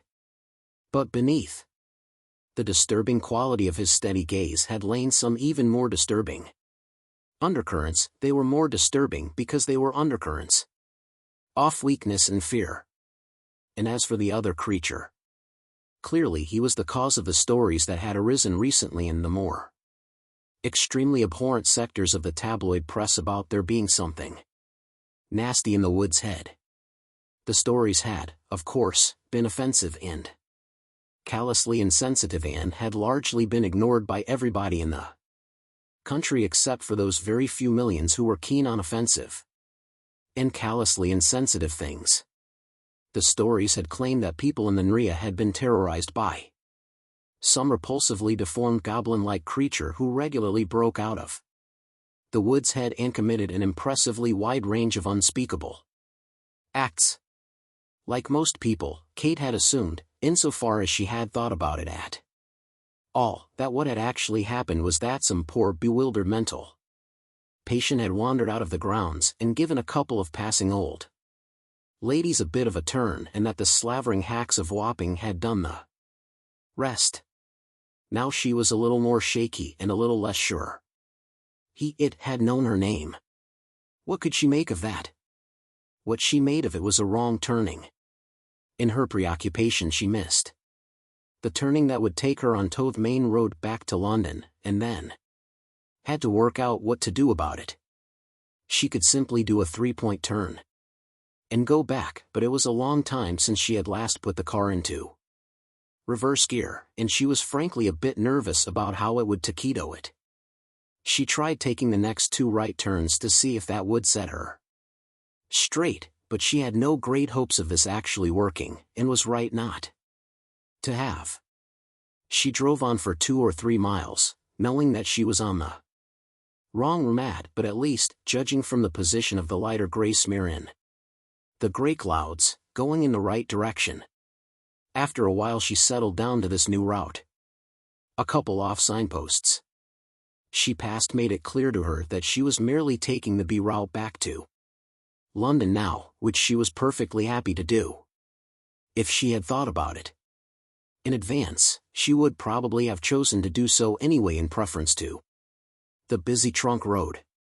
The trip had been a total failure, and she would have done far better simply to have stayed soaking in the bath all afternoon. The whole experience had been thoroughly disturbing, verging in the frightening, and she had drawn a complete blank as far as her actual objective was concerned. It was bad enough having an objective that she could hardly bring herself to admit to, without having it completely fall apart on her as well. A sense of stale futility gradually closed in on her along with the general greenness of the sky. She wondered if she was going very slightly mad.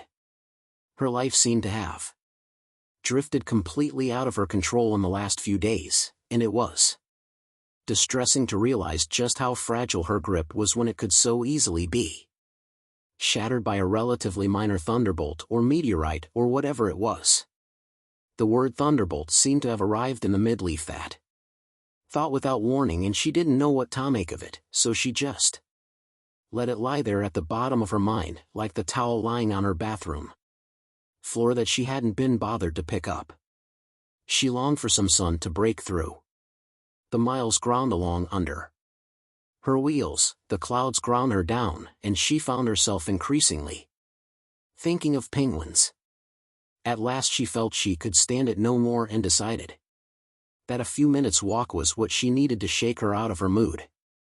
She stopped the car at the side of the road, and the elderly Jaguar which had been following her for the last 17 miles ran straight into the back of her, which worked just as well.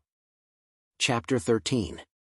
With a delicious shock of rage, Kate leapt, invigorated, out of her car and ran to harangue the driver of the other car, who was, in turn, leaping out of his in order to harangue her.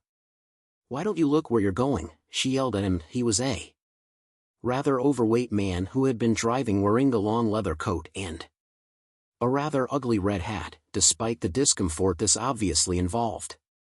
Kate warmed to him for it. "Why don't I look where I'm going?" he replied heatedly. "Don't you look in your near-view mirror?" "No," said Kate, putting her fists on her hips. "Oh," said her adversary. "Why not?" "Because it's under the seat." "I see," he replied grimly.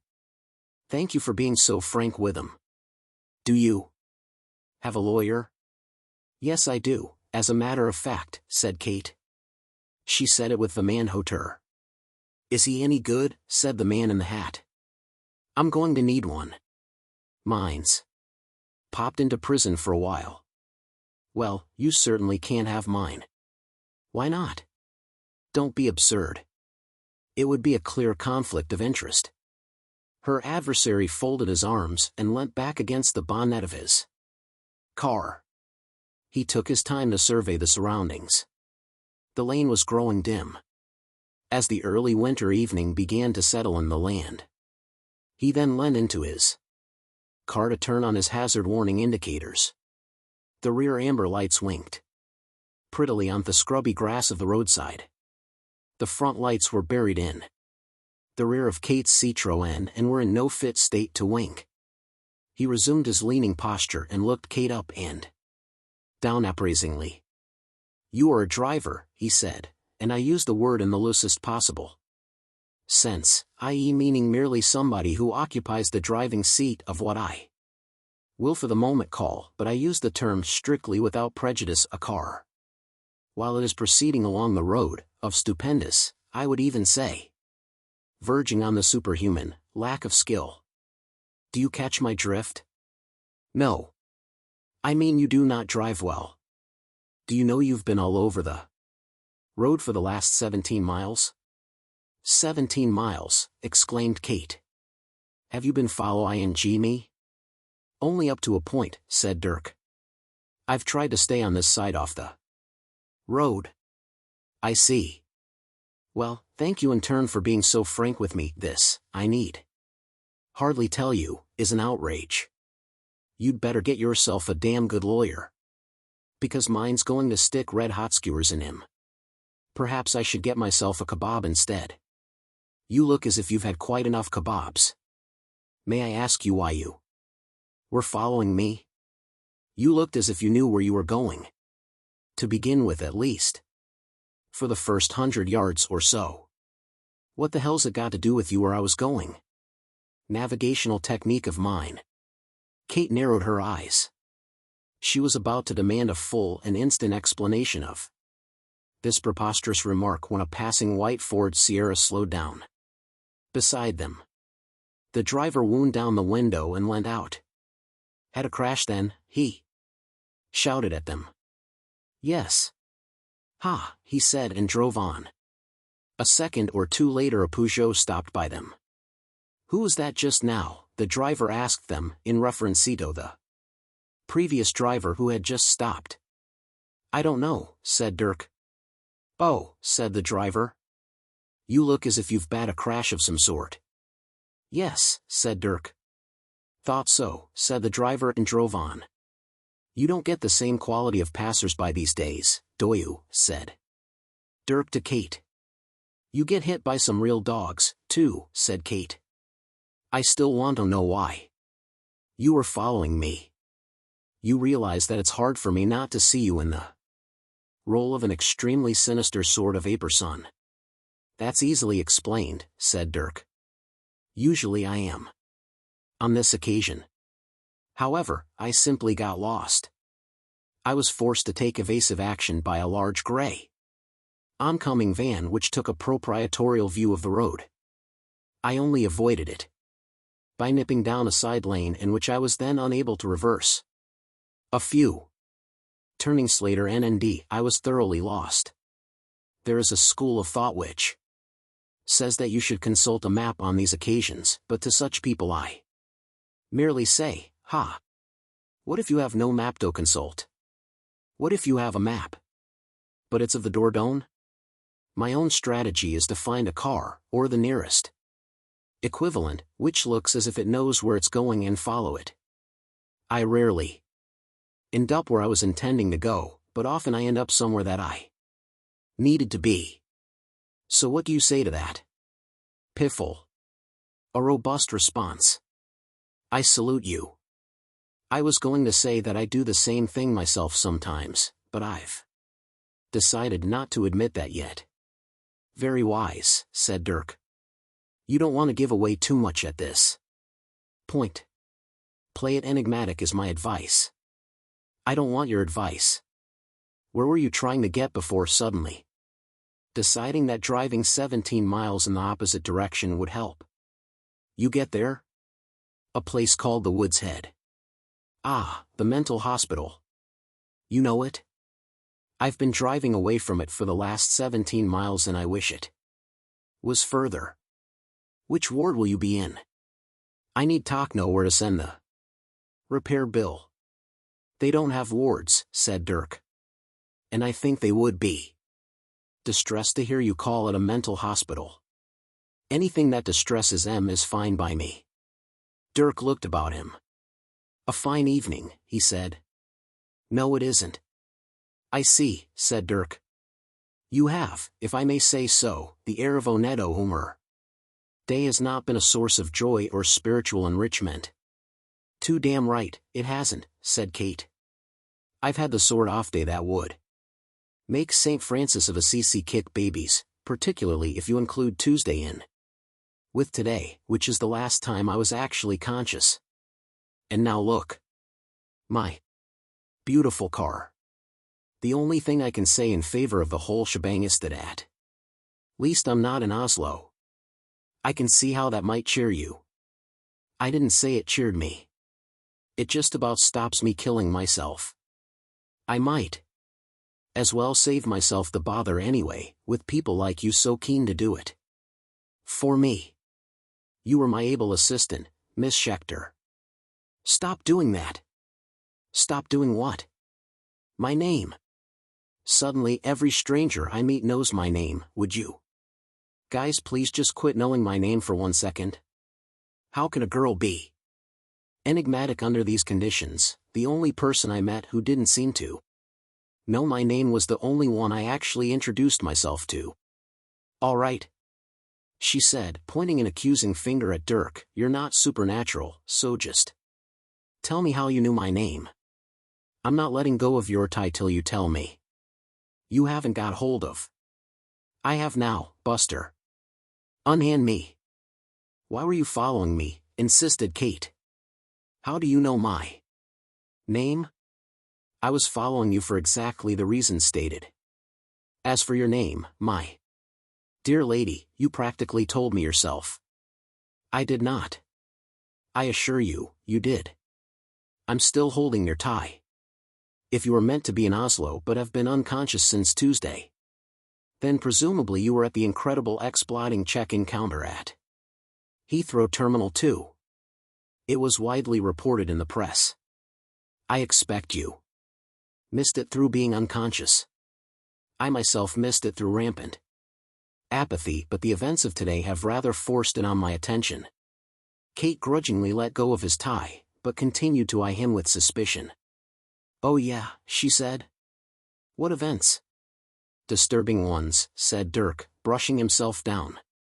Even if what you had told me yourself had not been to identify you, then the fact of your having also been today to visit the woodshed clinched it for me. I gather from your mood-off belligerent despondency that the man you were seeking was not Thien. What?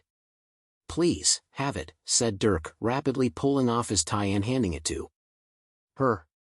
By chance I ran into a nurse from your hospital earlier today.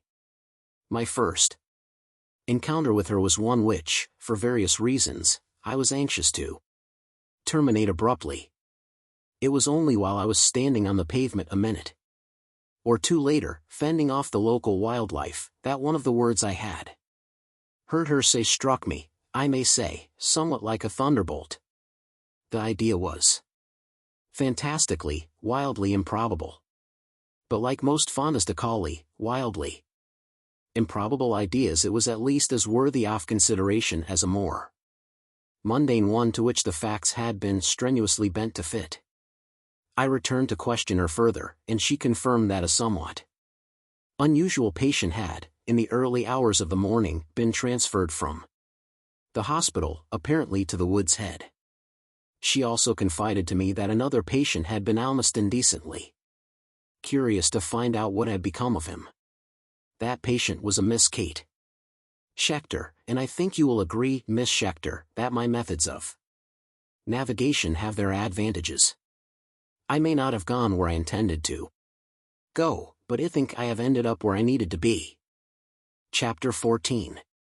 After about half an hour, a hefty man from the local garage arrived with a pickup truck, a tow rope, and a son.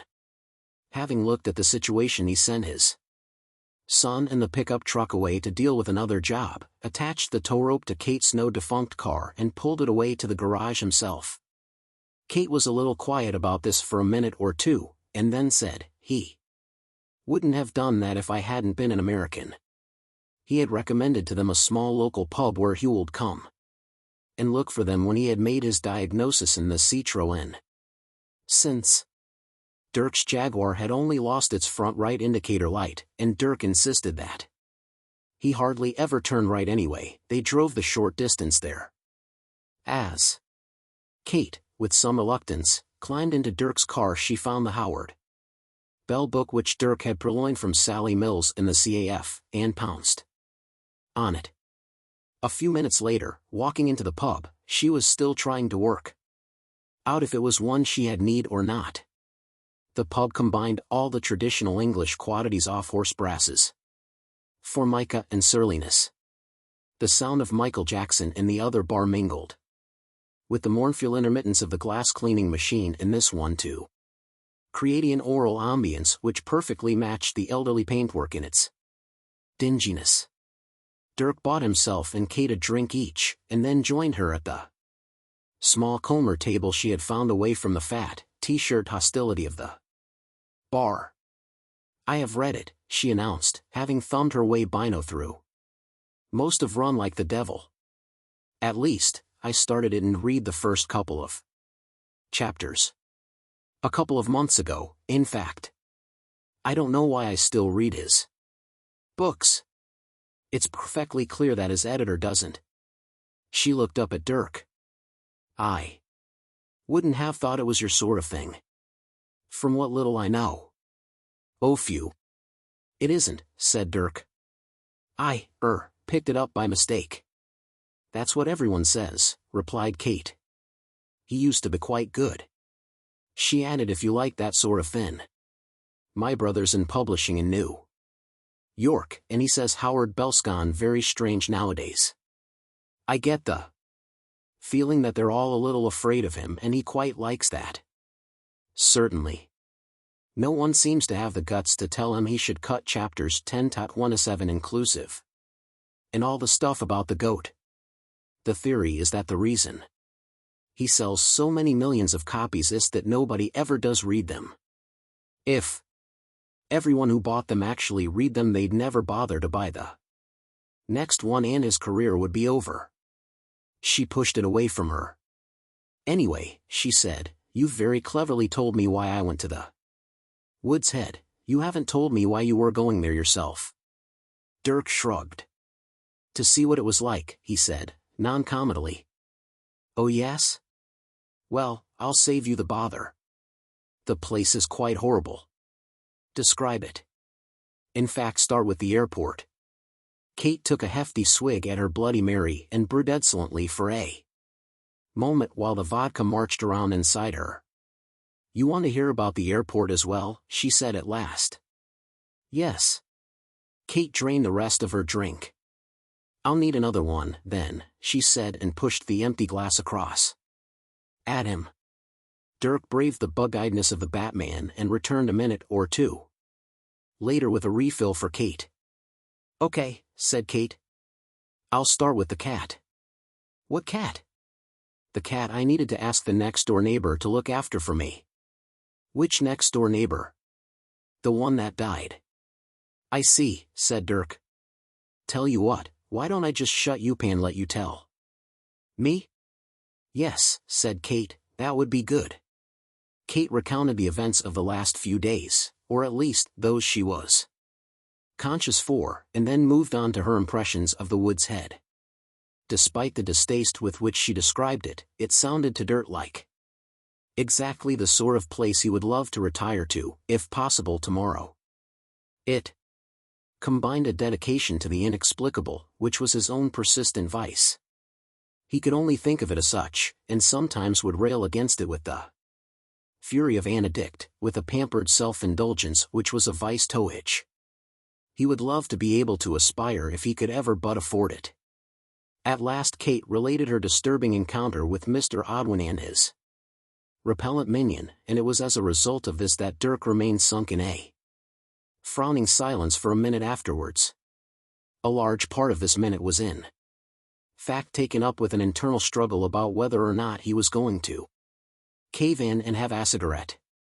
He had recently forsworn them, and the struggle was a regular one, and he lost it regularly, often without noticing.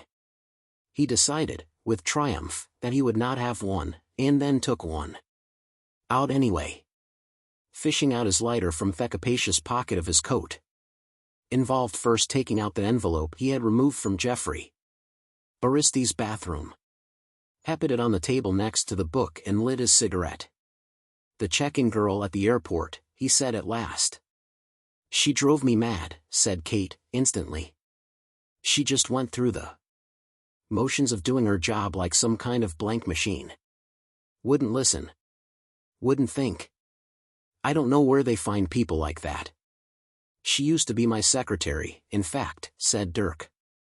"They don't seem to know where to find her now, either." "Oh. I'm sorry," said Kate immediately, and then reflected for a moment. "I expect you're going to say that she wasn't like that really," she continued. "Well, that's possible. I expect she was just shielding herself from the frustrations of her job. It must drive you insensible working at an airport. I think I would have sympathized if I hadn't been so goddamn frustrated myself. I'm sorry, I didn't know." "So that's what you're trying to find out about?" Dirk gave a noncommittal type of nod. "Amongst other things," he said. Then he added, "I'm a private detective." "Oh," said Kate in surprise, and then looked puzzled. "Does that bother you?" "It's just that I have a friend who plays the double bass." "I see," said Dirk. "Whenever people meet him and he's struggling Arnon wit hit, they all say the same thing, and it drives him crazy. They all say, 'I bet you wished you played the piccolo.' Nobody ever works out that that's what everybody else says. I was just trying to work out if there was something that everybody would always say to a private detective, so that I could avoid saying it. No. What happens is that everybody looks very shifty for a moment, and you got that very well." "I see." Kate looked disappointed. "Well, do you have any clues, that is to say, any idea about what's happened to your secretary?" "No," said Dirk, "no idea. Just a vague image that I don't know what to make of." He toyed thoughtfully with his cigarette, and then let his gaze wander over the table again and into the book.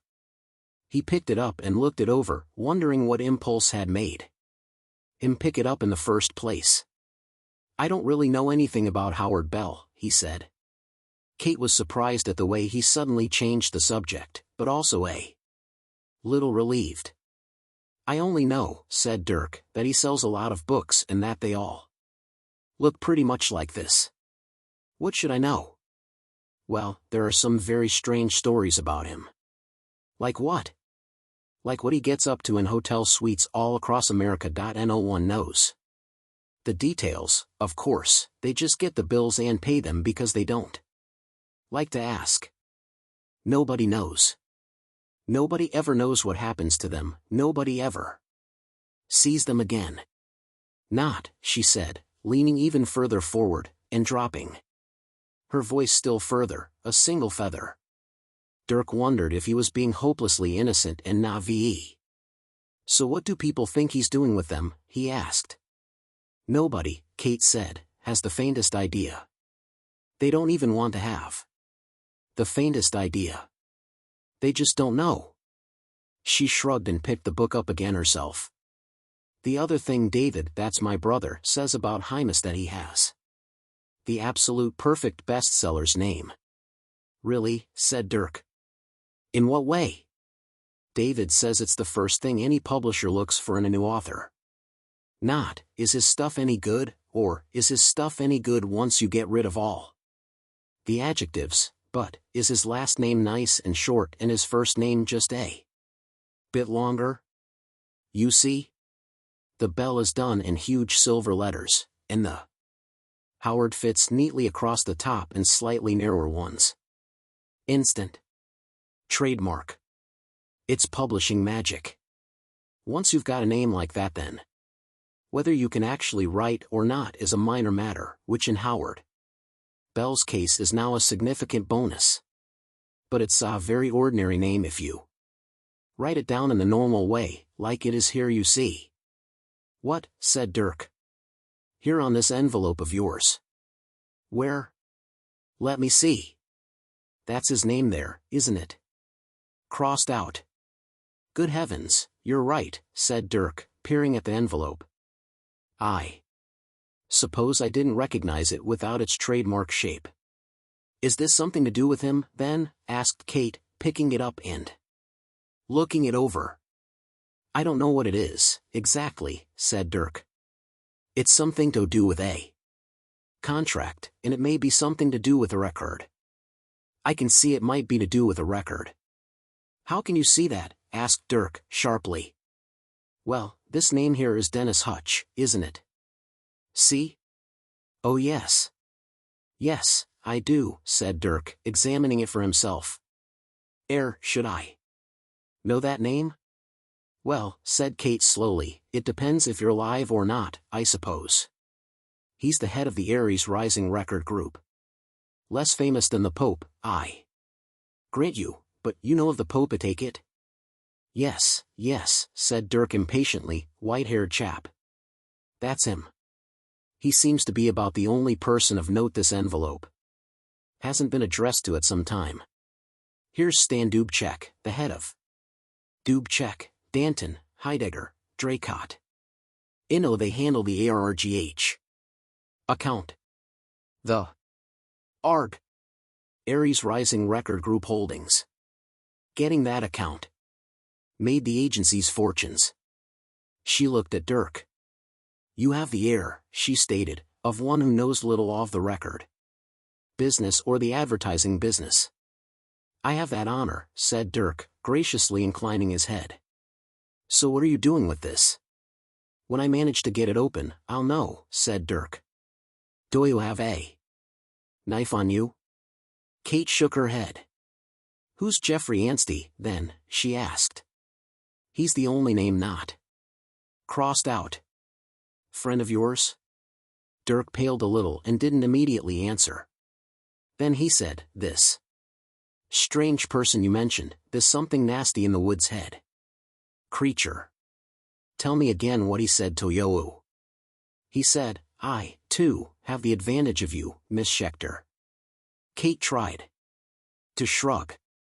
Dirk weighed his thoughts uncertainly for a moment. I think it is just possible, he said at last, that you may be in some kind of danger. You mean it's possible that passing lunatics may crash into him in the road? That kind of danger? Maybe even worse. Oh yeah? Yes. And what makes you think that? It's not entirely clear to me yet, replied Dirk with a frown. Most of the ideas I have at the moment have to do with things that are completely impossible, so I'm wary about sharing them. They are, however, the only thoughts I have. I'd get some different ones, then, said Kate. What was the Sherlock Holmes principle? Once you have discounted the impossible, then whatever remains, however improbable, must be the truth. I reject that entirely, said Dirk, sharply. The impossible often has a kind of integrity to it which the merely improbable lacks. How often have you been presented with an apparently rational explanation of something which works in all respects other than one, which is just that it is hopelessly improbable? Your instinct is to say, yes, but he or she simply wouldn't. Well, it happened to me today, in fact, replied Kate. Ah yes, said Dirk, slapping the table and making the glasses jump. Your girl in the wheelchair a perfect example. The idea that she is somehow receiving yesterday's stock market prices apparently out of thin air is merely impossible, and therefore must be the case, because the idea that She is maintaining an immensely complex and laborious hoax of no benefit to herself is hopelessly improbable. The first idea merely supposes that there is something we don't know about, and God knows there are enough of those. The second, however, runs contrary to something fundamental and human, which we doc know about. We should therefore be very suspicious of it and all its specious rationality. But you won't tell me what you think. No. Why not? Because it sounds ridiculous. But I think you are in danger. I think you might be in horrible danger.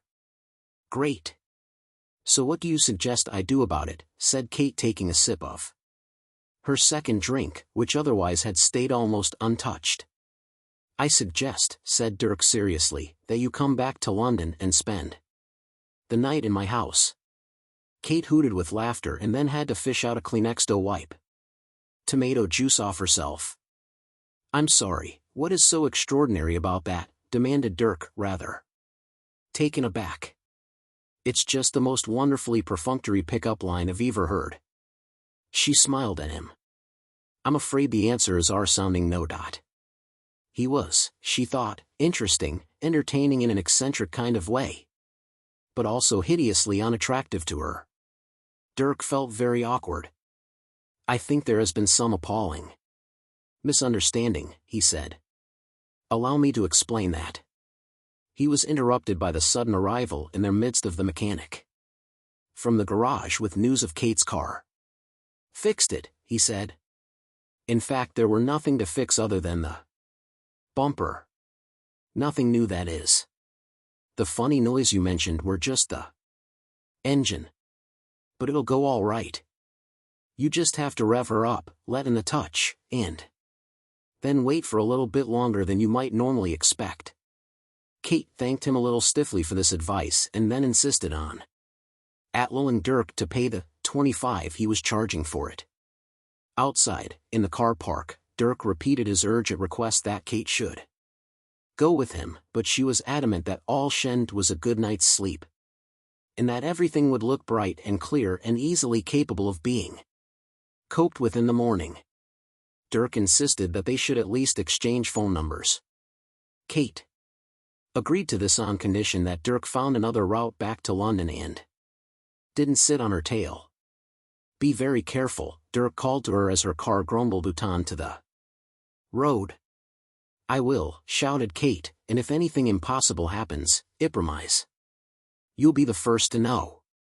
For a brief moment, the yellow undulations of the car gleamed dully in the light leaking from the pub windows and stood out against the heavily hunched grayness of the night sky, which soon swallowed it up. Dirk tried to follow her, but his car wouldn't start. Chapter 15. The clouds sank more heavily over the land, clenching into huge sullen towers, as Dirk, in a sudden excess of alarm, had to call out the man from the garage once again. He was slower to arrive with his truck this time and bad-tempered with drink when at last he did. He emitted a few intemperate barks of laughter at Dirk's predicament, then fumbled the bonnet of his car open and subjected him to all kinds of muttered talk about manifolds, pumps, alternators and starlings, and resolutely would not be drawn on whether or not he was going to be able to get the thing to go again that night. Dirk was unable to get a meaningful answer, or at least an answer that meant anything to him, as to what was causing the rumpus in the alternator. What ailed the fuel pump, in what way the operation of the starter motor was being disrupted, and why the timing was off. He did at last understand that the mechanic was also claiming that a family of starlings had at some time in the past made their nest in a sensitive part of the engine's workings and had subsequently perished horribly, taking sensitive parts of the engine with them, and at this point Dirk began to cast about himself desperately for what to do. He noticed that the mechanic's pickup truck was standing nearby with its engine still running, and elected to make off with this instead. Being a slightly less slow and cumbersome runner than the mechanic, he was able to put this plan into operation with a minimum of difficulty. He swung out into the lane, drove off into the night and parked 3 miles down the road.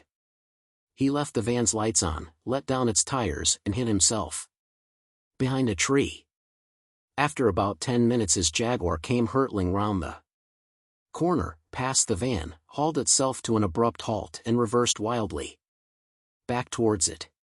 The mechanic threw open the door, leapt out and hurried over to reclaim his property, leaving Dirk with the opportunity he needed to leap from behind the tree and reclaim his own.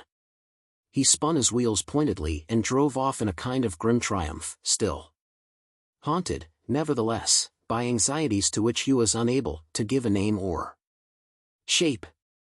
Kate, in the meantime, had joined the dimly glowing yellow stream that led on eventually through the West Thames suburbs of Acton and Ealing and into the heart of London. She crawled up over the Westway flyover and soon afterwards turned north up towards Primrose Hill and home. She always enjoyed driving up alongside the park in the dark night. Shapes of the trees soothed her and made her long for the quietness of her bed. She found the nearest parking space she could to her front door, which was about 30 yards distant. She climbed out of the car and carefully omitted to lock it. She never left anything of value in it, and she found that it was to her advantage if people didn't have to break anything in order to find that out. The car had been stolen twice, but on each occasion it had been found abandoned 20 yards away. She didn't go straight home but set off instead in the opposite direction to get some milk in Bin Liner's FRMM, the small corner shop in the next street. She agreed with the gentle-faced Pakistani who ran it that she did indeed look tired, and should have an early night, but on the way back she made another small diversion to go and lean against the railings of the park, gaze into its darkness for a few minutes, and breathe in some of its cold, heavy night air. At last she started to head back towards her flat. She turned into her own road, and as she passed the first street lamp it flickered and went out, leaving her in a small pull-off darkness. That sort of thing always gives one a nasty turn.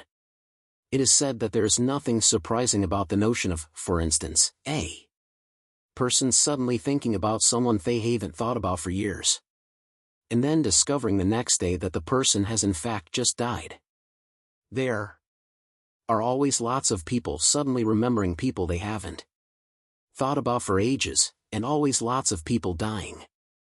In a population the size of, say, America, the law of averages means that this particular coincidence must happen at least 10 times a day, but it is none the less spooky to anyone who experiences it. By the same token, there are light bulbs burning out in street lamps all the time, and a fair few of them must go pop just as someone is passing beneath them. Even so, it still gives the person concerned a nasty tum, especially when the very next street lamp they pass under does exactly the same thing. Kate stood rooted to the spot. If one coincidence can occur, she told herself, then another coincidence can occur. And if one coincidence happens to occur just after another coincidence, then that is just a coincidence. There was absolutely nothing to feel alarmed about in having a couple of street lamps go pop. She was in a perfectly normal friendly street with houses all around her with their lights on. She looked up at the house next to her, unfortunately just as the lights in its front window chanced to go out. This was presumably because the occupants happened to choose that moment to leave the room, but though it just went to show what a truly extraordinary thing coincidence can be, it did tittle to improve her state of mind. The rest of the street was still bathed in a dim yellow glow. It was only the few feet immediately around her that were suddenly dark. The next pool of light was just a few footsteps away in front of her. She took a deep breath, pulled herself together, and walked towards it, reaching its very center at the exact instant that it, too, extinguished itself. The occupants of the two houses she had passed on the way also happened to choose that moment to leave their front rooms, as did their neighbors on the opposite side of the street. Perhaps a popular television show had just finished. That's what it was. Everyone was getting up and turning off their TV sets and lights simultaneously, and the resulting power surge was blowing some of the street lamps. Something like that. The resulting power surge was also making her blood pound a little. She moved on, trying to be calm. As soon as she got home, she gave a look in the paper to see what the program had been that had caused 3 street lamps to blow. 4. She stopped and stood absolutely still under the dark lamp. More houses were darkening. What she found particularly alarming was that they darkened at the very moment that she looked at them. Glance, pop. She tried it again. Glance, pop. Each one she looked at darkened instantly. Glance, pop. She realized with a sudden start of fear that she must stop herself looking at the ones that were still lit. The rationalizations she had been trying to construct were now running around inside her head, screaming to be let out. And she let them go. She tried to lock her eyes to the ground for fear of extinguishing the whole street, but couldn't help tiny glances to see if it was working. Glance, pop. She froze her gaze, down onto the narrow path forward. Most off the road was dark now. There were 3 remaining street lamps between her and the front door, which led to her own flat. Though she kept her eyes averted, she thought she could detect on the periphery of her vision that the lights of the flat downstairs from hers were lit. Neil lived there. She couldn't remember his last name, but he was a part-time bass player and antiques dealer who used to give her decorating advice she didn't want, and also stole her milk, so her relationship with him had always remained at a slightly frosty level. Just at the moment, though, she was praying that he was there to tell her what was wrong with her sofa, and that his light would not go out as her eyes wavered from the pavement in front of her, with its 3 remaining pools of light spaced evenly along the way she had to tread. For a moment she tried turning, and looked back the way she had come. All was darkness, shading off into the blackness of the park, which no longer calmed but menaced her, with hideously imagined thick, knotted roots and treacherous, dark, rotting litter. Again she turned, sweeping her eyes low. 3 pools of light. The street lights did not extinguish as she looked at them, only as she passed. She squeezed her eyes closed and visualized exactly where the lamp of the next street light was, above and in front of her. She raised her head, and carefully opened her eyes again, staring directly into the orange glow radiating through the thick glass.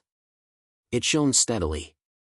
With her eyes locked fast on it so that it burnt squiggles on her retina, she moved cautiously forward, step by step, exerting her will on it to stay burning.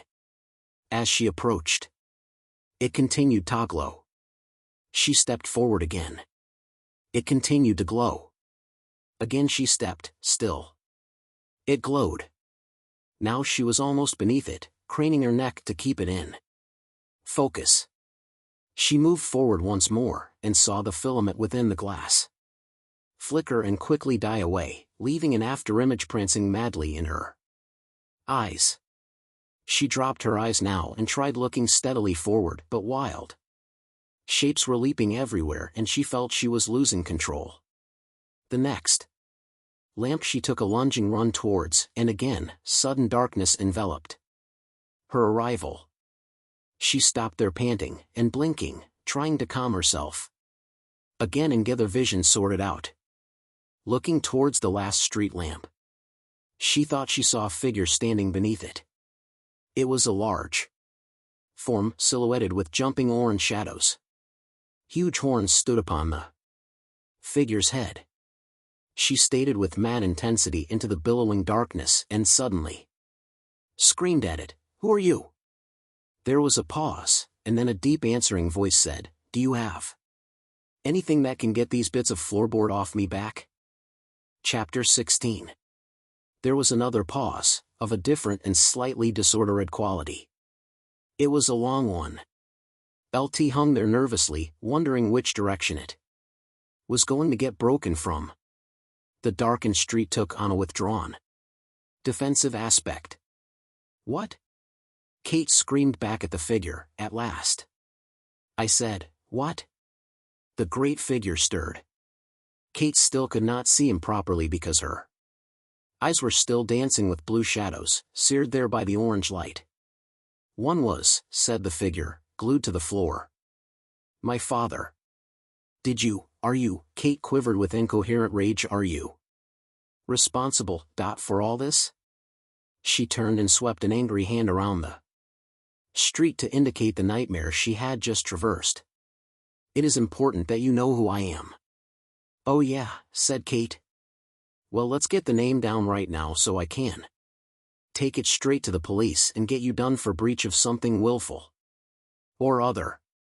Intimidation. Interfering with. I am Thor. I am the god of thunder. The god of rain. The god of the high towering clouds. The god of lightning. The god of the flowing currents. The god of the particles. The god of the shaping and the binding forces. The god of the wind, the god of the growing crops. The god of the hammer. Are you, simmered Kate. Well, I've no doubt that if you'd picked a slack moment to mention all that, I might have taken an interest, but right now it just makes me very angry. Turn the damn lights on. I said turn the lights on. With something of a sheepish glow, the street lights all came back on, and the windows of the houses all quietly illuminated themselves once more. The lamp above Kate popped again almost immediately. She shot him a warning. Look. It was an old light, and infirm, he said. She simply continued to glare at him. See, he said, I have your address. He held out the piece of paper she had given him at the airport, as if that somehow explained everything and put the world to rights. Back, he shouted, throwing up his arms in front of his face. What? With a huge rush of wind, a swooping eagle dropped from out of the night sky, with its talons outspread to catch at him. Thor beat and thrashed at it until the great bird flailed backwards, turned, nearly crashed to the ground, recovered itself, and with great slow beats of its wings, heaved itself back up through the air and perched on top of the street lamp. It grasped the lamp hard with its talons and steadied itself, making the whole lamppost quiver very slightly in its grip. Go, shouted Thor at it. The eagle sat there and peered down at him. A monstrous creature made more monstrous by the effect of the orange light in which it perched, casting huge, flapping shadows on the nearby houses. It had strange circular markings on its wings. These were markings that Kate wondered if she had seen before only in a nightmare, but then again, she was by no means certain that she was not in a nightmare now. There was no doubt that she had found the man she was looking for. The same huge form, the same glacial eyes, the same look of arrogant exasperation and slight muddle, only this time his feet were plunged into huge hide boots. Great furs, straps and thongs hung from his shoulders, a huge steel horn helmet stood on his head, and his exasperation was directed this time not at an airline check-in girl but at a huge eagle perceding a lamppost in the middle of Primrose Hill. Go, he shouted at it again. The matter is beyond my power. All that I can do I have done. Your family is provided for. You I can do nothing more. 4. I myself am powerless and sick. Kate was suddenly shocked to see that there were great gouges on the big man's left forearm where the eagle had got its talons into him and ripped them through his skin. Blood was welling up out of them like bread out of a baking tin. Go, he shouted again. With the edge of one hand has scraped the blood off his other arm and flung the heavy drops at the eagle, which reared back, flapping, but retained its hold. Suddenly the man leapt high into the air and grappled himself to the top of the lamppost, which now began to shake dangerously under their combined weight. with loud cries the eagle pecked viciously at him while he tried with great swings of his free arm to sweep it from its perch. A door opened. It was the front door of Kate's house, and Amon with gray-rimmed spectacles and a neat mustache looked out. It was Neil, Kate's downstairs neighbor, in a mood. "Look, I really think," he started. However, it quickly became clear that he simply didn't know what to think and retreated back indoors, taking his mood, unsatisfied, with him.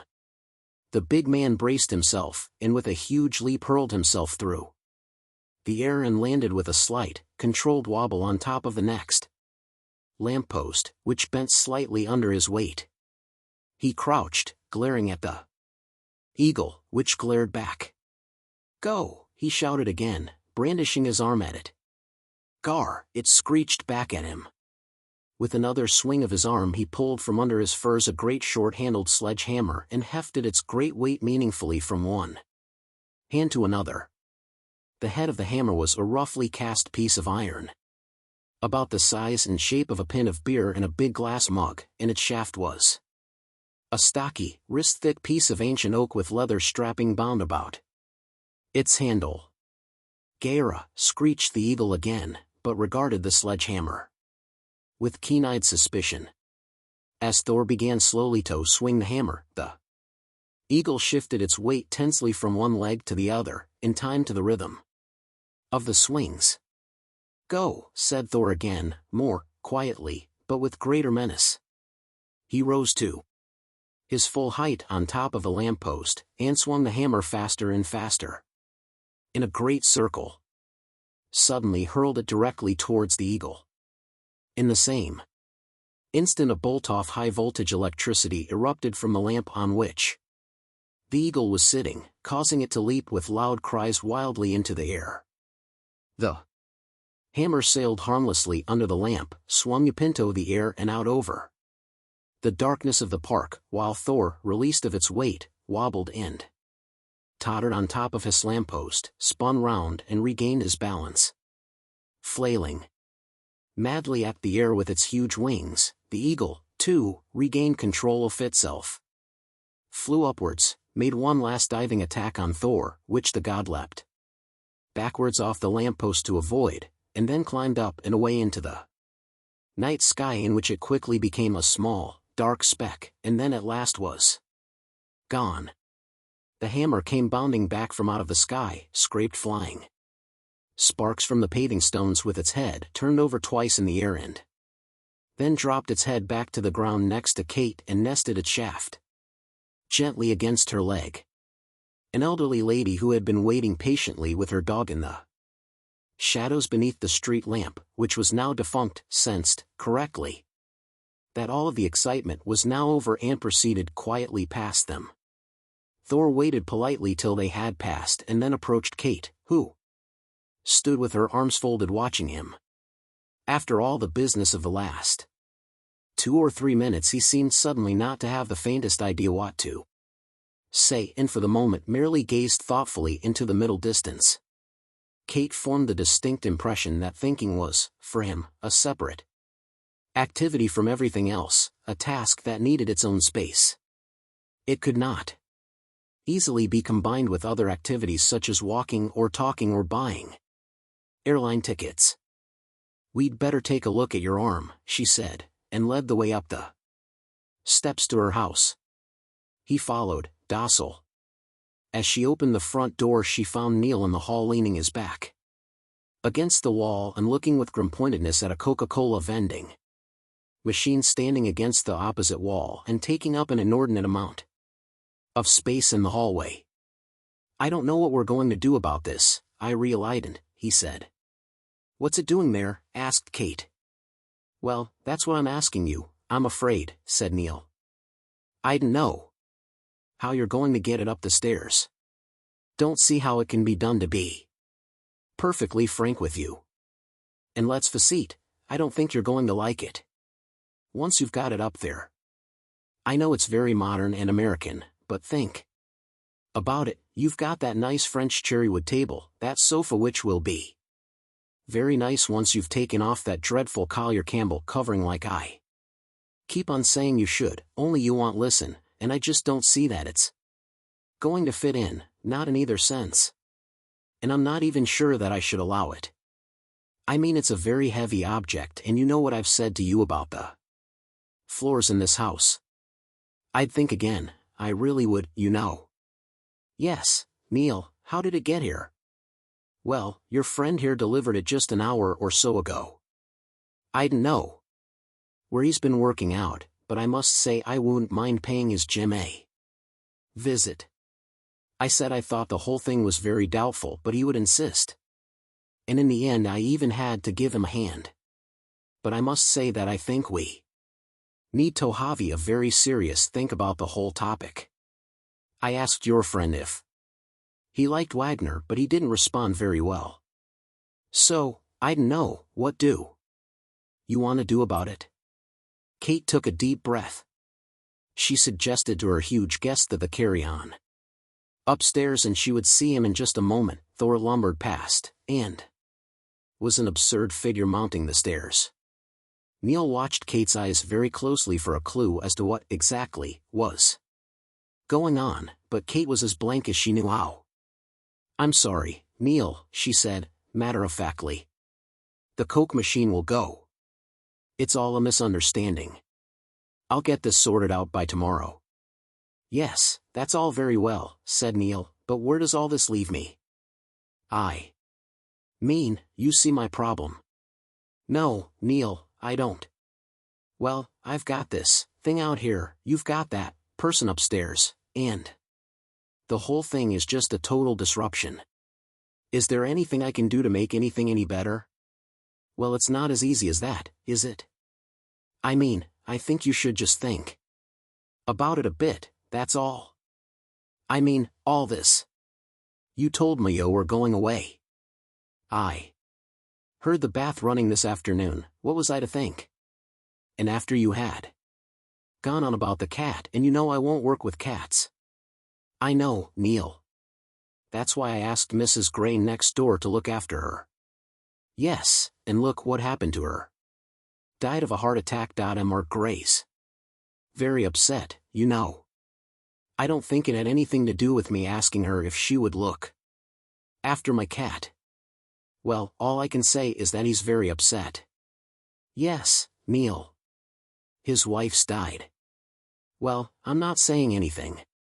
I'm just saying I think you should think about it. And what on earth are we going to do about all this, he added, readdressing his attention to the Coca-Cola machine. I've said that I will make sure it's gone in the morning, Neil, said Kate. I'm quite happy to stand here and scream very loudly if you think it will help in any way, but listen, love, I'm only making the point. And I hope you're not going to be making a lot of noise up there because I've got to practice my music tonight, and you know that I need quiet to concentrate. He gave Kate a meaningful look over the top of his glasses and disappeared into his flat. Kate stood and silently counted as much of 1 to 10 as she could currently remember and then headed staunchly up the stairs in the wake of the God of Thunder, feeling that she was not in a mood for either weather or theology. The house began to throb and shake to the sound of the main theme of the Ride of the Valkyries being played on a Fender Precision bass. Chapter 17. As Dirk edged his way along the Euston Road, caught in the middle of a rush hour traffic jam that had started in the late 1970s and which, at 9:45 on this Thursday evening, still showed no signs of abating, he though the caught sight of something he recognized. It was his subconscious which told him this, that infuriating part of a person's brain which never responds to interrogation, merely gives little meaningful nudges and then sits humming quietly to itself, saying nothing. Well, of course I've just seen something I recognize, Dirk muttered mentally to his subconscious. I drive along Fisbenighted thoroughfare 20 times a month. I expect I recognize every single matchstick lying in the gutter. Can't you be a little more specific? His subconscious would not be hectored though, and was dumb. It had nothing further to add. The city was probably full of gray vans anyway. Very unremarkable. Where, muttered Dirk to himself fiercely, twisting round in his seat, this way and that. Where did I see a gray van? Nothing. He was thoroughly hemmed in by the traffic and could not maneuver in any direction, least of all forward. He erupted from his car and started to jostle his way back through the jammed cars, bobbing up and down to try and see where, if anywhere, he might have caught a glimpse of a gray van. If he had seen one, it eluded him now. His subconscious sat and said nothing. The traffic was still not moving, so he tried to thread his way further back, but was obstructed by a large motorcycle courier edging his way forward on a huge grimy Kawasaki. Dirk engaged in a brief altercation with the courier, but lost it because the courier was unable to hear Dirk's side of the altercation. Eventually Dirk retreated through the tide of traffic, which now was beginning slowly to move in all lanes other than the one in which his car sat, driverless, immobile and hooted at. He felt suddenly elated by the braying of the motor horns, and as he swayed and bobbed his way back through the snarled-up columns of cars, he suddenly found that he reminded himself of the crazies he had seen on the streets of New York, who would career out into the road to explain to the oncoming traffic about the Day of Judgment, imminent alien invasions, and incompetence and corruption in the Pentagon. He put his hands above his head and started to shout out, "The gods are walking the earth! The gods are walking the earth!" This further inflamed the feelings of those who were beeping their horns at his stationary car, and quickly the whole rose through a crescendo of majestic cacophony, with Dirk's voice ringing out above it. "The gods are walking the earth!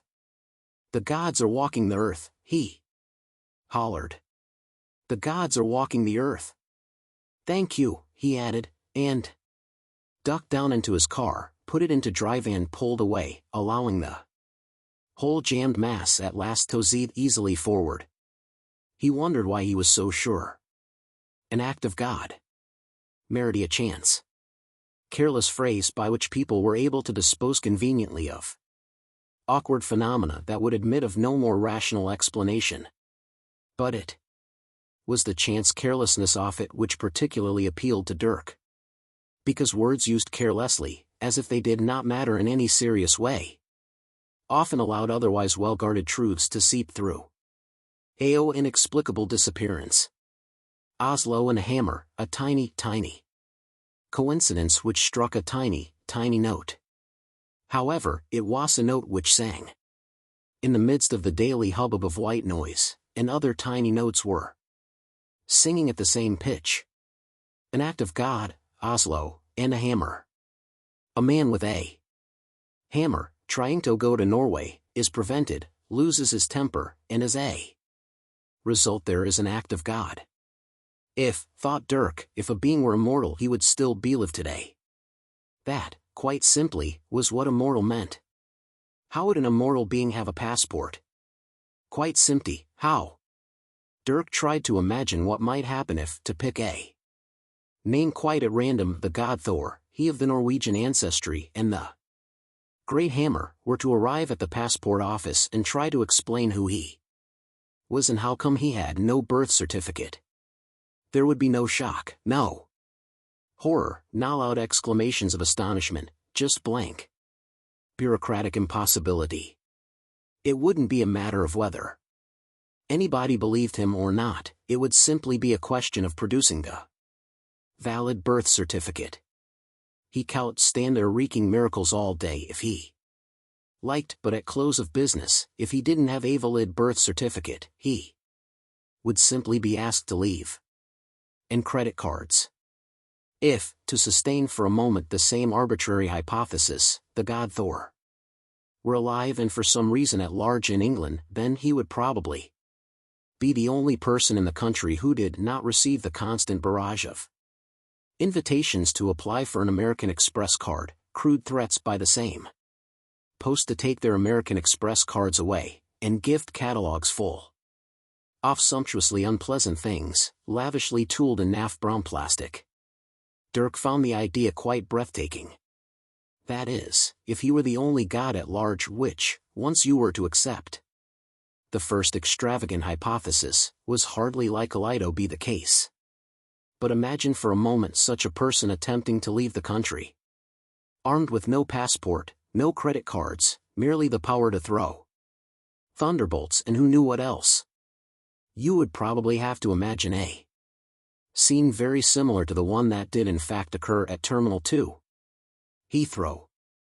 But why, if you were a Norse god, would you be needing to leave the country by means of a scheduled airline? Surely there were other means? Dirk rather thought that one of the perks of being an immortal divine might be the ability to fly under your own power. From what he remembered of his reading of the Norse legends many years ago, the gods were continually flying all over the place, and there was never any mention of them hanging around in departure lounges eating crummy buns. Admittedly, the world was not, in those days, bristling with air traffic controllers, radar, missile warning systems and such like. Still, a quick hop across the North Sea shouldn't be that much of a problem for a god, particularly if the weather was in your favor, which, if you were the god of thunder, you would pretty much expect it to be, or want to know the reason why, should it? Another tiny note sang in the back of Dirk's mind and then was lost in the hubbub. He wondered for a moment what it was like to be a whale. Physically, he thought he was probably well placed to get some good insights, though whales were better adapted for their lives off gliding about in the vast pelagic blueness than he was for Hyssop struggling up through the Pentonville Road traffic in a weary old Jaguar. But what he was thinking of, in fact, was Thuhale's songs. In the past the whales had been able to sing to each other across whole oceans, even from one ocean to another, because sound travels such huge distances underwater. But now, again because of the way in which sound travels, there is no part of the ocean that is not constantly jangling with the hubbub of ships' motors, through which it is now virtually impossible for the whales to hear each other's songs or messages. So fucking what, is pretty much the way that people tend to view this problem, and understandably so, thought Dirk. After all, who wants to hear a bunch of fat fish, oh alright, mammals, burping at each other?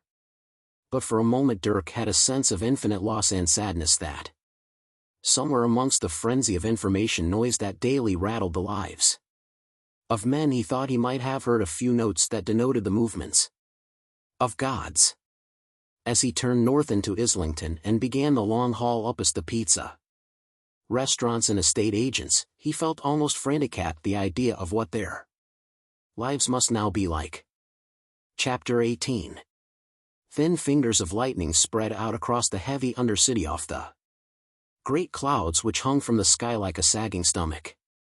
A small crack of fretful thunder nagged at it and dragged from it a few mean drops of greasy drizzle.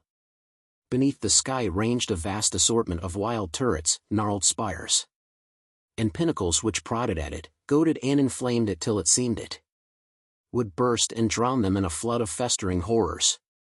High in the flickering darkness, silent figures stood guard behind long shields. Dragons crouched gaping at the foul sky as Odin, father of the gods of Asgard, approached the great iron portals through which led to his domain. And on into the vaulted halls of Valhalla, the air was full of the noiseless howls of great winged dogs, welcoming their master to the seat of his rule. Lightning searched among the towers and turrets.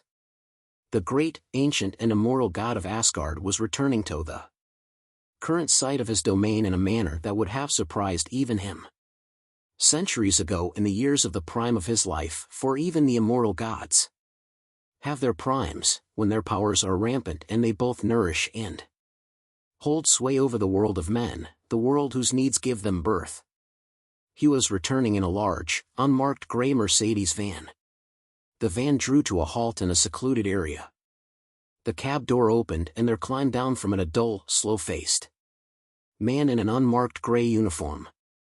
He was a man who was charged with the work he did in life because he was not one to ask questions, not so much on account of any natural quality of discretion as because he simply could never think of any questions to ask.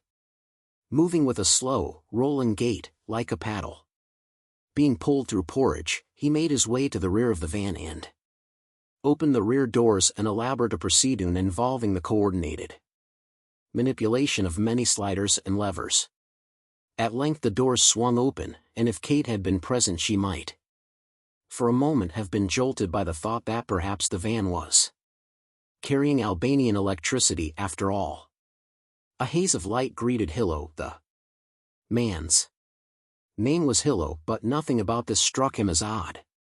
A haze of light was simply what he expected to see whenever he opened this door. The first time ever he had opened it he had simply thought to himself, oh, a haze of light. Oh well, and more or less eafed it at that, on the strength of which he had guaranteed himself regular employment for as long as he cared to live.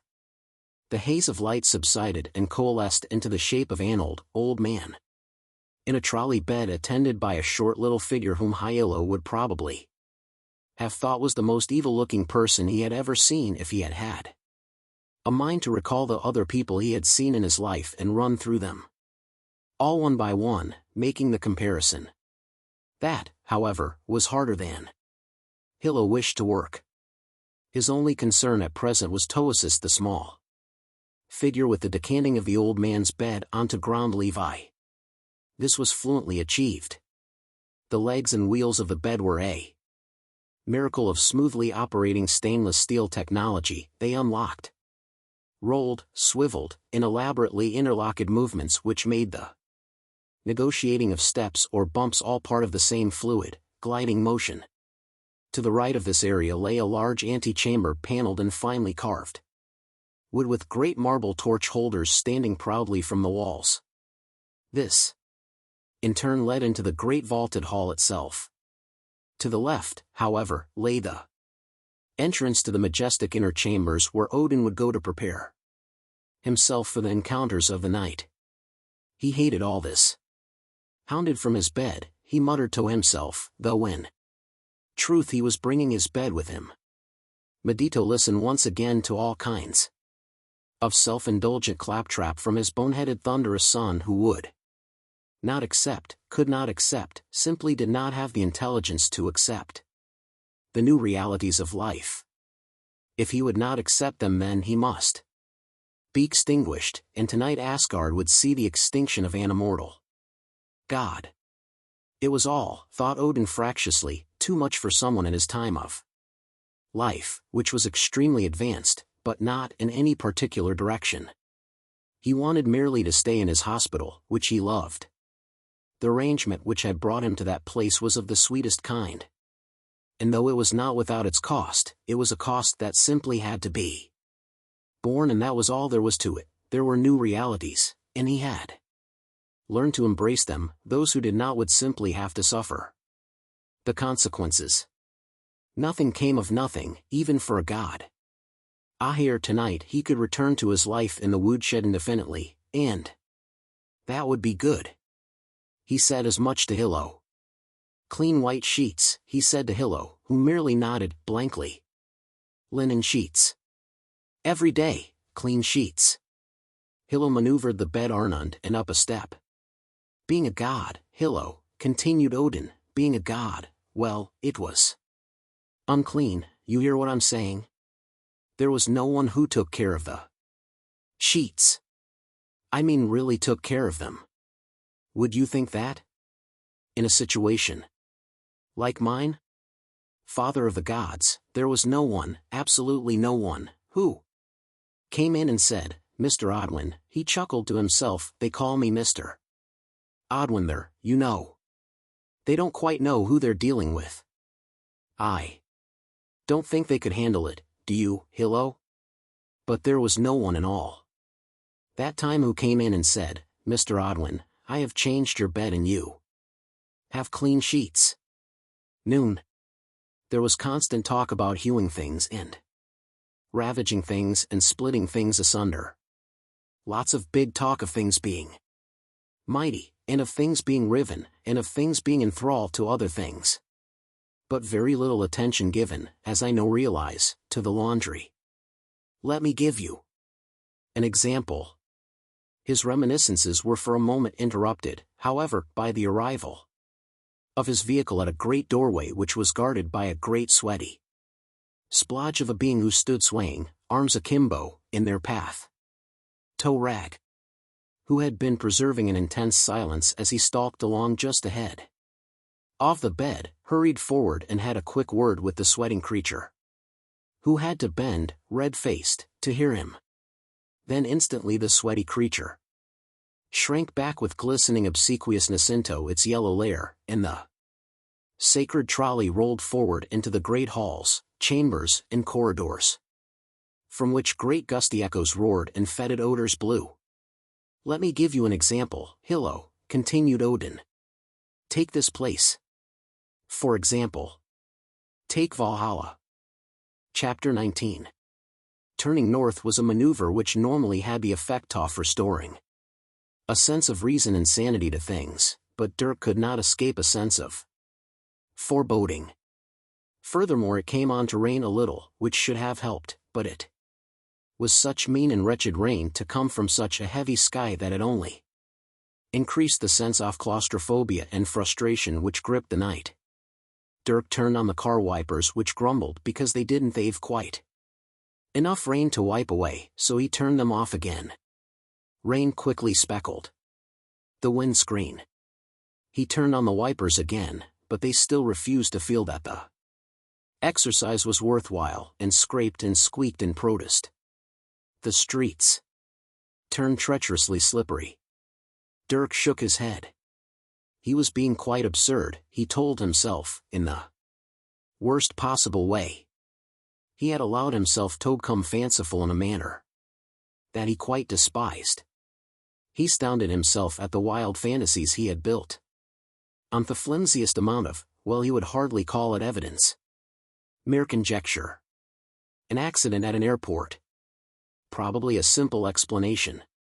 A man with a hammer. So what? A gray van which Kate Schechter had seen at the hospital, nothing unusual about that. Dirk had nearly collided with it, but again, that was a perfectly commonplace occurrence. A Coca-Cola machine, he hadn't taken that into account. Where did a Coca-Cola machine fit into these wild notions about ancient gods? The only idea he had about that was simply too ridiculous for words, and he refused even to acknowledge it to himself. At that point Dirk found himself driving past the house where, that very moment, he had encountered a client of his who had had his severed head placed on a revolving record turntable by a green-eyed devil figure waving a scythe and a blood-signed contract, who had then vanished into thin air. He peered at it as he passed, and when a large dark blue BMW pulled out from the curb just ahead of him, he ran straight into the back of it, and for the second time that day he had to leap out of his car, already shouting, "For God's sake, can't you look where you're going?" he exclaimed, in the hope of bagging his adversary's best lines from the outset. "Stupid people," he continued, without pausing for breath. "Careering all over the place. Driving without due care and attention. Reckless assault. Confuse your enemy, head hot." LT was a little like phoning somebody up and saying yes, hello, in a testy voice when they answered, which was one of Dirk's favorite methods of whiling away long, hot summer afternoons. He bent down and examined the palpable dent in the rear of the BMW, which was quite obviously, damn it, a brand new one. Blast and bugger it, thought Dirk. "Look what you've done to my bumper," he cried. "I hope you have a good lawyer." "I am a good lawyer," said a quiet voice, which was followed by a quiet click. Dirk looked up in momentary apprehension. The quiet click was only the sound of the car door closing.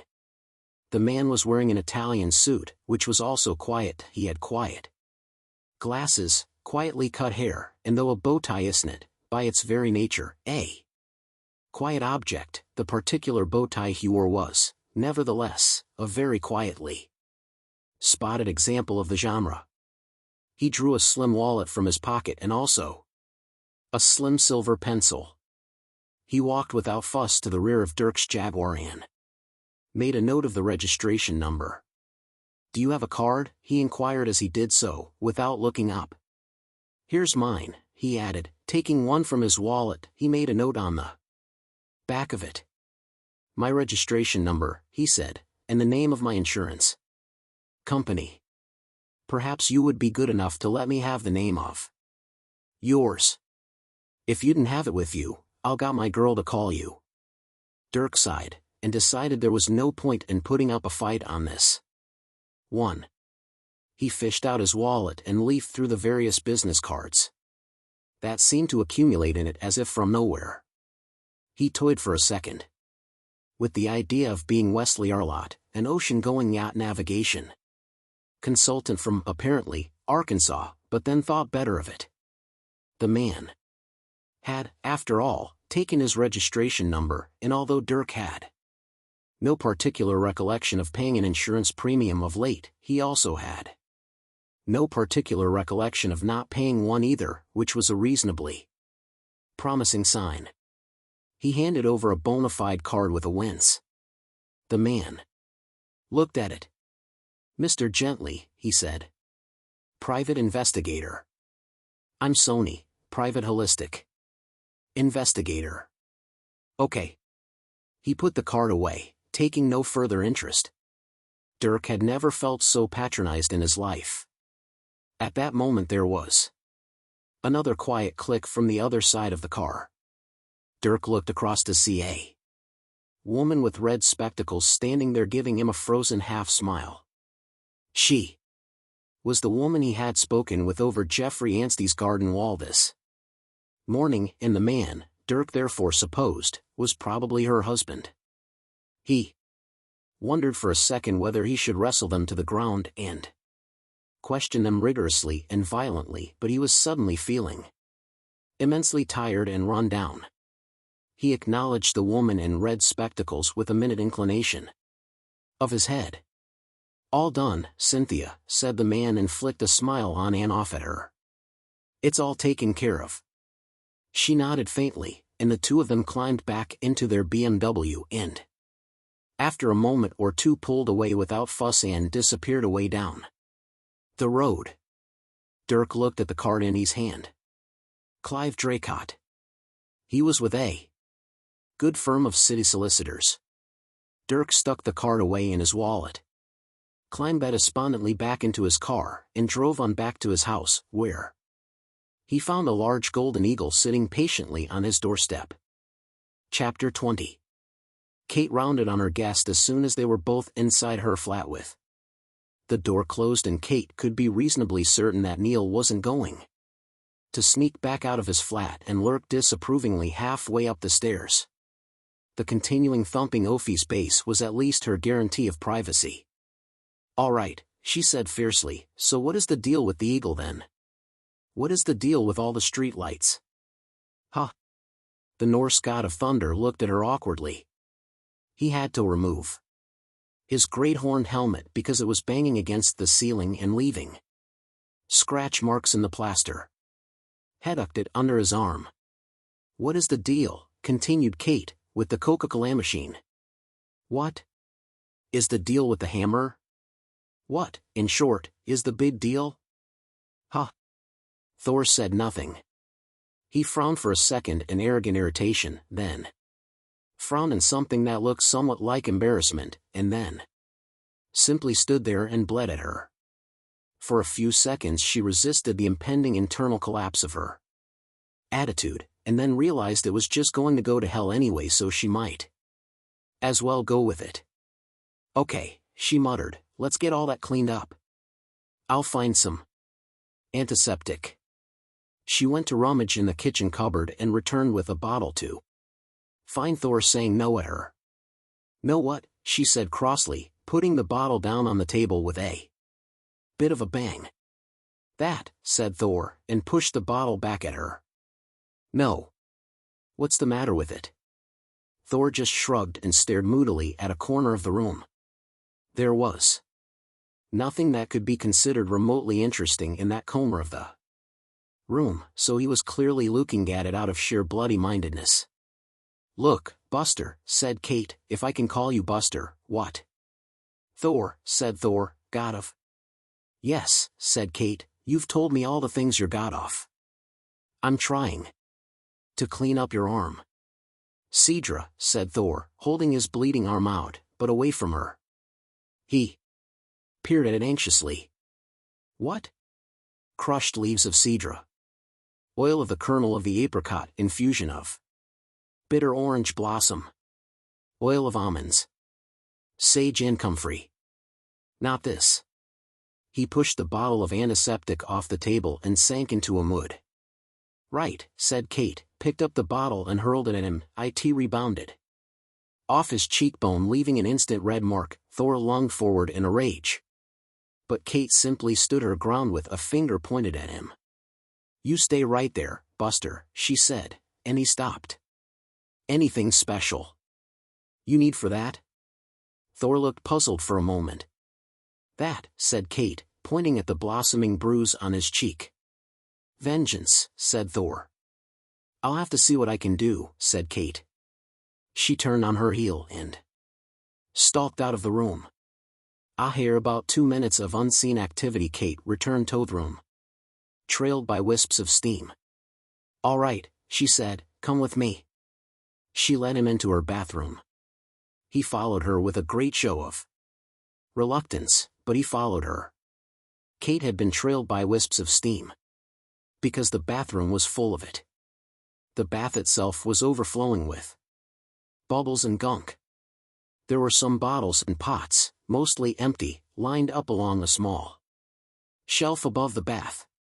Kate picked them up one by one and displayed them at him.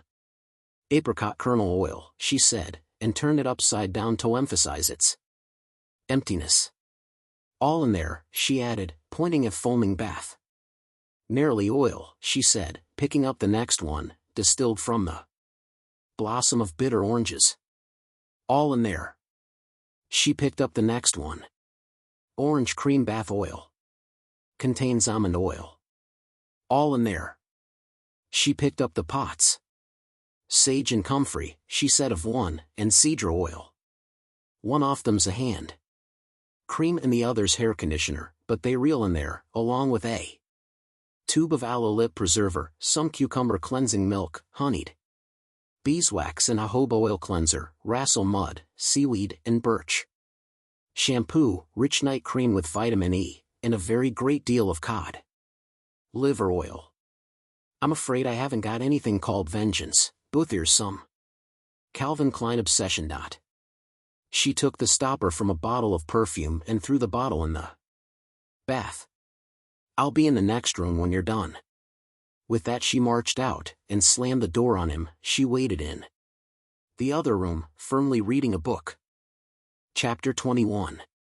For about a minute Dirk remained sitting motionless in his car a few yards away from his front door.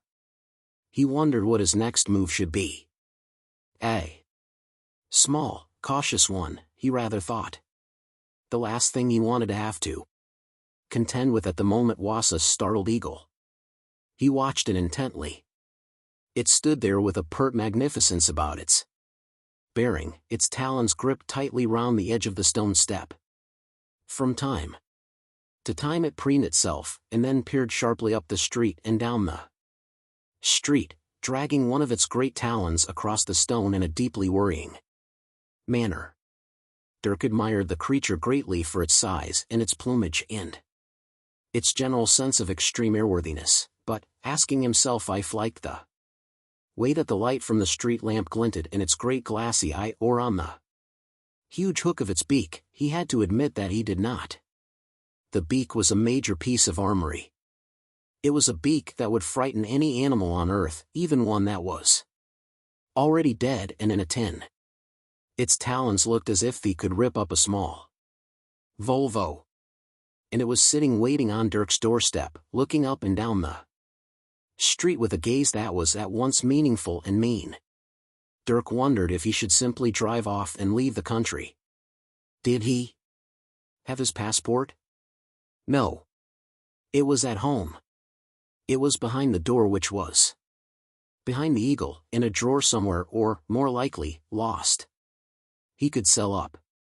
The ratio of estate agents to actual houses in the area was rapidly approaching parity. One of their lot could come and deal with the house. He'd had enough of it, with its fridges, its wildlife, and its ineradicable position on the mailing lists of the American Express Company. Or he could, he supposed with a slight shiver, just go and see what it was the eagle wanted. There was a thought. Rats, probably, or a small whippet. All Dirk had, to his knowledge, was some Rice Krispies and an old muffin. And he didn't see those appealing to this magisterial creature of the air. He rather fancied that he could make out fresh blood congealing on V-Bird's talons, but he told himself firmly not to be so ridiculous. He was just going to have to go and face up to the thing, explain that he was fresh out of rats, and take the consequences. Quietly, infinitely quietly, he pushed open the door of his car and stole out of it, keeping his head down. He peered at it from over the bonnet of the car. It hadn't moved. That is to say, it hadn't left the district. It was still looking this way and that around itself with, possibly, a heightened sense of alertness. Dirk didn't know in what remote mountain area the creature had learnt to listen out for the sound of Jaguar car door hinges revolving in their sockets, but the sound had clearly not escaped its attention. Cautiously, Dirk bobbed along behind the line of cars that had prevented him from being able to park directly outside his own house. In a couple of seconds, all that separated him from the extraordinary creature was a small blue Renault. What next? He could simply stand up and, as it were, declare himself. He will be saying, in effect, here I am, do what you will. Whatever then transpired, the Renault could probably bear the brunt. There was always the possibility, of course, that the eagle would be pleased to see him, that all this swooping it had been directing at him had been just its way of being matey, assuming, of course, that it was the same eagle. That was not such an enormous assumption. The number of golden eagles at large in North London at any one time was, Dirk guessed, fairly small. Or maybe it was just nesting on his doorstep completely bicans, enjoying a quick breather prior to having another hurtle through the sky in pursuit of whatever it is that eagles hurtle through the sky after. Whatever the explanation, now, Dirk realized, was the time that he had simply to take his chances. He steeled himself, took a deep breath, and arose from behind the Renault, like a spirit rising from the deep. The eagle was looking in another direction at the time, and it was a second or so before it looked back to the front and saw him, at which point it reacted with a loud screech and stepped back an inch or two, reaction which Dirk felt a little put out by it, then blinked rapidly a few times and adopted a sort of perky expression of which Dirk did not have the faintest idea what to make. He waited for a second or two, until he felt the situation had settled down again after all the foregoing excitement, and then stopped forward tentatively round the front of the Renault. A number of quiet, interrogative cawing noises seemed to float uncertainly through the air, and then, after a moment, Dirk realized that he was making them himself and made himself stop. This was an eagle he was dealing with, not a budgie. It was at this point that he made his mistake. With his mind entirely taken up with eagles, the possible intentions of eagles, and the many ways in which eagles might be considered to differ from small kittens, he did not concentrate enough on what he was doing as he stepped up out of the road and onto a pavement that was slick with the recent drizzle. Ash brought his rear foot forward. It caught on the bumper of the car. He wobbled, slipped, and then did that thing which one should never do to a large eagle of uncertain temper, which was to fling himself headlong at it with his arms outstretched. The eagle reacted instantly. Without a second's hesitation it hopped neatly aside and allowed Dirk the space he needed to collapse heavily onto his own doorstep. It then peered down at him with a scorn that would have withered a lesser man, or at least a man that had been looking up at that moment. Dirk groaned. He had sustained a blow to the temple from the edge of the step, and it was a blow, he felt, that he could just as easily have done without this evening. He lay there gasping for a second or two, then at last rolled over heavily, clasping one hand to his forehead, the other to his nose, and looked up at the great bird in apprehension, reflecting bitterly on the conditions under which was expected to work. When it became clear to him that he appeared for the moment to have nothing to fear from the eagle, who was merely regarding him with a kind of quizzical, blinking doubt, he sat up and then slowly dragged himself back to his feet and wiped and smacked some of the dirt off his coat. Then he hunted through his pockets for his keys and unlocked the front door, which seemed a little loose. He waited to see what the eagle would do next. With a slight rustle of its wings it hopped over the lintel and into his hall. It looked around itself, and seemed to regard what it saw with a little distaste. Dirk didn't know what it was that eagles expected of people's hallways, but had to admit to himself that it wasn't only the eagle which reacted like that. The disorder was not that great, but there was a grimness to it which tended to cast a pall over visitors, and the eagle was clearly not immune to this effect. Dirk picked up a large flat envelope lying on his doormat, looked inside it to check that it was what he had been expecting, then noticed that a picture was missing from the wall. It wasn't a particularly wonderful picture, merely a small Japanese print that he had found in Camden Passage and quite liked. But the point was that it was missing. The hook on the wall was empty. There was a chair missing as well, he realized. The possible significance of this suddenly struck him, and he hurried through to the kitchen. Many of his assorted kitchen implements had clearly gone. The rack of largely unused sabatier knives, the food processor and his radio cassette player had all vanished, but he did, however, have a new fridge. It had obviously been delivered by Nobby Paxton's felonious thugs and he would just have to make the usual little list. Still, he had a new fridge and that was a considerable load off his mind. Already the whole atmosphere in the kitchen seemed easier. The tension had lifted. There was a new sense of lightness and springiness in the air which had even communicated itself to the pile of old pizza boxes which seemed now to recline at a jaunty rather than an oppressive angle. Dirk cheerfully threw open the door to the new fridge and was delighted to find it completely and utterly empty. Its inner light shone on perfectly clean blue and white walls and on gleaming chrome shelves. He liked it so much that he instantly determined to keep it like that. He would put nothing in it at all. His food would just have to go off in plain view. Good. He closed it again. A screech and a flap behind him reminded him that he was entertaining a visiting eagle. He turned to find it glaring at him from on top of the kitchen table. Now that he was getting a little more accustomed to it, and had not actually been viciously attacked as he had suspected he might be, it seemed a little less fearsome than it had at first. It was still a serious amount of eagle. But perhaps an eagle was a slightly more manageable proposition than he had originally supposed. He relaxed a little and took off his hat, pulled off his coat, and threw them onto a chair. The eagle seemed at this juncture to sense that Dirk might be getting the wrong idea about it and flexed one of its claws at him. With sudden alarm, Dirk saw that it did indeed have something that closely resembled congealed blood on the talons. He backed away from it hurriedly.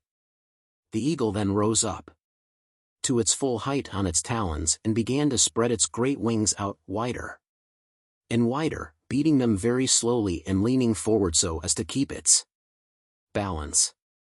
Dirk did the only thing he could think to do under the circumstances, and bolted from the room, slamming the door behind him and jamming the hall table up against it. A terrible cacophony of screeching and scratching and buffeting arose. Instantly from behind it. Dirk sat leaning back against the table, panting and trying to catch his breath, and then after a while began to get a worrying feeling about what the bird was up to now. It seemed to him that the eagle was actually dive-bombing itself against the door. Every few seconds the pattern would repeat itself, first a great beating of wings, then a rush, then a terrible cracking thud. Dirk didn't think it would get through the door, but was alarmed that it might beat itself to death. Trying, the creature seemed to be quite frantic about something, but what, Dirk could not even begin to imagine. He tried to calm himself down and think clearly, to work out what he should do next. He should phone Kate and make certain she was all right. Whoosh, thud. He should finally open up the envelope he had been carrying with him all day and examine its contents. Whoosh, thud. For that he would need a sharp knife. Whoosh, thud. 3 rather awkward thoughts then struck him in fairly quick succession. Whoosh, thud. First, the only sharp knives in the place, assuming Nobby's removal people had left him with any at all, were in the kitchen. Whoosh, thud. That didn't matter so much in itself, because he could probably find something in the house that would do. Whoosh, thud. The second thought was that the actual envelope itself was in the pocket of his coat which he had left lying over the back of a chair in the kitchen. Whoosh, thud. The third thought was very similar to the second and had to do with the location of the piece of paper with Kate's telephone number on it. Whoosh, thud. Oh God. Whoosh, thud. Dirk began to feel very, very tired at the way the day was working out. He was deeply worried by the sense of impending calamity, but was still by no means able to divine what lay at the root of it. Whoosh, thud. Well, he knew what he had to do now. Whoosh, thud. So there was no point in not getting on with it. He quietly pulled the table away from the door. Whoosh. He ducked and yanked the door open, passing smoothly under the eagle as it hurtled out into the hallway and hit the opposite wall. He slammed the door closed behind him from inside the kitchen, pulled his coat off the chair and jammed the chair back up under the handle. Whoosh, thud. The damage done to the door on this side was both considerable and impressive, and Dirk began seriously to worry about what this behavior said about the bird's state of mind, or what the bird's state of mind might become if it maintained this behavior for very much longer. Whoosh, scratch. The same thought seemed to have occurred to the bird at that moment, and after a brief flurry of screeching and of scratching at the door with its talons, it lapsed into a grumpy and defeated silence, which after it had been going on for about a minute became almost as disturbing as the previous batterings. Dirk wondered what it was up to. He approached the door cautiously and very, very quietly moved the chair back a little so that he could see through the keyhole. He squatted down and peered through it. At first it seemed to him that he could see nothing through it, that it must be blocked by something. Then, a slight flicker and glint close up on the other side suddenly revealed the startling truth, which was that the eagle also had an eye up at the keyhole and was busy looking back at him. Dirk almost toppled backwards with the shock of the realization, and backed away from the door with a sense of slight horror and revulsion. This was extremely intelligent behavior for an eagle, wasn't it? Was it? How could he find out? He couldn't think of any ornithological experts to phone. All his reference books were piled up in other rooms of the house, and he didn't think he'd be able to keep on pulling off the same stunt with impunity, certainly not when he was dealing with an eagle which had managed to figure out what keyholes were for. He retreated to the kitchen sink and found some kitchen towel. He folded it into a wad, soaked it, and dabbed it first on his bleeding temple, which was swelling up nicely, and then on his nose, which was still very tender, and had been a considerable size for most of the day now. Maybe the eagle weighs an eagle of delicate sensibilities and had reacted badly to the sight of Dirk's face. In its current, much abused, state and had simply lost its mind. Dirk sighed and sat down.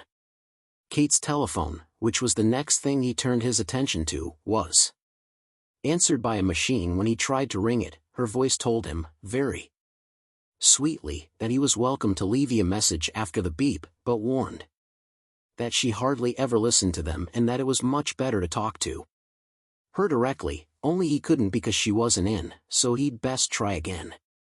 Thank you very much, he thought, and put the phone down. He realized that the truth of the matter was this: he had spent the day putting off opening the envelope because of what he was worried about finding in it.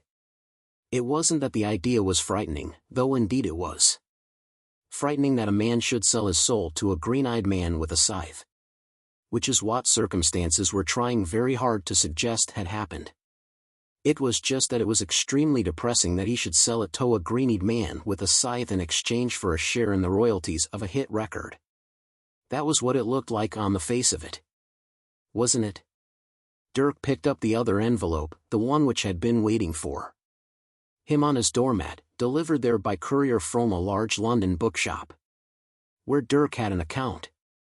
He pulled out the contents, which were a copy of the sheet music of Hot Potato, written by Colin Payton, Phil Mulville and Jeff Anstey.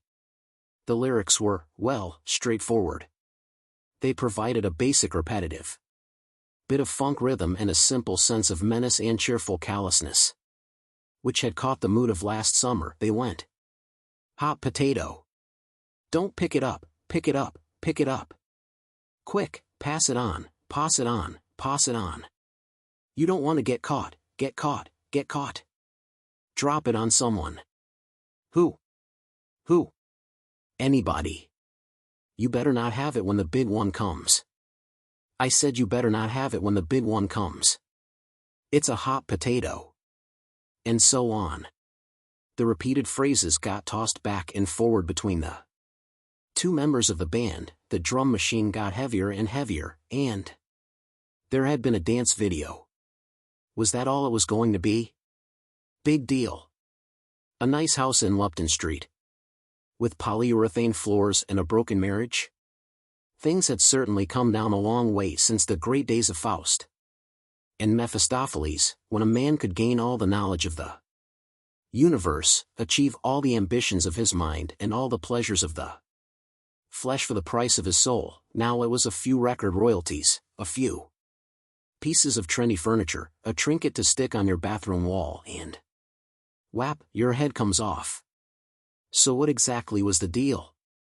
What was the potato contract? Who was getting what and why?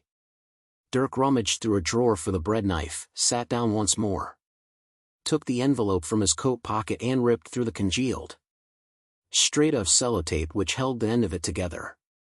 Out fell a thick bundle of papers. Chapter 22. At exactly the moment that the telephone rang, the door to Kate's sitting room opened.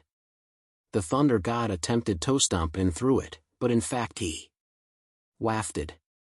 He had clearly soaked himself very thoroughly in the stuff Kate had thrown into the bath, then redressed, and torn up a nightgown of Kate's to bind his forearm with. He casually tossed a handful of softened oak shards away into the corner of the room. Kate decided for the moment to ignore both the deliberate provocations and the telephone. The former she could deal with, and the latter she had a machine for dealing with. I've been reading about you, she challenged the thunder god. Where's your beard? He took the book, a one-volume encyclopedia, from her hands and glanced at it before tossing it aside contemptuously. Ha, he said, I shaved it off when I was in Wales. Hescowled at the memory. What were you doing in Wales, for heaven's sake? Counting the stones, he said with a shrug, and went to stare out of the window. There was a huge, moping anxiety in his bearing. It suddenly occurred to Kate with a spasm of something not entirely unlike fear, that sometimes when people got like that, it was because they had picked up their mood from the weather. With a thunder god it presumably worked the other way round. The sky outside certainly had a restless and disgruntled look. Her reactions suddenly started to become very confused. "Excuse me if this sounds like a stupid question," said Kate, "but I'm a little at sea here. I'm not used to spending the evening with someone who's got a whole day named after them. What stones were you counting in Wales?"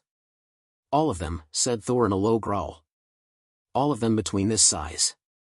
He held the tip of his forefinger and thumb about a quarter of an inch apart. "And this size." He held his two hands about a yard apart, and then put them down again. Kate stared at him blankly. "Well, how many were thine?" she asked. It seemed only polite to ask. He rounded on her angrily. "Count them yourself if you want to know," he shouted. "What's the point? Am I spending years and years and years counting them, so that I'm the only person who knows, and who will ever know, if I just go and tell somebody else? Well?" He turned back to the window. "Anyway," he said, "I've been worried about it. I think I may have lost count somewhere in mid-Glamorgan. But I'm not," he shouted, "going to do it again." "Well, why on earth would you do such an extraordinary thing in the first place?"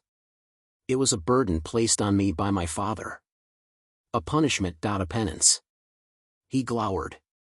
"Your father," said Kate. "Do you mean Odin?" "The All-Father," said Thor. "Father of the gods of Asgard." "And you're saying he's alive?"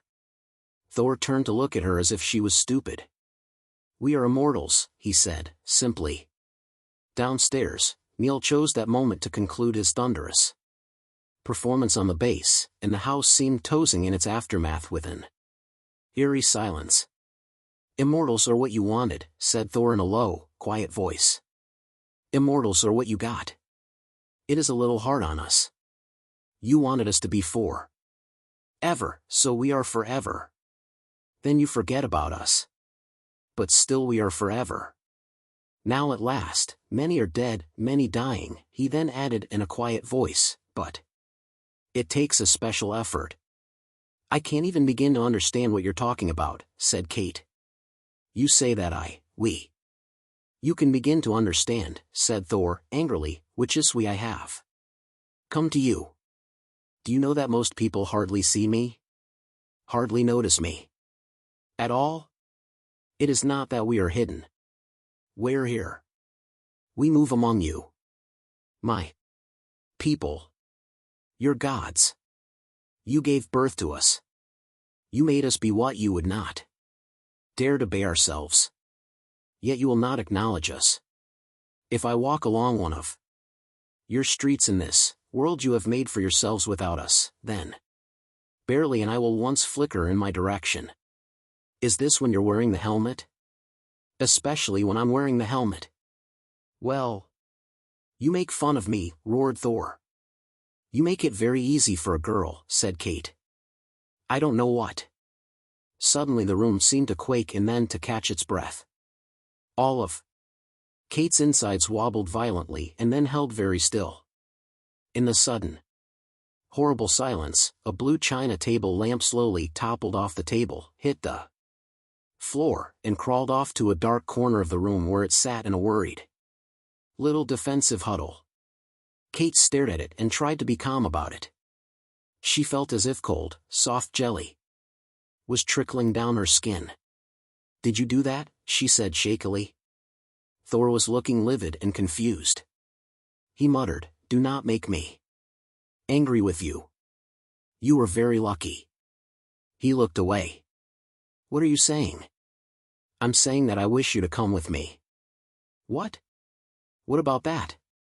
She pointed at the small befuddled kitten under the table which had so recently and so confusingly been a blue china table. "Lamp. There's nothing I can do for it." Kate was suddenly so tired and confused and frightened that she found she was nearly in tears. She stood biting her lip and trying to be as angry as she could. "Oh yeah," she said. "I thought you were meant to be a god. I hope you haven't got into my home under false pretenses." She stumbled to a halt. And then resumed in a different tone-off voice. "Do you mean," she said, in a small voice, "that you have been here, in the world, all this time?" "Here, in Asgard," said Thor. "Asgard," said Kate. "The home of the gods?" Thor was silent. It was a grim silence that seemed to be full of something that bothered him deeply. "Where is Asgard?" demanded Kate. Again Thor did not speak. He was a man of very few words and enormously long pauses. When at last he did answer, it wasn't at all clear whether he had been thinking all that time or just standing there. "Asgard is also here," he said. "All worlds are here." He drew out from under his furs his great hammer and studied its head deeply and with an odd curiosity, as if something about it was very puzzling. Kate wondered where she found such a gesture familiar from. She found that it instinctively made her want to duck. She stepped back very slightly and was watchful.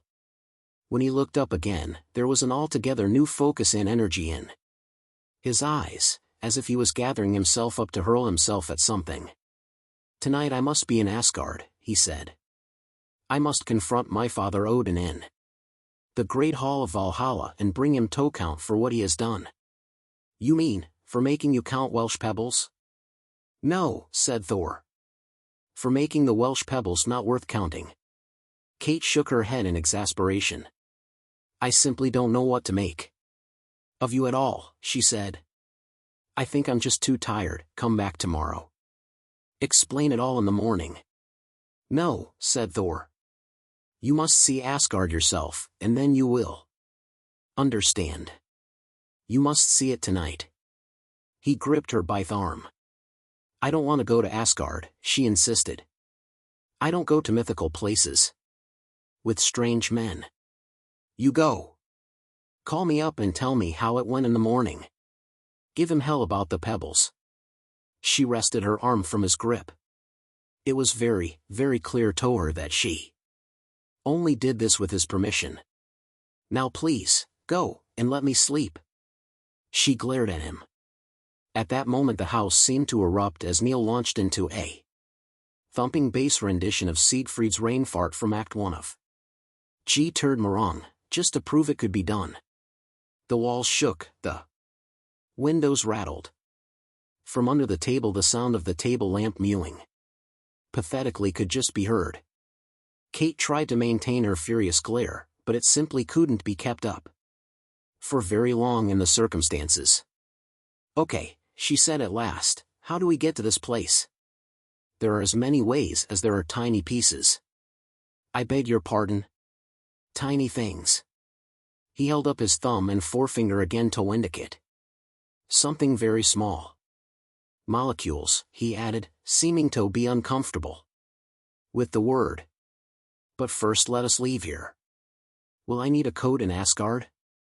"As you wish." "Well, I'll take one anyway." "Wait a minute." She decided that the best way to deal with the astonishing rigmarole which currently constituted her life was to be businesslike about it. She found her coat, brushed her hair, left a new message on her telephone answering machine and put a saucer of milk firmly under the table. "Right," she said, and led the way out of the flat, locking it carefully after them and making shushing noises as they passed Neil's door. For all the uproar he was currently making, he was almost certainly listening out for the slightest sound, and would be out in a moment if he heard them going by to complain about the Coca-Cola machine, the lateness of the hour, man's inhumanity to man, the weather, the noise, and the color of Kate's coat, which was a shade of blue that Neil for some reason disapproved of most particularly. They stole past successfully and closed the front door behind them with the merest click. Chapter 23. The sheets which tumbled out onto Dirk's kitchen table were made of Thick heavy paper, folded together, and had obviously been much handled. He sorted them out, one by one, separating them from each other. Smoothing them out with the flat of his hand and laying them out neatly in rows. On the kitchen table, clearing a space, it became necessary, among the old newspapers, ashtrays and dirty cereal bowls which Elena the cleaner always left exactly where they were, claiming, when challenged on this, that she thought he had put them there specially. He pored over the papers for several minutes, moving from one to another, comparing them with each other, studying them carefully, page by page, paragraph by paragraph, line by line. He couldn't understand a word of them. It should have occurred to him, he realized, that the green-eyed, hairy, scythe-waving giant might differ from him not only in general appearance and personal habits, but also in such matters as the alphabet he favored. He sat back in his seat, disgruntled and thwarted, and reached for a cigarette, but the packet in his coat was now empty. He picked up a pencil and tapped it in a cigarette-like way, but it was unable to produce the same effect. After a minute or two he became acutely conscious of the fact that he was probably still being watched through the keyhole by the eagle, and he found that this made it impossibly hard to concentrate on the problem before him. Particularly without a cigarette. He scowled to himself.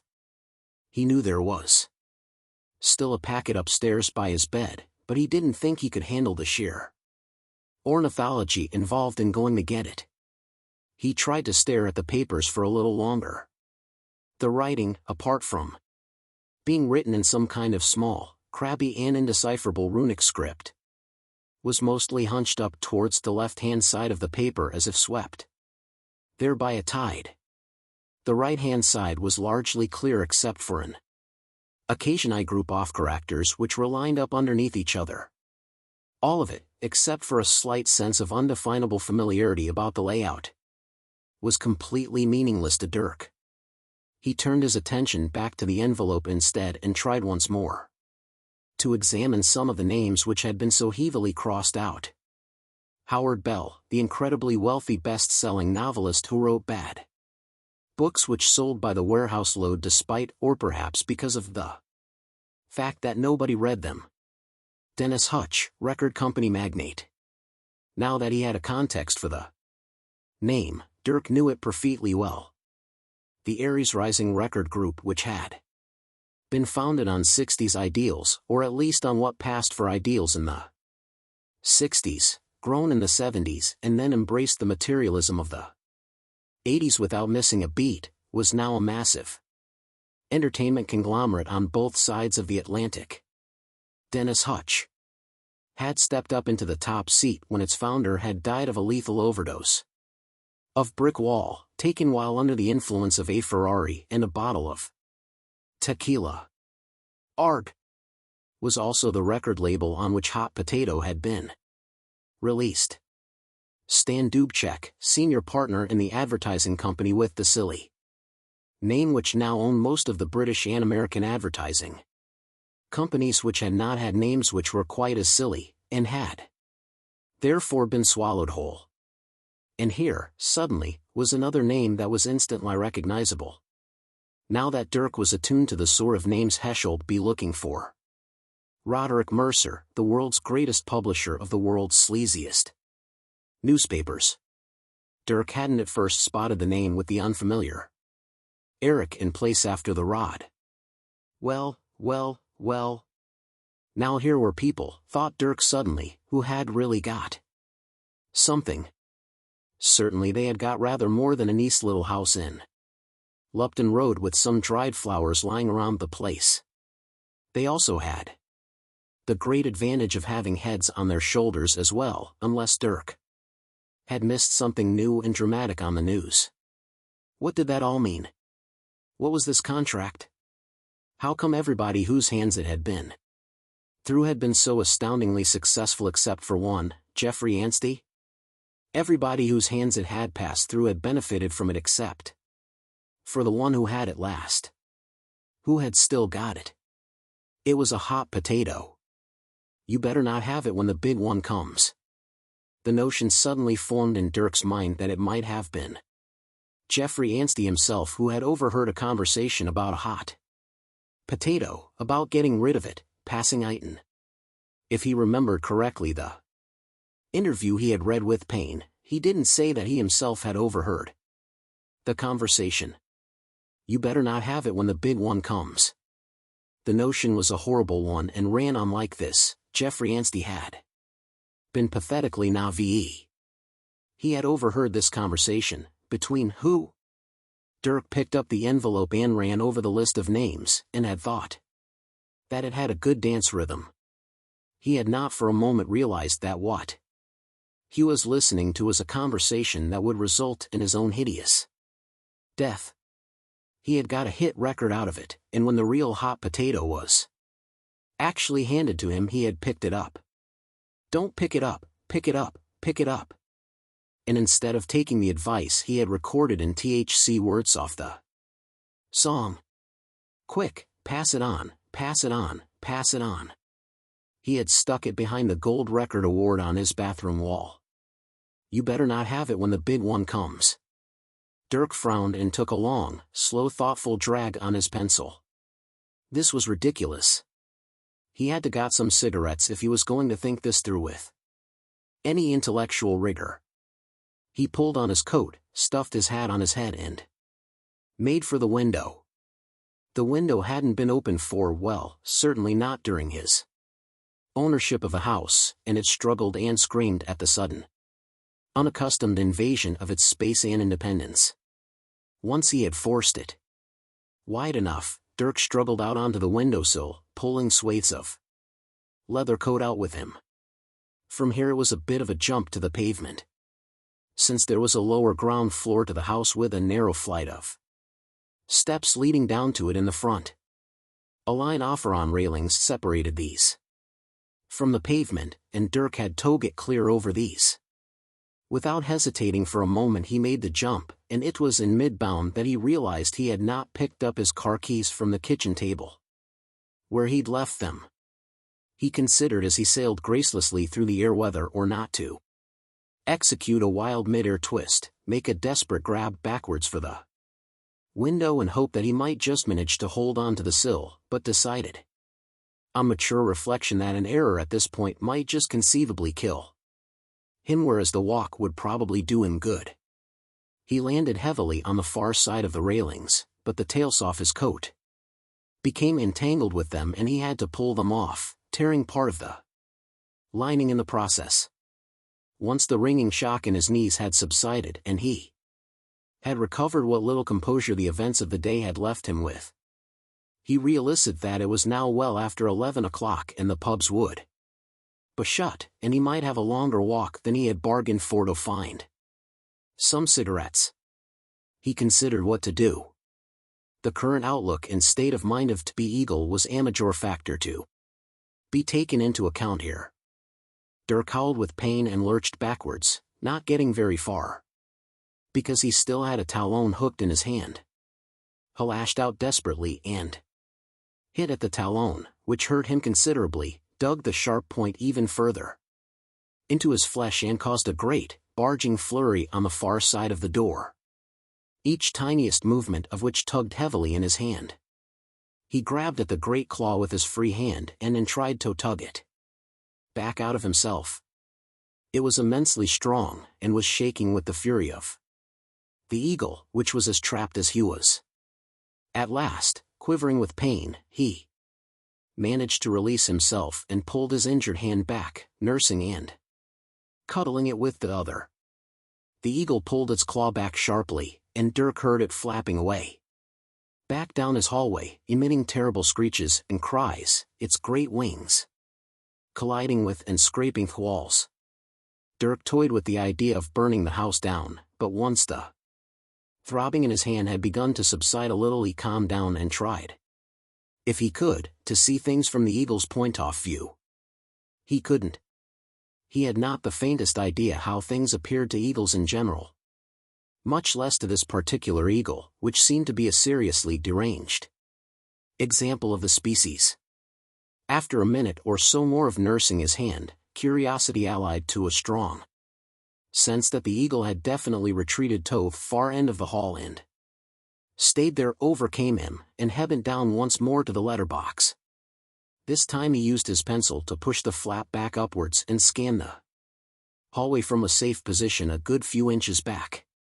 The eagle was clearly in view, perched on the end of the banister rail, regarding him with resentment and opprobrium, which Dirk felt was a little rich coming from a creature which had only a moment or two ago been busily engaged in trying to rip his hand off.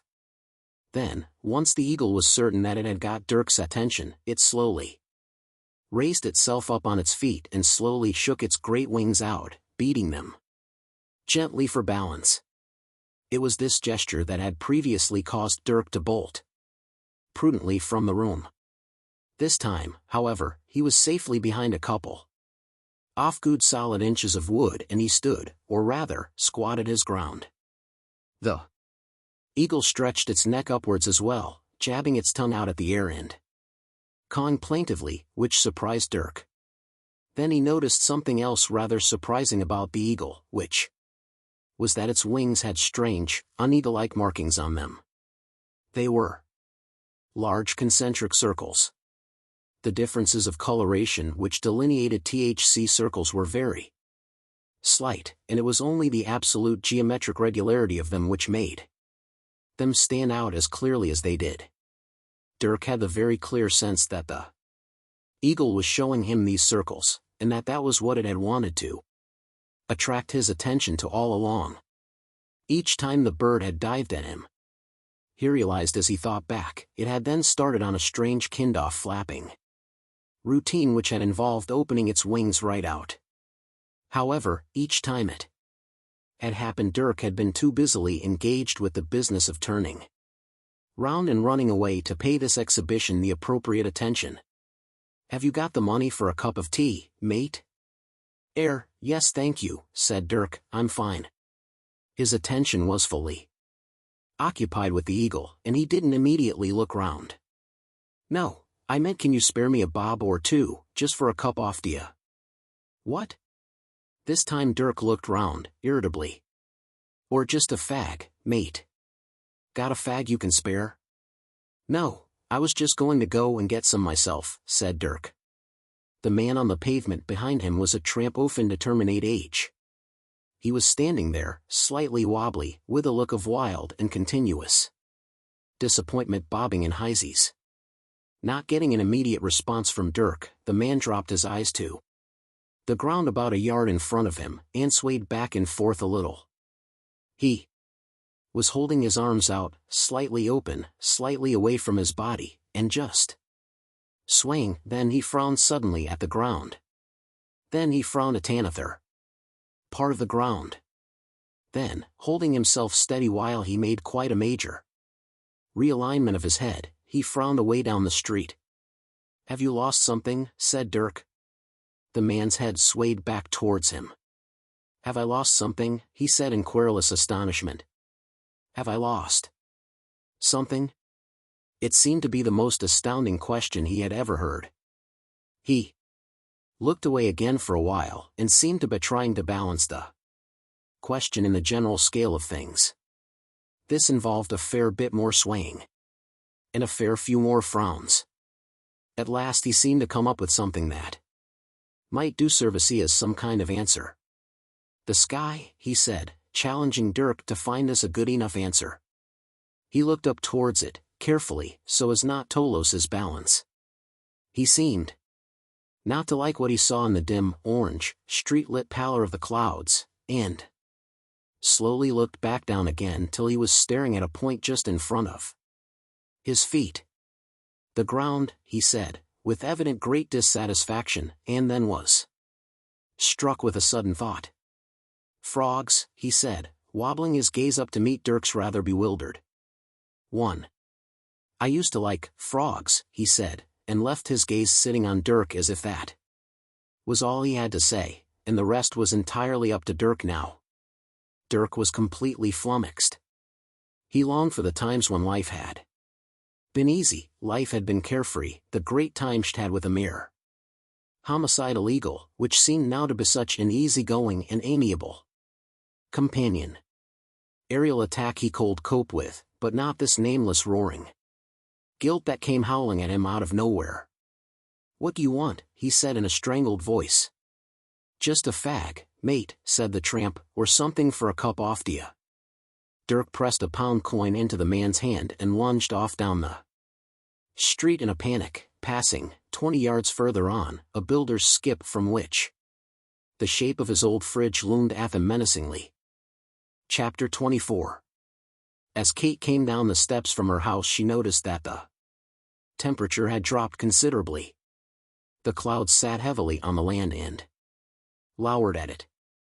Thor set off briskly in the direction of the park, and Kate trotted along in his wake. As he strode along, an extraordinary figure on the streets of Primrose Hill, Kate could not help but notice that he had been right. They passed 3 different people on the way, and she saw distinctly how their eyes avoided looking at him. Even Asti had to make allowance for his great bulk as he passed them. He was not invisible, far from it. He simply didn't fit. The park was closed for the night, but Thor leapt quickly over the spiked railings and then lifted her over in turn as lightly as if she had been a bunch of flowers. The grass was damp and mushy, but still worked its magic on city feet. Kate did what she always did when entering the park, which was to bob down and put the flats of her hands down on the ground for a moment. She had never quite worked out why she did this, and often she would adjust a shoe or pick up a piece off litter as a pretext for the movement, but all she really wanted was to feel the grass and the wet earth on her palms. The park from this viewpoint was simply a dark shoulder that rose up before them, obscuring itself. They mounted the hill and stood on the top of it, looking over the darkness of the rest of the park to where it shaded off into the hazy light of the heart of London, which lay to the south. Ugly towers and blocks stuck yabbishly up out of the skyline, dominating the park, the sky, and the city. A cold, damp wind moved across the park, flicking at it from time to time, like the tail of a dark and broody horse. There was an unsettled, edgy quality to it. In fact, the night sky seemed to Kate to be like a train of restless, irritable horses, their traces flapping and slapping in the wind.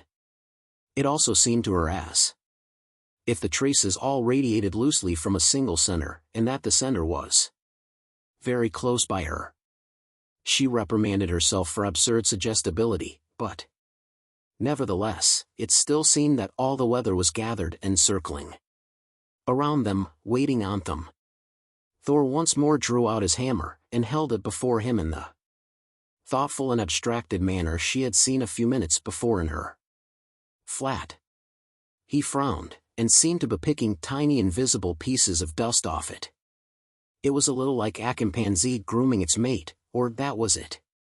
The comparison was extraordinary, but it explained why she had tensed herself so watchfully when last he had done it. It was like Jimmy Connors minutely adjusting the strings of his racket before preparing to serve. He looked up sharply once again, drew his arm back, turned fully once, twice, 3 times, twisting his heels heavily in the mud, and then hurled his hammer with astonishing force up to the heavens. It vanished almost instantly into the murky haze of the sky. Damp flashes sparked deep within the clouds, tracking its path in a long parabola through the night. At the furthest extent of that parabola it swung down out of the clouds, a distant tiny pinpoint moving slowly now, gathering and redirecting its momentum for the return flight. Kate watched, breathless, as the speck crept behind the dome of St. Paul's.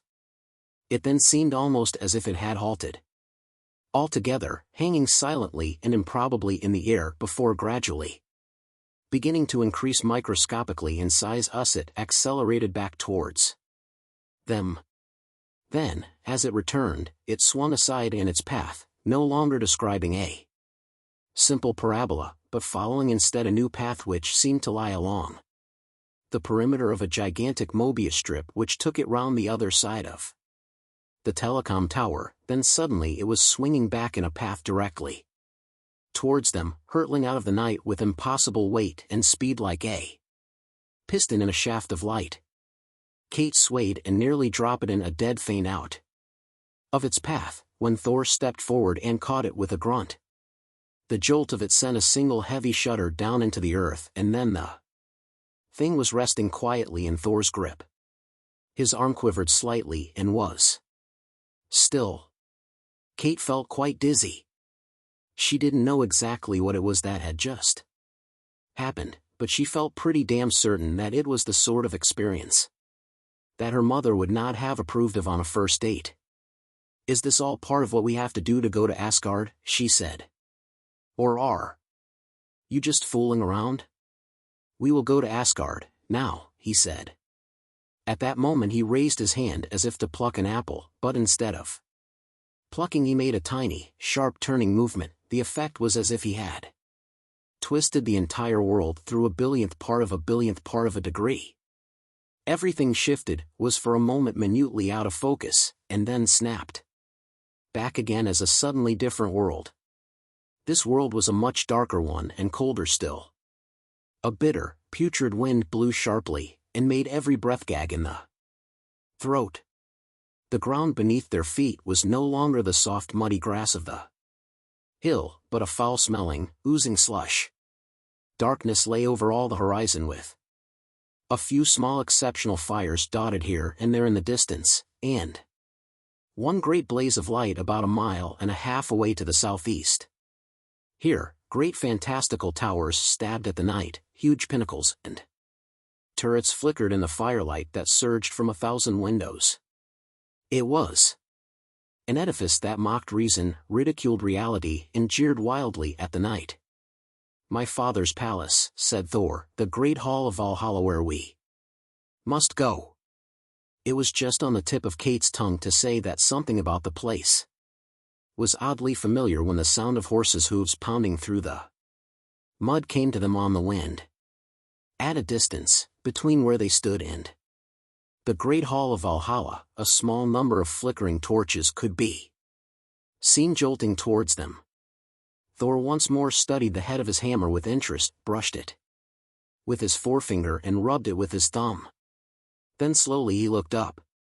Again he twisted round once, then twice and a third time, and then hurled the missile into the sky. This time, however, he continued to hold on to its shaft with his right hand, while with his left he held Kate's waist in his grasp. Chapter 25. Cigarettes clearly intended to make themselves a major problem for Dirk tonight. For most of the day, except for when he'd woken up, and except for again shortly after he'd woken up, and except for when he had just encountered the revolving head of Jeffrey Anstey, which was understandable, and also except for when been in the pub with Kate, he had had absolutely no cigarettes at all. Not one. They were out of his life, forsworn utterly. He didn't need them. He could do without them. They merely nagged at him like mad and made his life a living hell, but had decided he could handle that. Now, however, just when he had suddenly decided, coolly, rationally, as a clear, straightforward decision rather than merely a feeble surrender to craving, that he would, after all, have a cigarette, could he find one? He could not. The pubs by this stage of the night were well closed. The late-night corner shop obviously meant something different by late night than Dirk did, and though Dirk was certain that he could convince the proprietor of the rightness of his case through sheer linguistic and syllogistic bravado, the wretched man wasn't there to undergo it.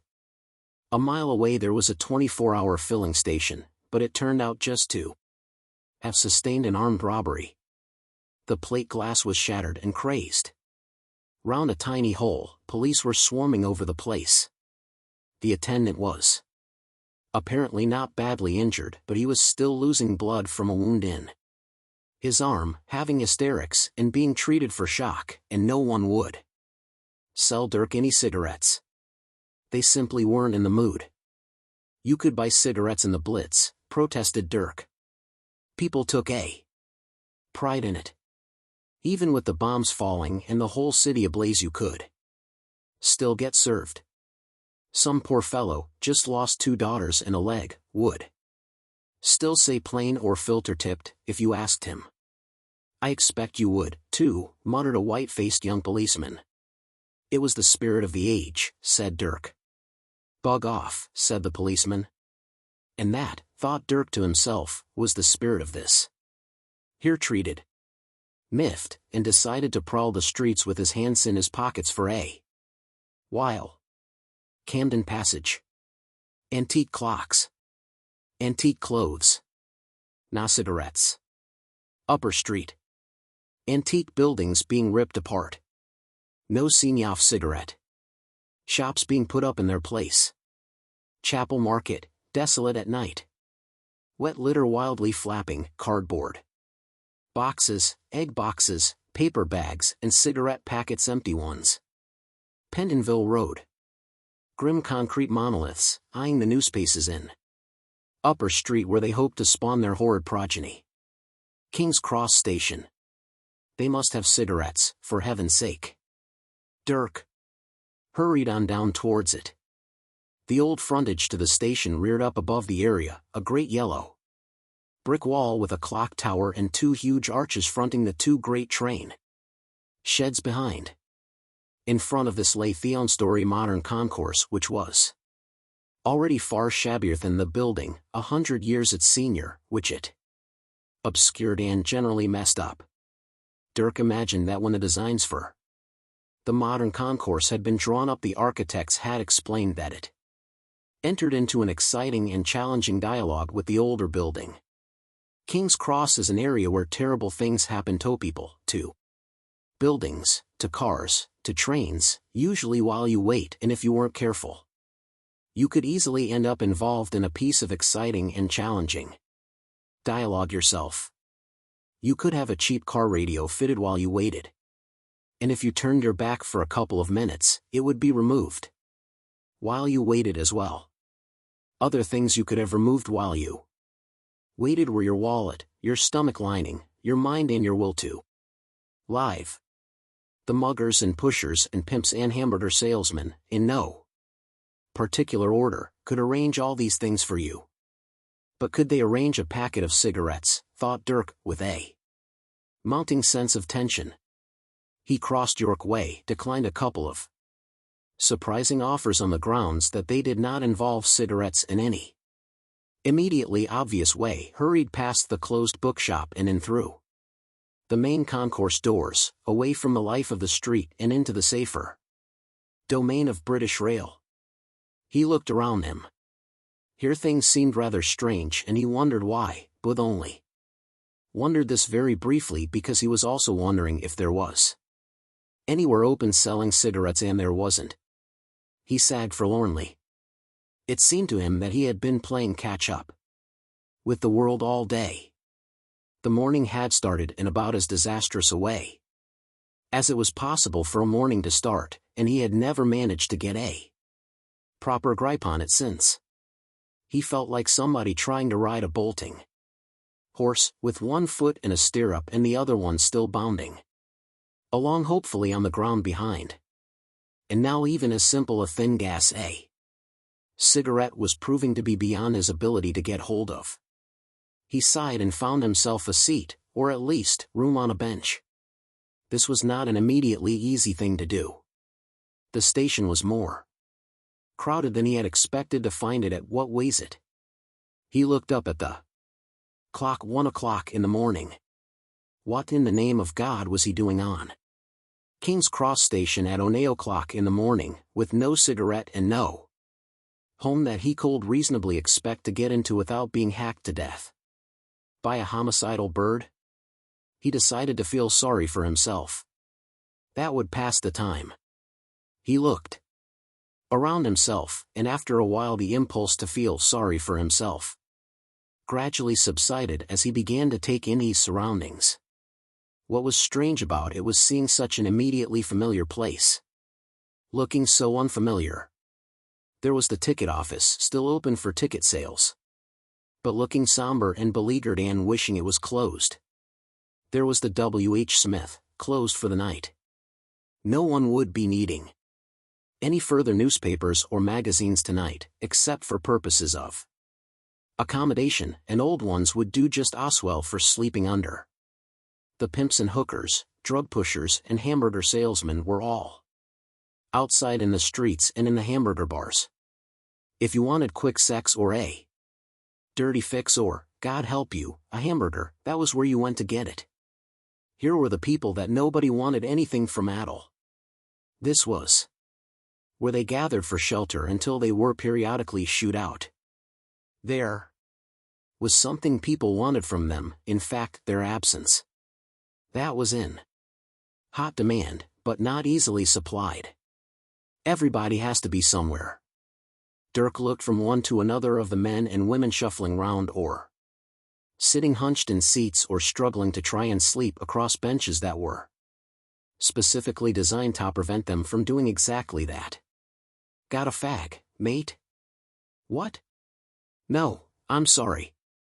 No, I haven't got one, replied Dirk awkwardly, patting his coat pockets in embarrassment, as if to suggest the making of a search which he knew would be fruitless.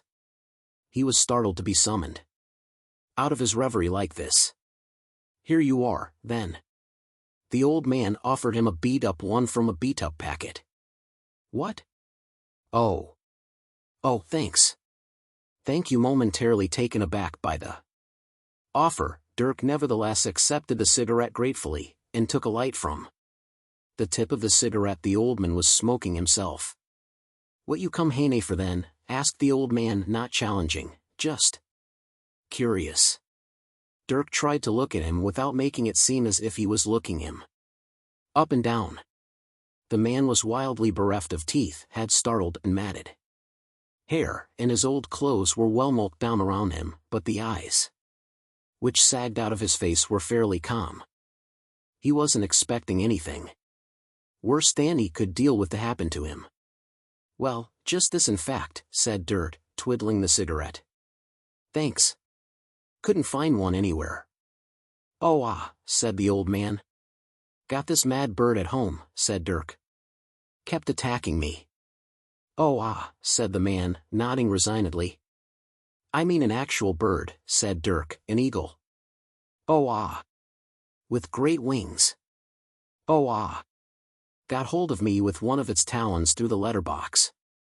Oh Dirk wondered if it was worth pursuing the conversation much further. He lapsed into silence and looked around. You're lucky it didn't slash at you with its beak as well, said the old man after a while. An eagle will do that when roused. It did, said Dirk. It did. Look, right here on my nose. That was through the letterbox as well. You'd scarcely believe it. Talk about grip. Talk about reach. Look at what it did to my hand. He held it out for sympathy. The old man gave it an appraising look. Oh he said at last, and retreated into his own thoughts. Dirk drew his injured hand back. Know a lot about eagles, then, do you? The man didn't answer, but seemed instead to retreat still further. Lot of people here tonight, Dirk ventured again, after a while. The man shrugged. He took a long drag on his cigarette, half closing his eyes against the smoke. Is it always like this? I mean, are there always so many people here at night? The man merely looked down, slowly releasing the smoke from his mouth and nostrils. Yet again, Dirk looked around. A man a few feet away, not suited-looking as Dirk's companion but wildly deranged in his demeanor, had sat nodding hectically over a bottle of cooking brandy all this time. He slowly stopped his nodding, screwed with difficulty a cap onto the bottle, and slipped it into the pocket of his ragged old coat. An old fat woman who had been fitfully browsing through the bulging black bin liner of her possessions began to twist the top of it together and fold it. You'd almost think that something was about to happen, said Dirk. Oh said his companion. He put his hands on his knees, bent forward, and raised himself painfully to his feet. Though he was bent and slow, and though his clothes were dirt-ridden and tattered, there was some little power and authority there in his bearing. The air which he unsetted as he stood, which flowed out from the folds of his skin and toes, was richly pungent of Ento Dirk's numb nostrils. It was a smell that never stopped coming at you, just as Dirk thought it must have peaked, so it struck on upwards with renewed frenzy till Dirk thought that his very brain would vaporize.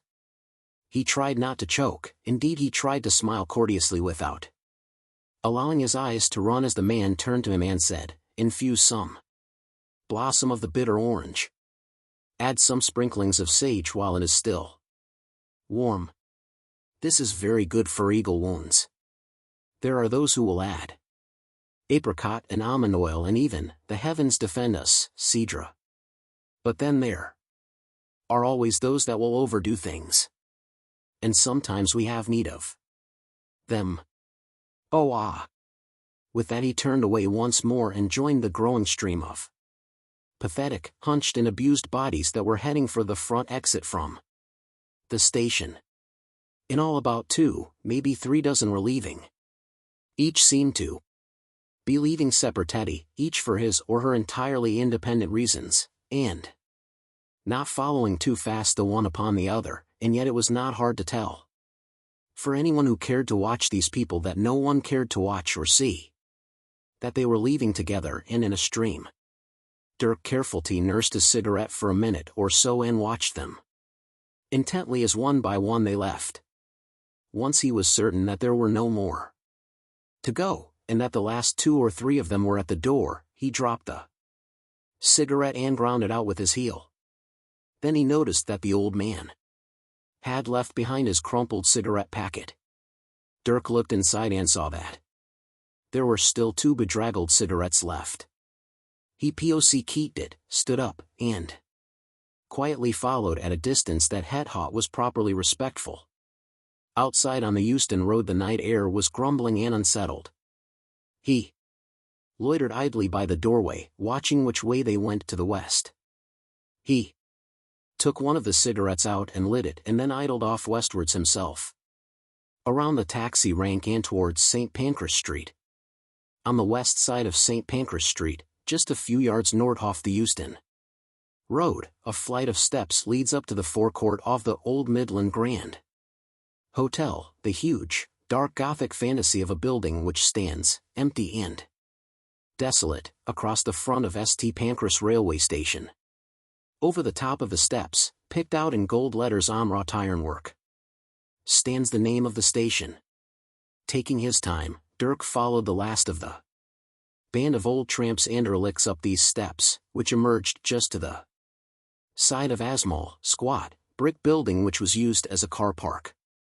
To the right, the great dark hulk of the old hotel spread off into the night, its roofline a vast assortment of wild turrets, gnarled spires and pinnacles which seemed to prod at and goad the night sky. High in the dim darkness, silent stone figures stood guard behind long shields, grouped around pilasters behind wrought iron railings.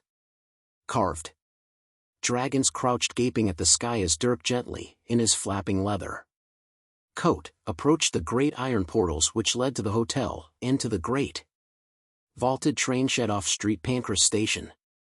Stone figures of winged dogs crouched down from the top of pillars. Here, in the bridged area between the hotel entrance and the station booking hall, was parked a large unmarked grey Mercedes van. A quick glance at the front of it was enough to tell Dirk that it was the same one which had nearly forced him off the road several hours earlier in the Cotswolds. Dirk walked into the booking hall, a large space with great paneled walls, along which were spaced fat marble columns in the form of conch holders. At this time of night the ticket office was closed. Trains do not run all night from St. Pancras, and beyond at the vast chamber of the station itself, the great Victorian train shed, was shrouded in darkness and shadow. Dirk stood quietly secluded in the entrance to the booking hall and watched as the old tramps in bag taddies, who had entered the station by the main entrance from the forecourt, mingled together in the dimness. There were now many more than 24 of them, perhaps as many as 100. And there seemed to be about them an air of repressed excitement and tension. As they moved about, it seemed to Dirk after a while that, though he had been surprised at how many of them there had been when he first arrived, there seemed now to be fewer and fewer of them. He peered into the gloom, trying to make out what was happening. He detached himself from his seclusion in the entrance to the booking hall and entered the main vault, but kept himself nevertheless as close to the side wall as possible. Ash ventured in towards them. There were definitely fewer still of them now, a mere handful left. He had a distinct sense of people slipping away into the shadows and not re-emerging from them. He frowned at them. The shadows were deep, but they weren't that deep. He began to hurry forward, and quickly threw all caution aside to reach the small remaining group. But by the time he reached the center of the concourse where they had been gathered, there were none remaining at all, and he was left whirling round in confusion in the middle of the great, dark, empty railway station. Chapter 26. The only thing which prevented Kate screaming was the sheer pressure of air rushing into her lungs as she hurtled into the sky. When, a few seconds later, the blinding acceleration eased a little, she found she was gulping and choking, her eyes were stinging and streaming to the extent that she could hardly see, and there was hardly a muscle in her body which wasn't gibbering with shock as waves of air pummeled past her, tearing at her hair and clothes and making her knees, knuckles and teeth batter at each other. She had to struggle with herself to suppress her urge to struggle. On the one hand, she absolutely certainly did not want to be let go of. Insofar as she had any understanding at all of what was happening to her, she knew that she did not want to be let go of. On the other hand, the physical shock of it was facing some stiff competition from her sheer affronted rage at being suddenly hauled into the sky without warning. The result of this was that she struggled rather feebly and was angry at herself for doing so. She ended up clinging to Thor's arm in the most abject and undignified way. The night was dark, and the blessing of this, she supposed, was that she could not see the ground. The lights she had seen dotted here and there in the distance now swung sickeningly away beneath her, but her instincts would not identify them as representing ground. Already the flickering beacons, which shone from the insanely turreted building she had glimpsed seconds before this outrage occurred, were swaying away behind her now at an increasing distance. They were still ascending. She could not struggle, she could not speak. She could probably, if she tried, bite the stupid brute's arm, but she contented herself with the idea of this rather than the actual deed. The air was bad and rasped in her lungs. Her nose and eyes were streaming, and this made it impossible for her to look forward. When she did try it, just once, she caught a momentary blurred glimpse of the head of the hammer streaking out through the dark air of them, of Thor's arm grasping its stunted handle and being pulled forward by it. His other arm was gripped around her waist. The strength of him defied her imagination but did not make her any the less angry. She got the feeling that they were now skimming along just beneath the clouds. Every now and then they would be buffeted by damp clamminess, and breathing would become yet harder and more noxious. The wet air tasted bitter and deadly cold, and her streaming wet hair lashed and slammed about her face. She decided that the cold was definitely going to kill her, and after a while was convinced that she was beginning to lose consciousness. In fact, she realized she was actually trying to lose consciousness, but she couldn't. Time slipped into agriness though, and she was less aware of how much of it was passing. At last she began to sense that they were slowing and that they were beginning to curve back downwards. This precipitated fresh waves of nausea and disorientation in her, and she felt that her stomach was being slowly turned through a mangle. the air was, if anything, getting worse. It smelled worse, tasted more acrid, and seemed to be getting a great deal more turbulent. They were definitely slowing now, and the going was becoming more and more difficult. The hammer was clearly pointing downwards now, and finding its way along, rather than surging ahead. Down still further they went, battling through the thickening clouds that swirled round them till it seemed that they must now reach all the way down to the ground. Their speed had dropped to the point where Kate felt able to look ahead. Now, though the acridity of the air was such that she was only able to manage a very brief glance. In the moment that she glanced, Thor released the hammer. She couldn't believe it. He released it only for a fraction of a second, just to change his grip on the thing, so that they were now hanging from the shaft as it flew slowly forward, rather than being pulled along by it. As he redistributed his weight into this new posture, he hoisted Kate firmly upwards as if pulling up a sock. Down they went, and down further and further. There was now a roaring, crashing sound borne in on them by the wind from up ahead, and suddenly Thor was running, leaping over rocky, sandy scrubland, dancing through the knotted tussocks, and finally pounding and drumming his feet to a halt. They stood still at last, swaying, but the ground on which they stood was solid.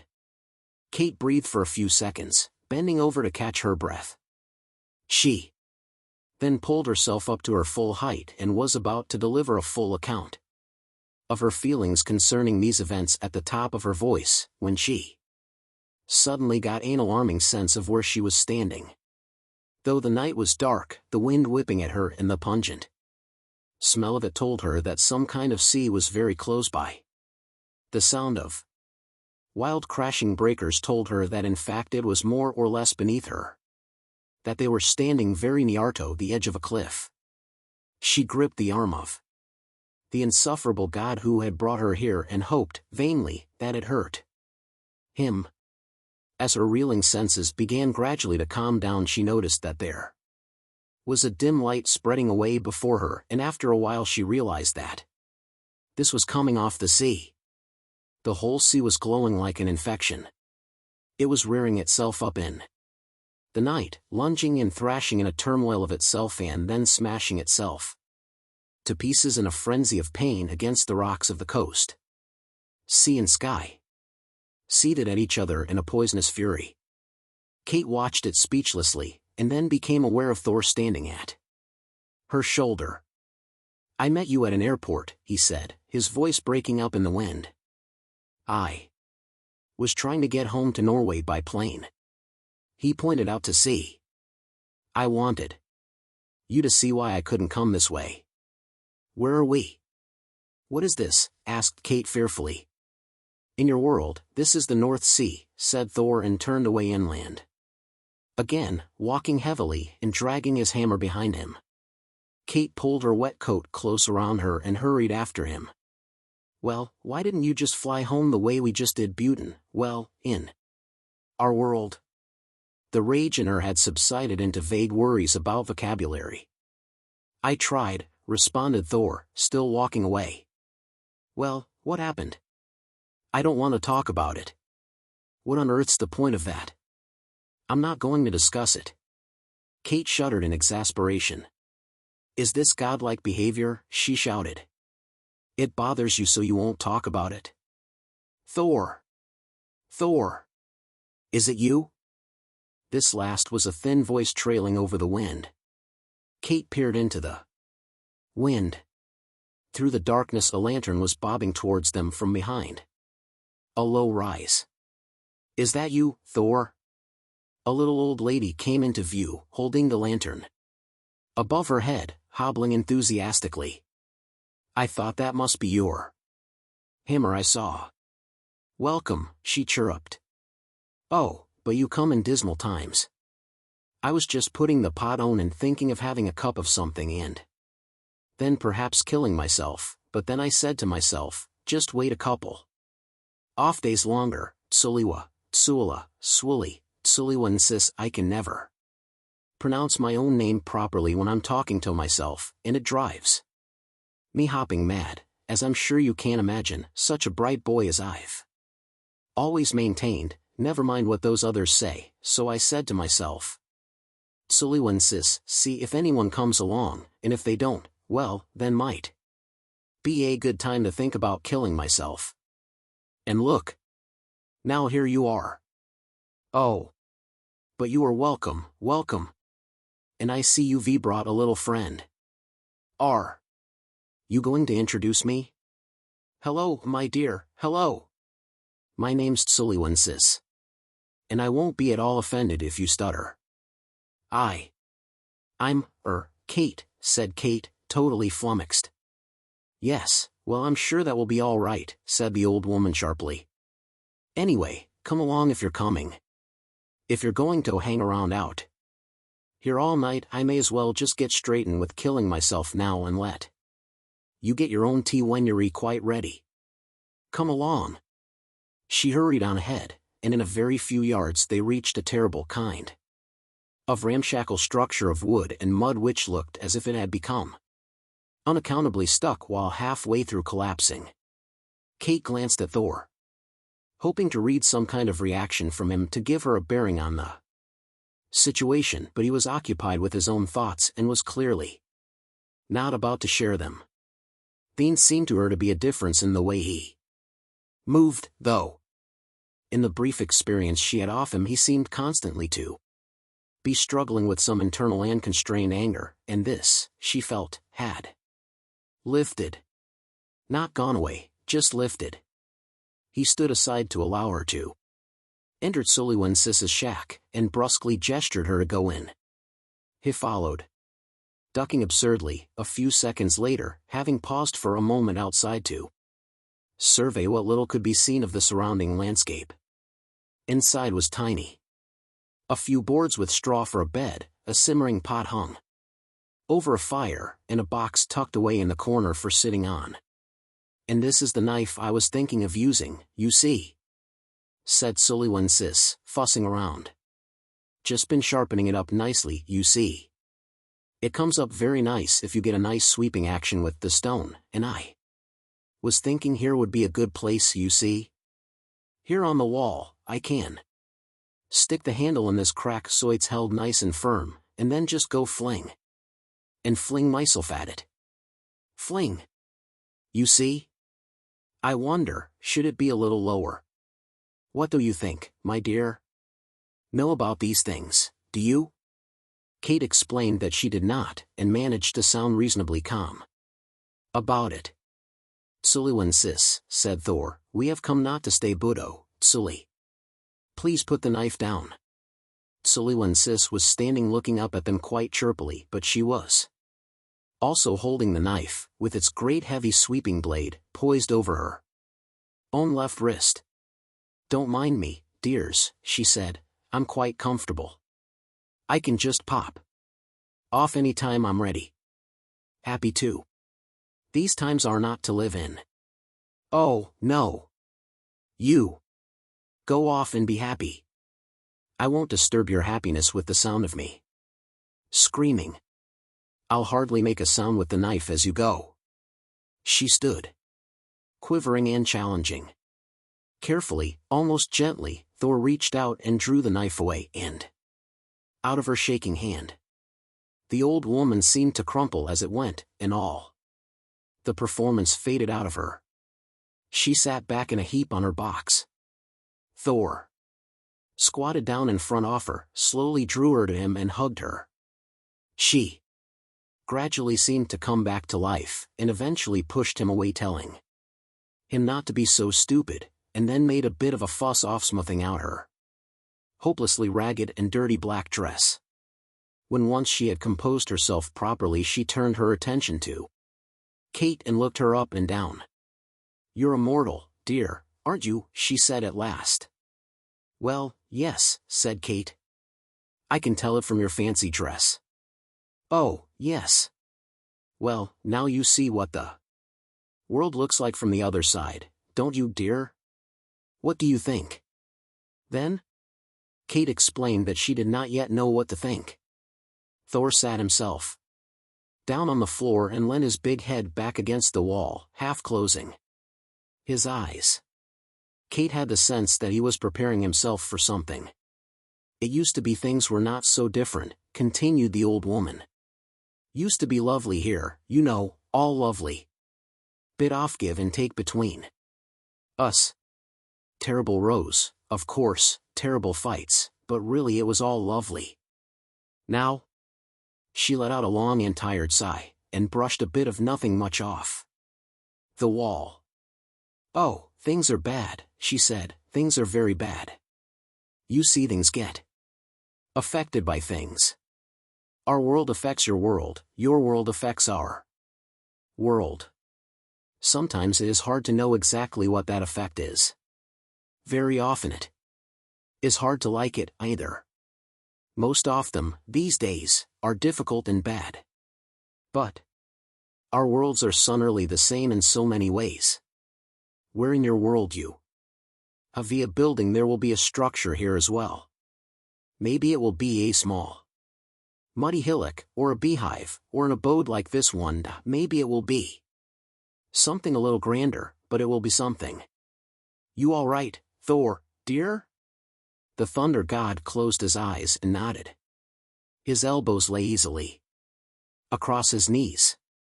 The ragged strips of Kate's nightgown bound about his left forearm were limp and wet. He idly pushed them off.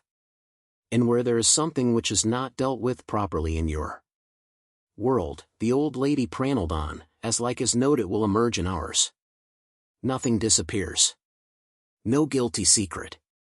Now spoken thought.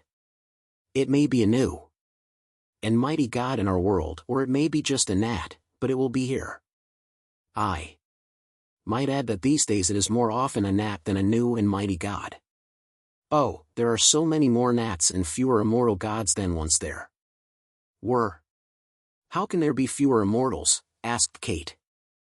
I don't want to be pedantic about it, but well, there's being immortal, dear, and then again there's being immortal.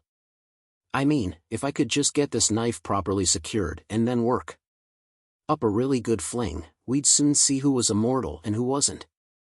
Sully admonished Thor, but didn't open his eyes to do it. One by one we're going, though. We are, Thor. You're one off the few that care. There's few enough now that haven't succumbed to alcoholism or the unks. What is that? Some kind of disease? Asked Kate. She was beginning to feel cross again. Having been dragged unwillingly from her flat and hurled across the whole of East Anglia on the end of a hammer, she was irritated at being then just abandoned to a conversation with an insanely suicidal old woman while Thor just sat and looked content with himself, leaving her to make an effort she was not in a mood to make.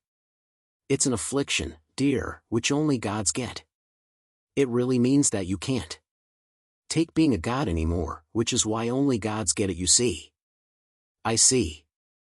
In the final stages of it you simply lie on the ground and after a while a tree grows out of your head and then it's all over, you rejoin the earth, seep into its bowels, flow through its vital arteries, and eventually emerge as a great pure torrent of water and as like as not get a load of chemical waste dumped into you. It's a grim business being a god nowadays, even a dead god. Well, she said, patting her knees. Her eyes hovered on Thor, who had opened his eyes but was only using them to star-eat his own knuckles and fingertips. Well, I hear you have an appointment tonight, Thor.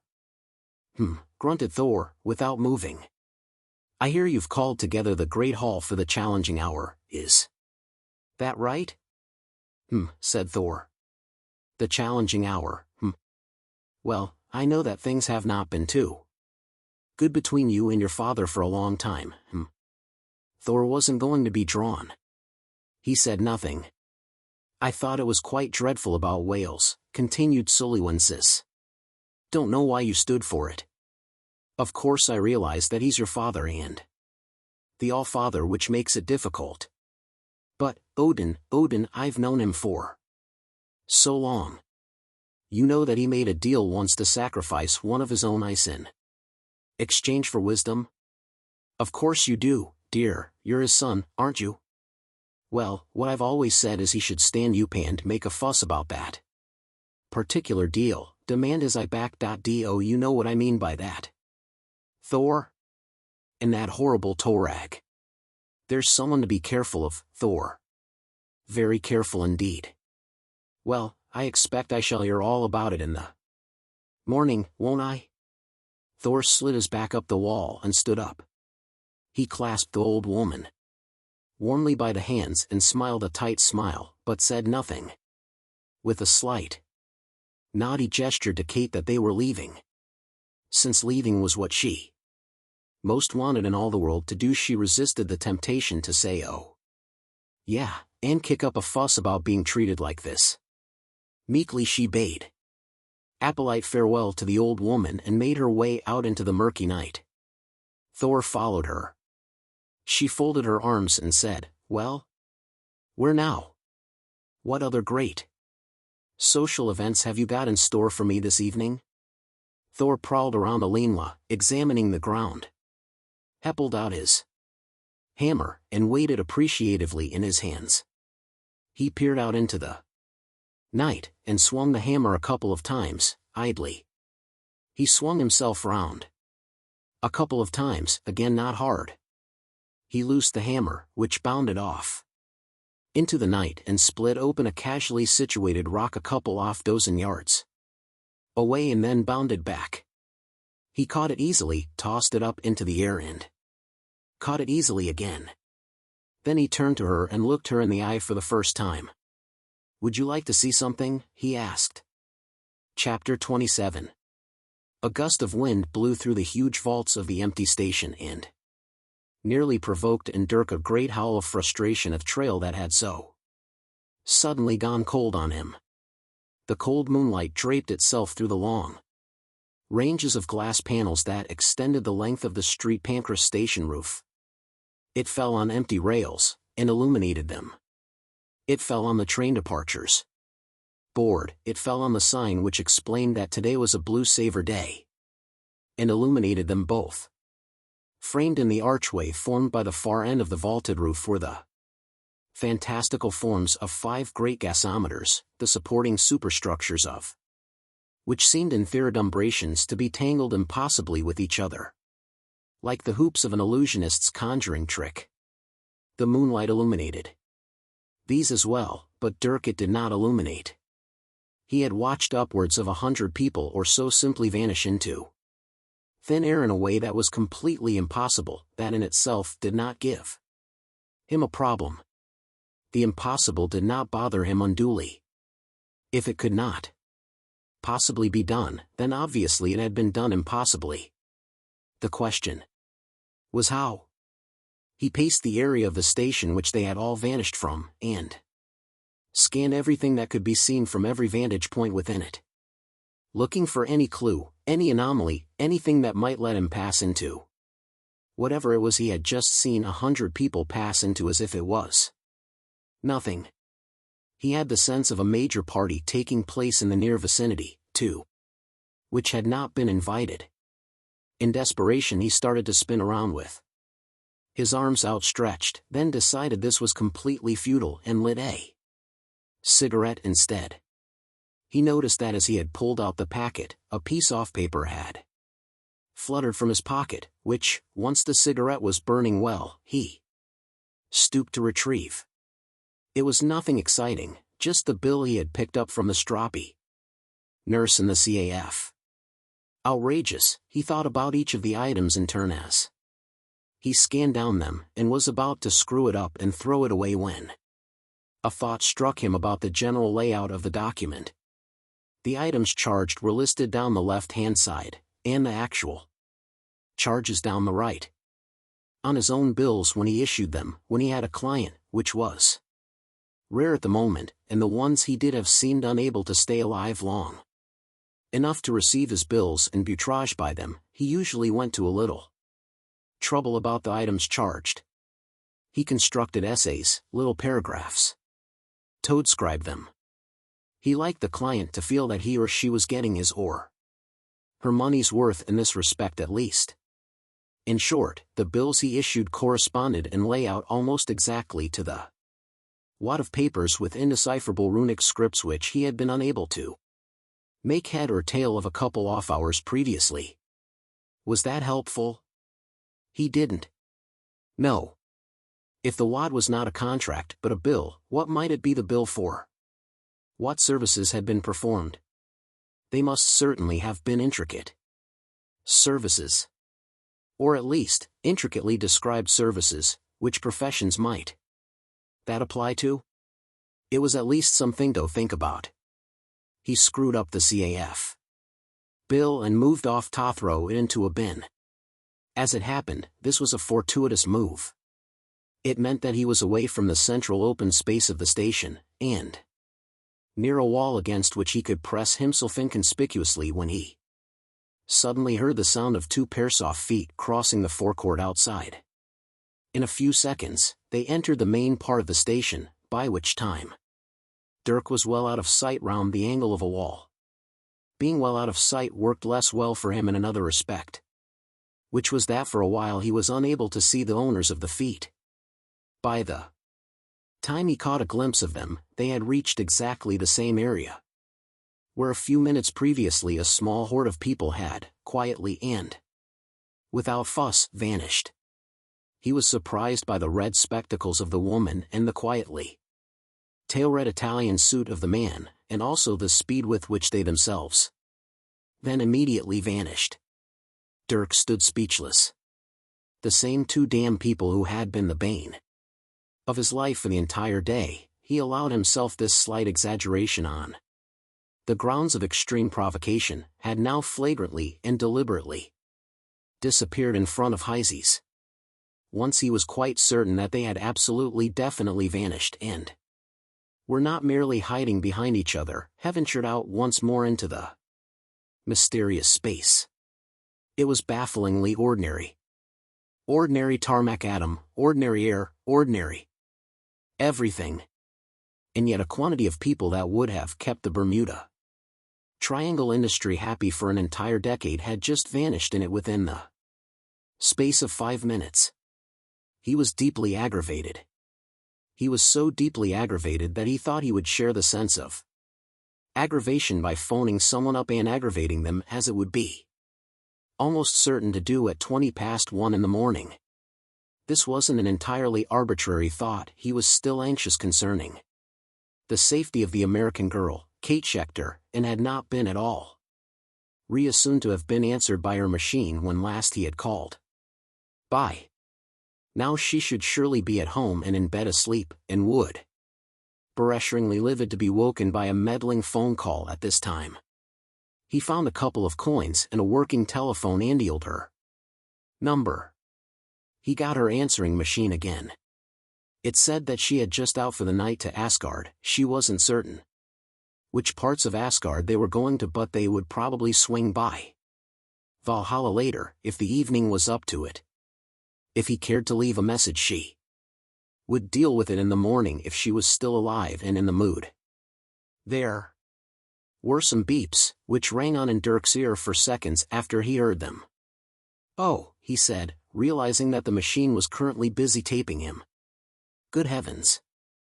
Well, I thought the arrangement was that you were going to call me before doing anything impossible." He put the phone down, his head spinning angrily. Valhalla, eh? Was that where everybody was going to tonight except him? He had a good mind to go home, go to bed and wake up in the grocery business. Valhalla. He looked about him once again, with the name Valhalla ringing in his ears. There was no doubt, he felt, that a space this size would make a good feasting hall for gods and dead heroes, and that the empty Midland Grand Hotel would be almost worth moving the shebang from Norway for. He wondered if it made any difference knowing what it was you were walking into. Nervously, tentatively, he walked across and through the space in question. Nothing. Oh well. He turned, and stood surveying it for a moment or 2 while he took a couple of slow drags on the cigarette he had got from the tramp. The space didn't look any different. He walked back through it again, this time a little less tentatively, but with slow positive steps. Once again, nothing happened, but then just as he was moving out of it at the end, Hal fancied that he half heard a half moment of some kind of fracas sound, like a burst of white noise on a twisted radio. Dialed, he turned once more, and headed back into the space, moving his head carefully round trying to pick up the slightest sound. For a while he didn't catch it, then suddenly there was a snatch off it that burst around him and was gone. A movement and another snatch. He moved very, very slowly and carefully, with the most slight and gentle movements, trying to catch at the sound. He moved his head round what seemed like a billionth part of a degree, slipped behind a molecule and was gone. He had instantly to duck to avoid a great eagle swooping out of the vast space at him. Chapter 28. It was another eagle, a different eagle. The next one was a different eagle. 2, and the next.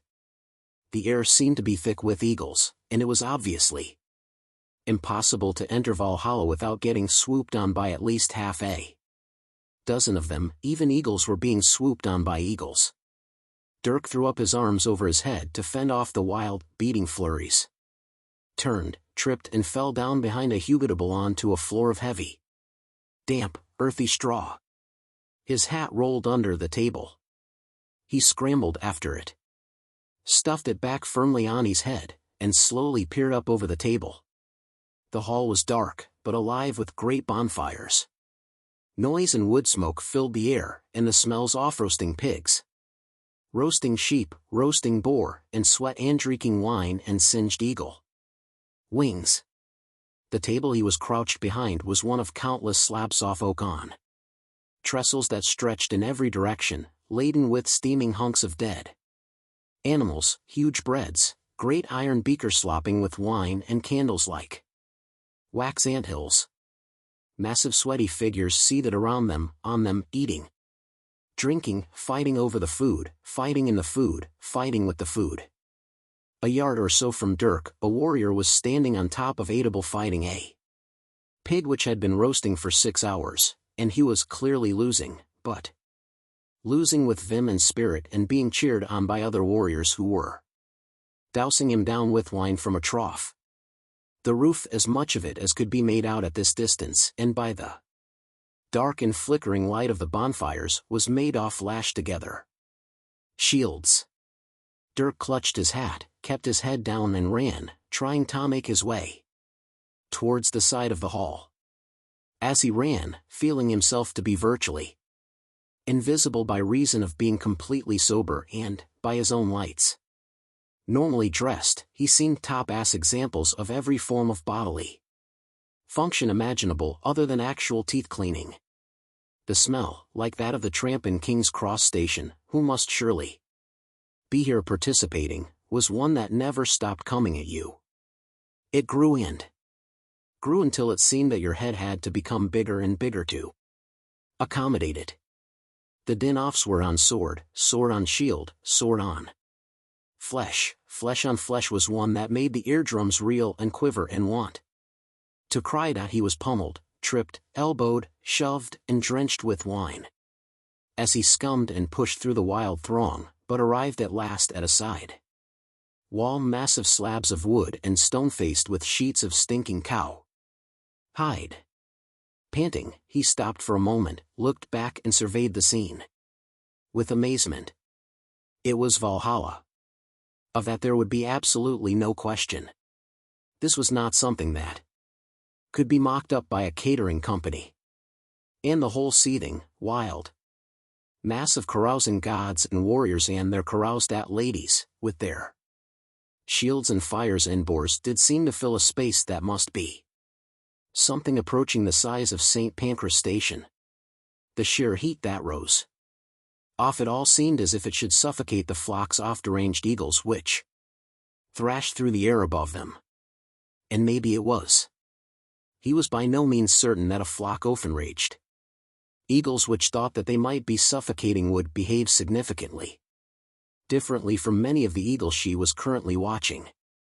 There was something he had been putting off wondering while he had fought his way through the mass, but the time had come to wonder it now.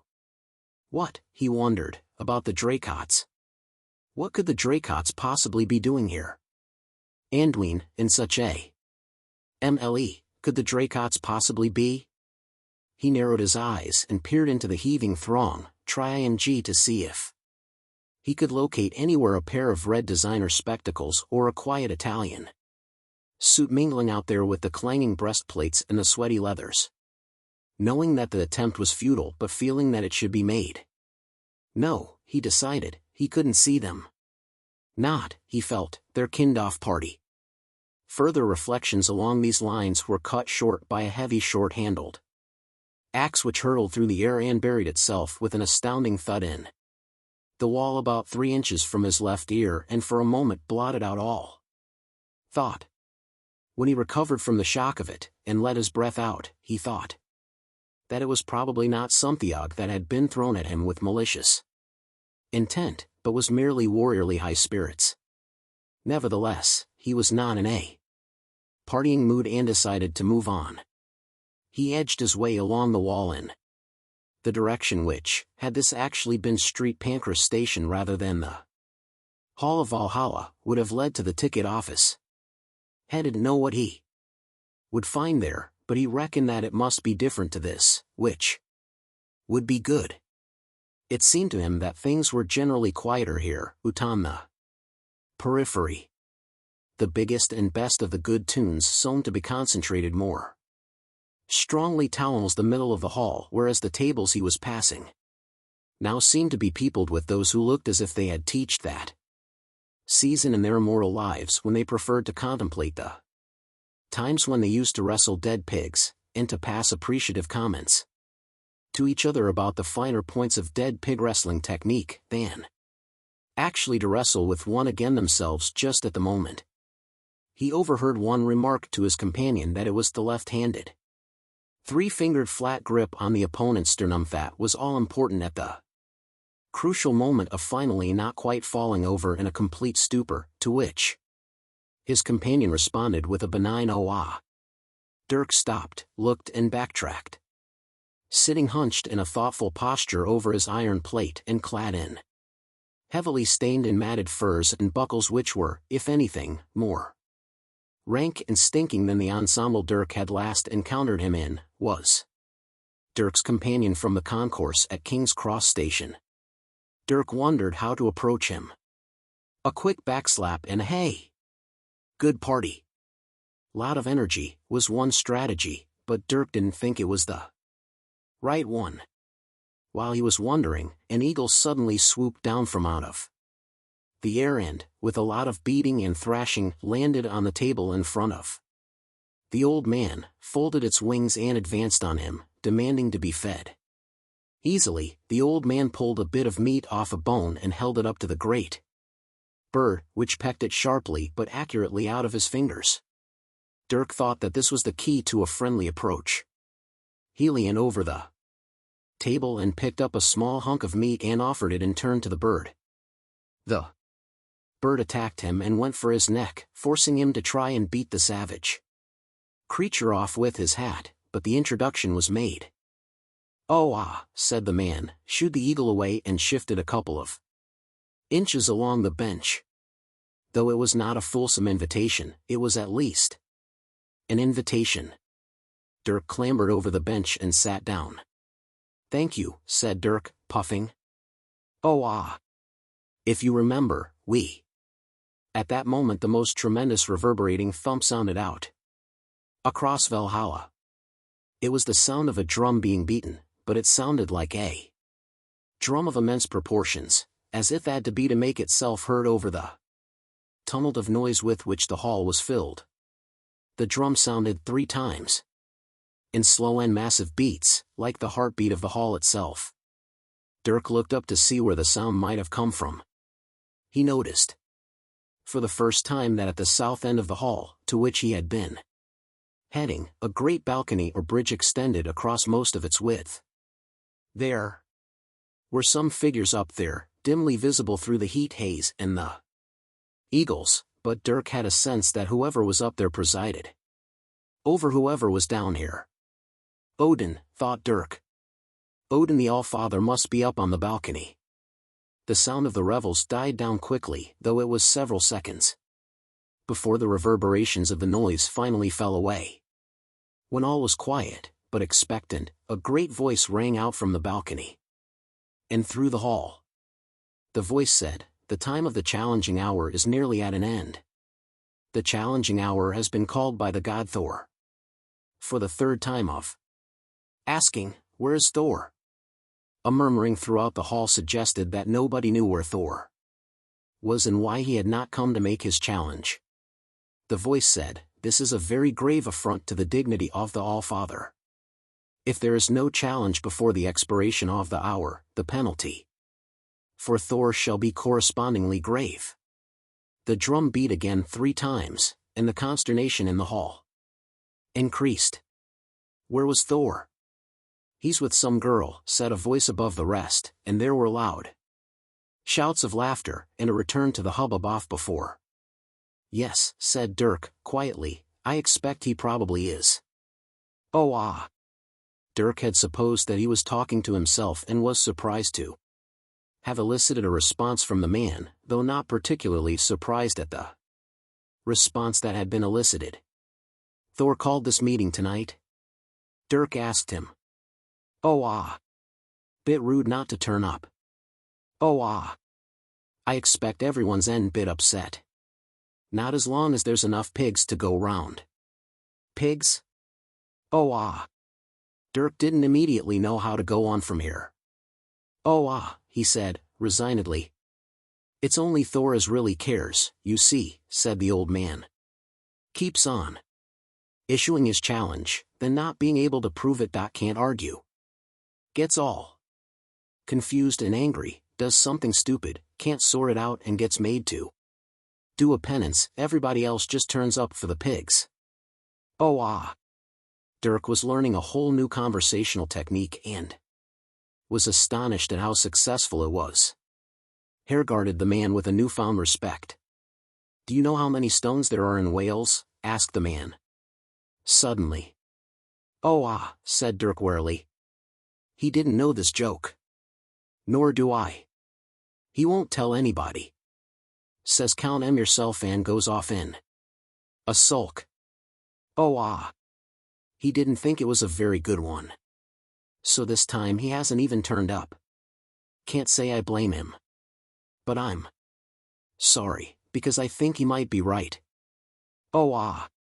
The man lapsed into silence. Dirk waited. "Oh ah," he said again, hopefully. "Nothing."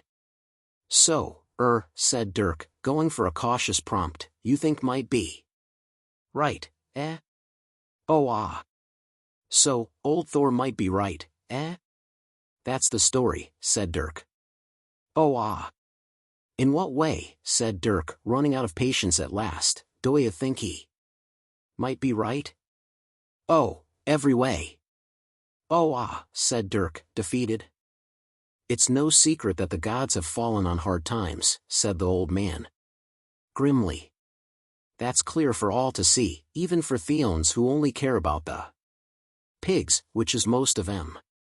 And when you feel you're not needed anymore, it can be hard to think beyond the next pig, even if you used to have the whole world there with you. Everyone just accepts it as inevitable, everyone. Except Thor, that is. And now he's given up. Hasn't even bothered to turn up and break a pig with us, given up his challenge." "Oh ah." "Oh ah," said Dirk. "Oh ah." "So, Thor's challenge then," said Dirk tentatively. "Oh ah. What was it?" "Oh ah." Dirk lost his patience entirely and rounded on the man. "What was Thor's challenge to Odin?" he insisted angrily. The man looked round at him in slow surprise, looked him up and down with his big sagging eyes. "You're immortal, aren't you?" "Yes," said Dirk testily, "I'm immortal. Of course I'm immortal. What has Being immortal got to do with it? How did you get here? I followed you. He pulled the screwed-up, empty cigarette packet out of his pocket and put it on the table. Thanks, he said, I owe you. It was a pretty feeble type of apology, he thought, but it was the best he could manage. Oh ah.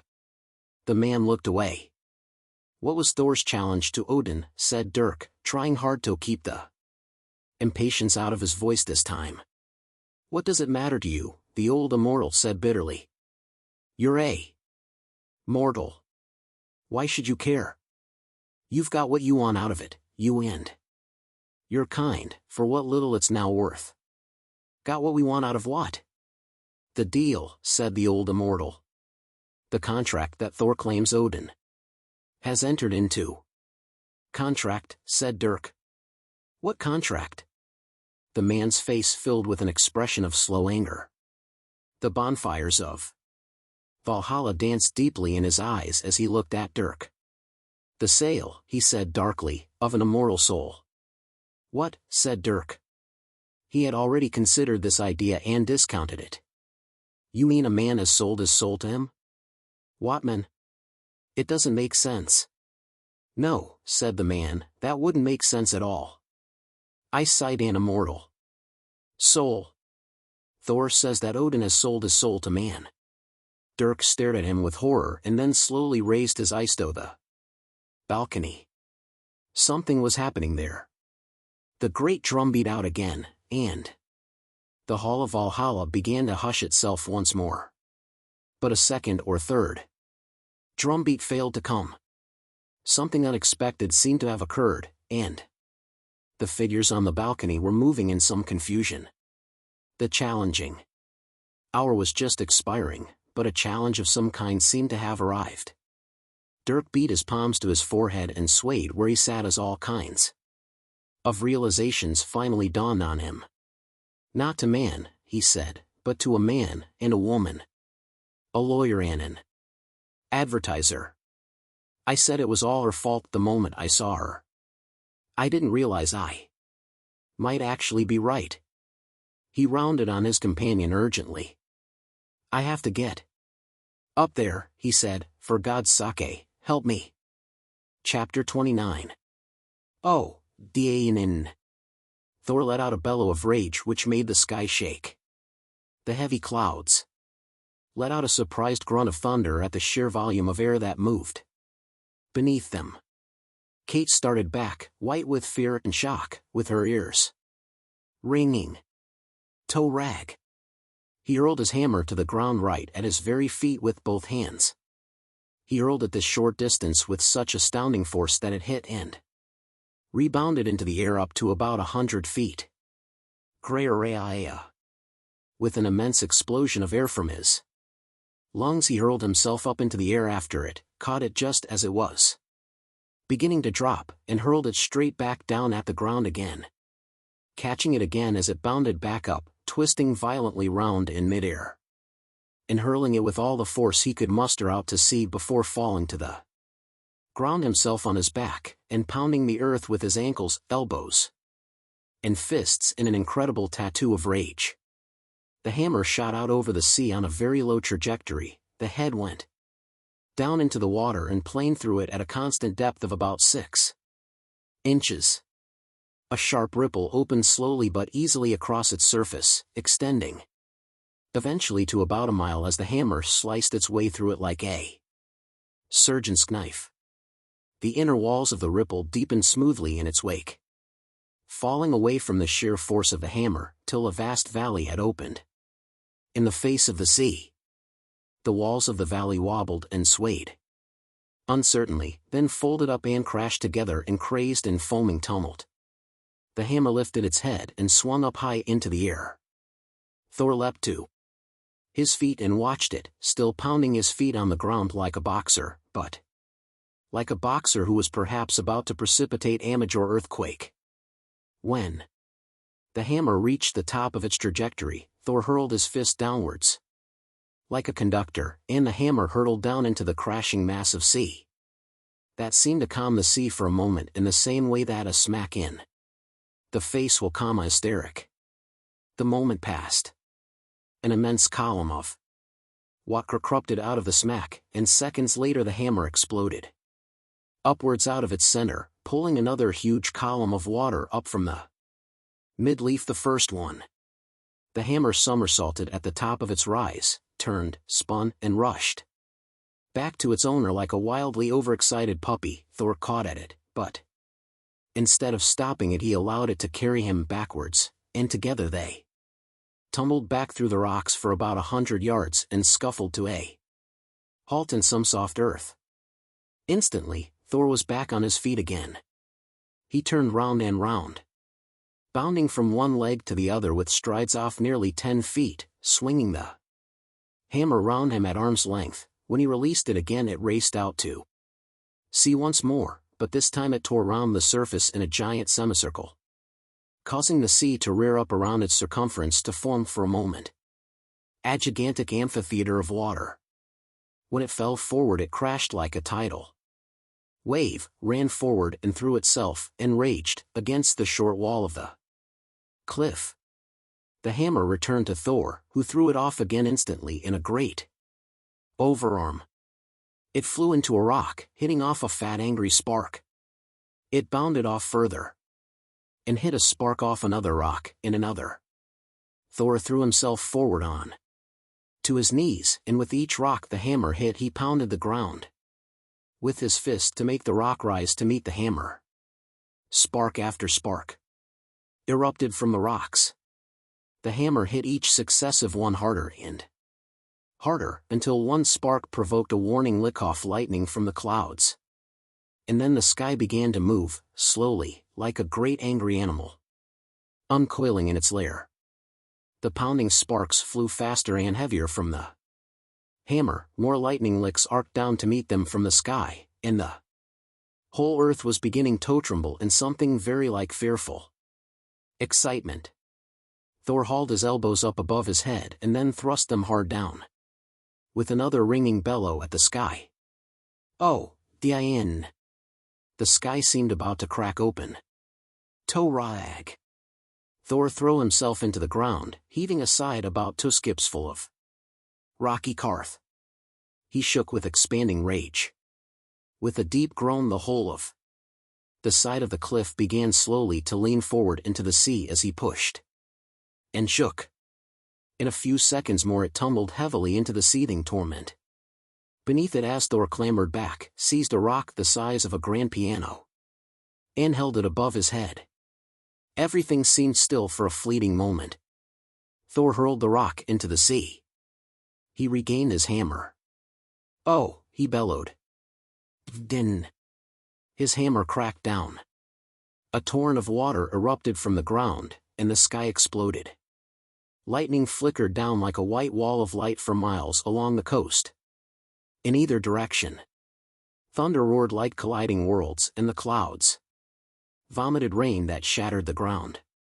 Thor stood exulting in the torrent. A few minutes later and the violence abated.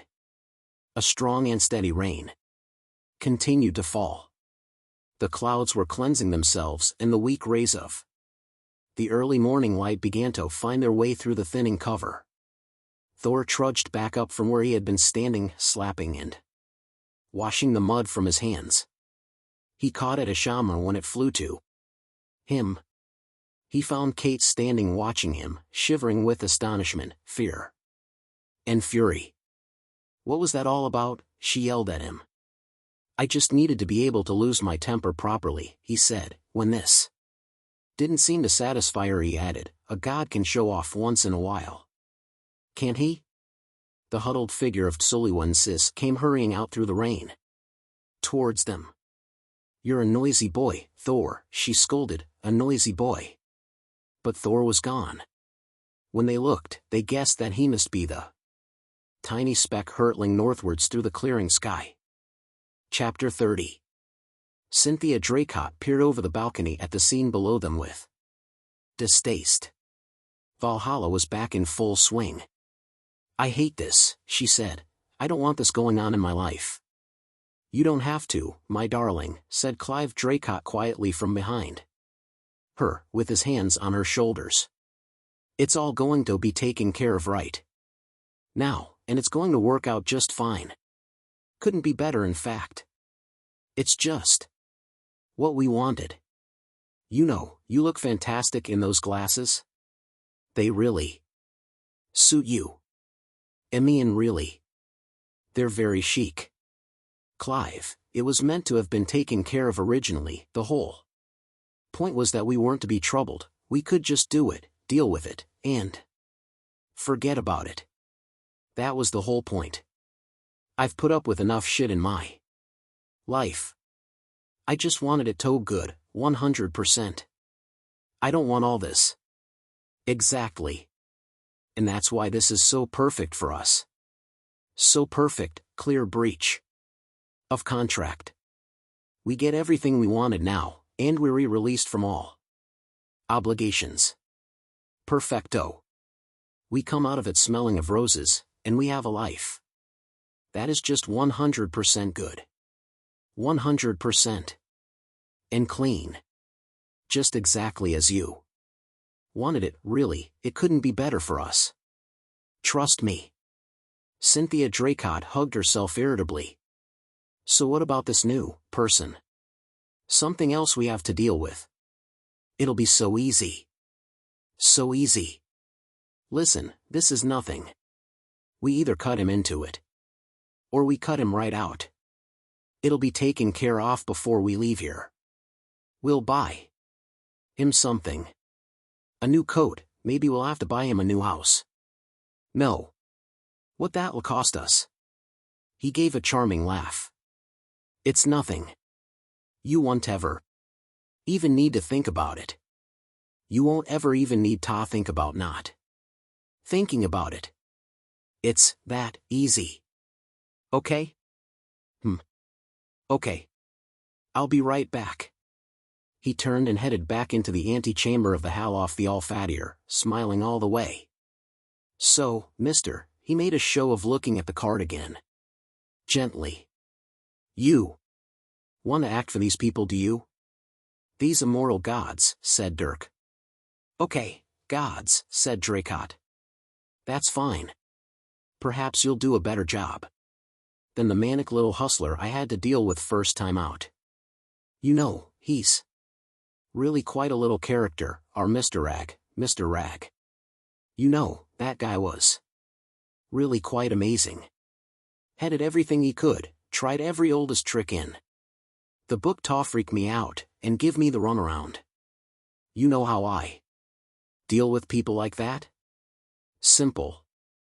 I ignore it. I just ignore it.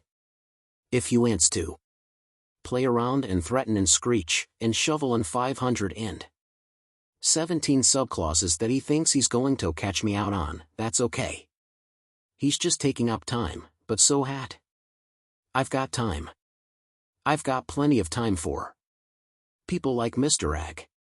Because you know what the really crazy thing is? You know what's really crazy? The guy cannot draw up an actual contract to save his life. Really. To save his life. And I tell you something, that's fine. By me. He can thrash around and spit all he likes. When he gets tired, I just reel him in. Listen. I draw up contracts in the recon business. These guys are just minnows by comparison. They're primitive savages. You've met them, that you've dealt with them. They're primitive savages. Well, aren't they? Like the Red Indians. They don't even know what they've egged. You know. These people are lucky they didn't meet some real shark. I mean it. You know what America cost. You know what the whole United States of America actually cost? You didn't, and neither do I. And shall I tell you why? The sum is so negligible that someone could tell us what it was and 2 minutes later we would have forgotten.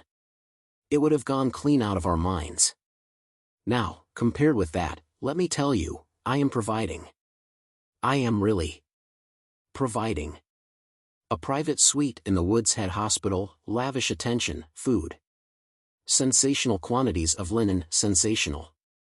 You could practically buy the United States of America at today's prices for what that's all costing. But, you know what? I said, if he wants the linen, let him have the linen, just let him have it. It's fine. The guy's earned it. He can have all the linen he wants. Just don't fuck with me is all. Now let me tell you, this guy has a nice life. A nice life. Andy, think. That's what we all want, isn't it? A nice life. This guy certainly did. And he didn't know how to have it. None of these guys did. They're just kind of helpless in the modern world. It's kind of tough for them, and I'm just trying to help out. Let me tell you how naive they are, and I mean naive. My wife, Cynthia, you've met her, and let me tell you, she is the best. I tell you, my relationship with Cynthia is so good. I don't want to hear about your relationship with your wife. Okay. That's fine. That's absolutely fine. I just think maybe it's worth you getting to know a few things. But whatever you want is fine. Okay. Cynthia's in advertising. You know that. She's a senior partner in a major agency. Major. They did some big campaign, really big, a few years back in which some actor is playing a god in this commercial. And he's endorsing something, I don't know, a soft drink, you know, tooth rot for kids. And Odin at this time is just a down and out. He's living on the streets. He simply can't get anything together, because he's just not for this world. All that power, but he doesn't know how to make it work for him here, today. Now here's the crazy part. Odin sees this commercial on the television and he thinks to himself, hey, I could do that, I'm a god.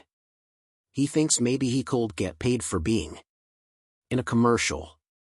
And you know what that would be? Pays even less than the United States of America cost, you follow me? Think about it. Odin, the chief, and found Ofal the power of all of the Norse gods, thinks he might be able to get paid for being in a television commercial to sell soft drinks. And this guy, this god, literally goes out and tries to find someone who'll let him in a TV commercial. Pathetically naive, but also greedy. Let's not forget greedy. Anyway, he happens to come to Cynthia's attention.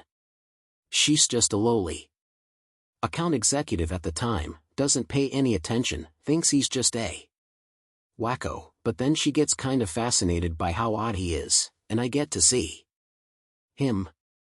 And you know what? It dawns on us he's for real. The guy is for real. A real actual god with the whole panoply of divine powers. And not only a god, but like, the main one. The one all the others depend on for their power.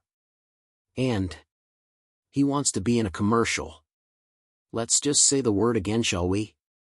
A commercial. The idea was dumbfounding. Didn't the guy know what he had? Didn't he realize what his power could get him? Apparently not. I have to tell you, this was the most astounding moment in our lives. Astounding. Let me tell you, Cynthia and I have always known that we were, well, special people, and that something special would happen to us, and here it was. Something special. But look. We're not greedy. We don't want all that power, all that wealth. And I mean, we're looking at the world here, the whole, fucking, world. We could own the world if we wanted to. But who wants to own the world? Think of the trouble. We don't even want huge wealth, all those lawyers, accountants to deal with, and let me tell you, I'm a lawyer. Okay, so you can hire people to look after your lawyers and accountants for you, but who are those people going to be? Just more lawyers and accountants. And you? No, we don't even want the responsibility for it all. It's too much. So then I have this idea. It's like you buy a big property, and then you sell on what you don't want. That way you get what you want, and a lot of other people get what they want, only they get it through you, and they feel a little obligated to you, and they remember who they got it through because they sign a piece of paper which says how obligated they feel to you. And money flows back to pay for our Mr. Odin's very, very, very expensive private medical care. So we don't have much, Mr. Gently. 1 or 2 modestly nice houses. 1 or 2 modestly nice cars. We have a very nice life. Very, very nice. Indeed. We don't need much because anything we need is always made available to us, it's taken care of. All we demanded, and it was a very reasonable demand in the circumstances, was that we didn't want to know any more about it. We take our modest requirements and we bow out. We want nothing more than absolute peace and absolute quiet, and an ease life because Cynthia's sometimes a little nervous. Okay. And then what happens this morning? Right on our own doorstep. Pow. It's disgusting. I mean, it is really a disgusting little number. And you know how it happened. Here's how it happened. It's our friend Mr. Rag again, and he's tried to be a clever, tricky little voodoo lawyer. It's so pathetic. He has fun trying to waste my time with all his little tricks and games and runarounds, and then he tries to phase me presenting me with a bill for his time. That's nothing. It's work creation. All lawyers do it. Okay. So I say, I'll take your bill, I'll take it, I don't care what it is. You give me your bill and I'll see it's taken care of. It's okay. So he gives it to me. It's only later I see it's got this tricky kind of subtotal thinge in it. So, what? He's trying to be clever. He's given me a hot potato. Listen, the record business is full of hot potatoes. You just get them taken care of. There are always people happy to take care of things for you when they want to make their way up the ladder. If they're worthy of their place on the ladder, well, they'll get it taken care of in return. You get a hot potato, you pass it on. I passed it on. Listen, there were a lot of people who are very happy to get things taken care of for me. Hey, you know, it was really funny seeing how far and how fast that particular potato got passed on. That told me a lot about who was bright and who was not. But then it lands up in my back garden, and that's a penalty clause job, I'm afraid. The woodshed stuff is a very expensive little number, and I think your clients may have blown it on that particular score. We have the whip hand here. We can just cancel this whole thing. Believe me, I have everything I could possibly want now. But listen, Mr. Gently. I think you understand my position now. We've been pretty frank with each other, and I've felt good about that. There are certain sensitivities involved, of course, and I'm also in a position to be able to make a lot of things happen. So perhaps we can come to any one of a number of possible accommodations. Anything you want, Mr. Gently, it can be made to happen. Just to see you dead, Mr. Draycott, said Dirk Gently, just to see you dead. Well, fuck you, too. Dirk Gently turned and left the room and went to tell his new client that he thought they might have a problem. Chapter 31. A tittle while later a dark blue BMW pulled quietly away from the otherwise deserted forecourt of St. Pancras Staden and moved off up the quiet streets. Somewhat dejected, Dirk Gently put on his hat and left his newly acquired and newly relinquished client, who said that he wished to be alone now and maybe turn into a rat or something like some other people he could mention. He closed the great doors behind him and walked slowly out to the balcony overlooking the great vaulted hall of gods and heroes, Valhalla. He arrived just as the last few stragglers of the revels were fading away. Presumably to emerge at the same moment in the great vaulted train shed of Street Pancras Station. Hestede staring for a while at the empty hall, in which the bonfires now were just fading embers. It then took the very slightest flicker of his head for him to perform the same transition himself, and he found himself standing in a gusty and disheveled corridor of the empty Midland Grand Hotel. Out in the great dark concourse of St. Pancras Station he saw again the last stragglers from Valhalla shuffling away and out into the cold streets of London to find benches that were designed not to be slept on, and to try to sleep on them. He sighed and tried to find his way out of the derelict hotel, a task that proved more difficult than he anticipated, as immense and as dark and as labyrinthine as it was. He found at last the great winding Gothic staircase, which led all the way down to the huge arches of the entrance lobby, decorated with carvings of dragons and griffins and heavy ornamental ironwork. The main front entrance was locked as it had been for years, and eventually Dirk found his way down a side corridor to an exit manned by a great sweaty splodge of a man who guarded it at night. He demanded to know how Dirk had gained entrance to the hotel and refused to be satisfied by any of his explanations. In the end he had simply to allow Dirk to leave, since there was little else he could do. Dirk crossed from this entrance to the entrance into the station booking hall, and then into the station itself. For a while he simply stood there looking around, and then he left via the main station entrance, and descended the steps which led down onto the Street Pancras Road. As he emerged onto the street he was so surprised not to be instantly swooped upon by a passing eagle that he tripped and stumbled and was run over by the first of the early morning's motorcycle couriers. Chapter 32. With a huge crash, Thor surged through the wall at the far end of the great hall of Valhalla and stood ready to proclaim to the assembled gods and heroes that he had finally managed to break through to Norway and had found a copy of the contract Odin had signed buried deep in the side of a mountain, but he couldn't because they'd all gone and there was no one there. "There's no one here," he said to Kate, releasing her from his huge grip. "They've all gone." He slumped in disappointment. Said Kate. "We'll try the old man's chambers," said Thor, and hurled Hisham up to the balcony, with themselves in tow. He stalked through the great chambers, ignoring Kate's pleas, protests, and general abuse. He wasn't there. "He's here somewhere," said Thor angrily, trailing Hisham behind him. "We'll go through the world divide," he said, and took hold of Kate again. They flicked themselves through. They were in a large bedroom suite in the hotel. Litter and scraps of rotting carpet covered the floors, the windows were grimy with years of neglect.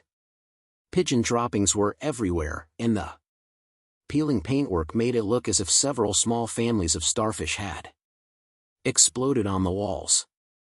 Bean was an abandoned trolley bed in the middle of the floor in which an old man lay in beautifully laundered linen, weeping from his one remaining eye. "I found the contract, you bastard," raged Thor, waving it at him. "I found the deal you did. You sold all our power to a lawyer and an advertiser and all sorts of other people. You stole our power. You couldn't steal all of mine because I'm too strong, but you kept me bewildered and confused, and made bad things happen every time I got angry. You prevented me getting back home to Norway by every method you could, because you knew I'd find this. You and that poison dwarf Torag. You've been abusing and humiliating me for years, and..." Yes, we know all that," said Odin. "Well, good." "Thor," said Kate. "Well, I've shaken all that off now," shouted Thor. "Yes, I see. I went somewhere I could get good and angry and pence when I knew you'd be otherwise occupied and expecting me to be here, and I had a hell of a good shout and blew things up a bit, and I'm all right now. And I'm going to Tear this up for a start. He ripped right through the contract, threw the pieces in the air and incinerated them with a look. Thor, said Kate. And I'm going to put right all the things you made happen so I'd be afraid of getting angry. The poor girl at the airline check-in desk that got turned into a drink machine. Woof, wham. She's back. The jet fighter that tried to shoot me down when I was flying to Norway. Woof. Wham. It's back. See, I'm back. In control of myself. What jet fighter? Asked Kate. You haven't told me about a jet fighter. It tried to shoot me down over the North Sea. We had a scrap and in the heat of the moment I turned it into an eagle and it's been bothering me ever since.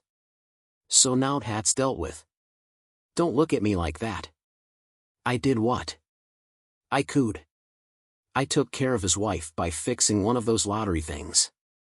Look, he added angrily, all this has been very difficult for me, you know. All right.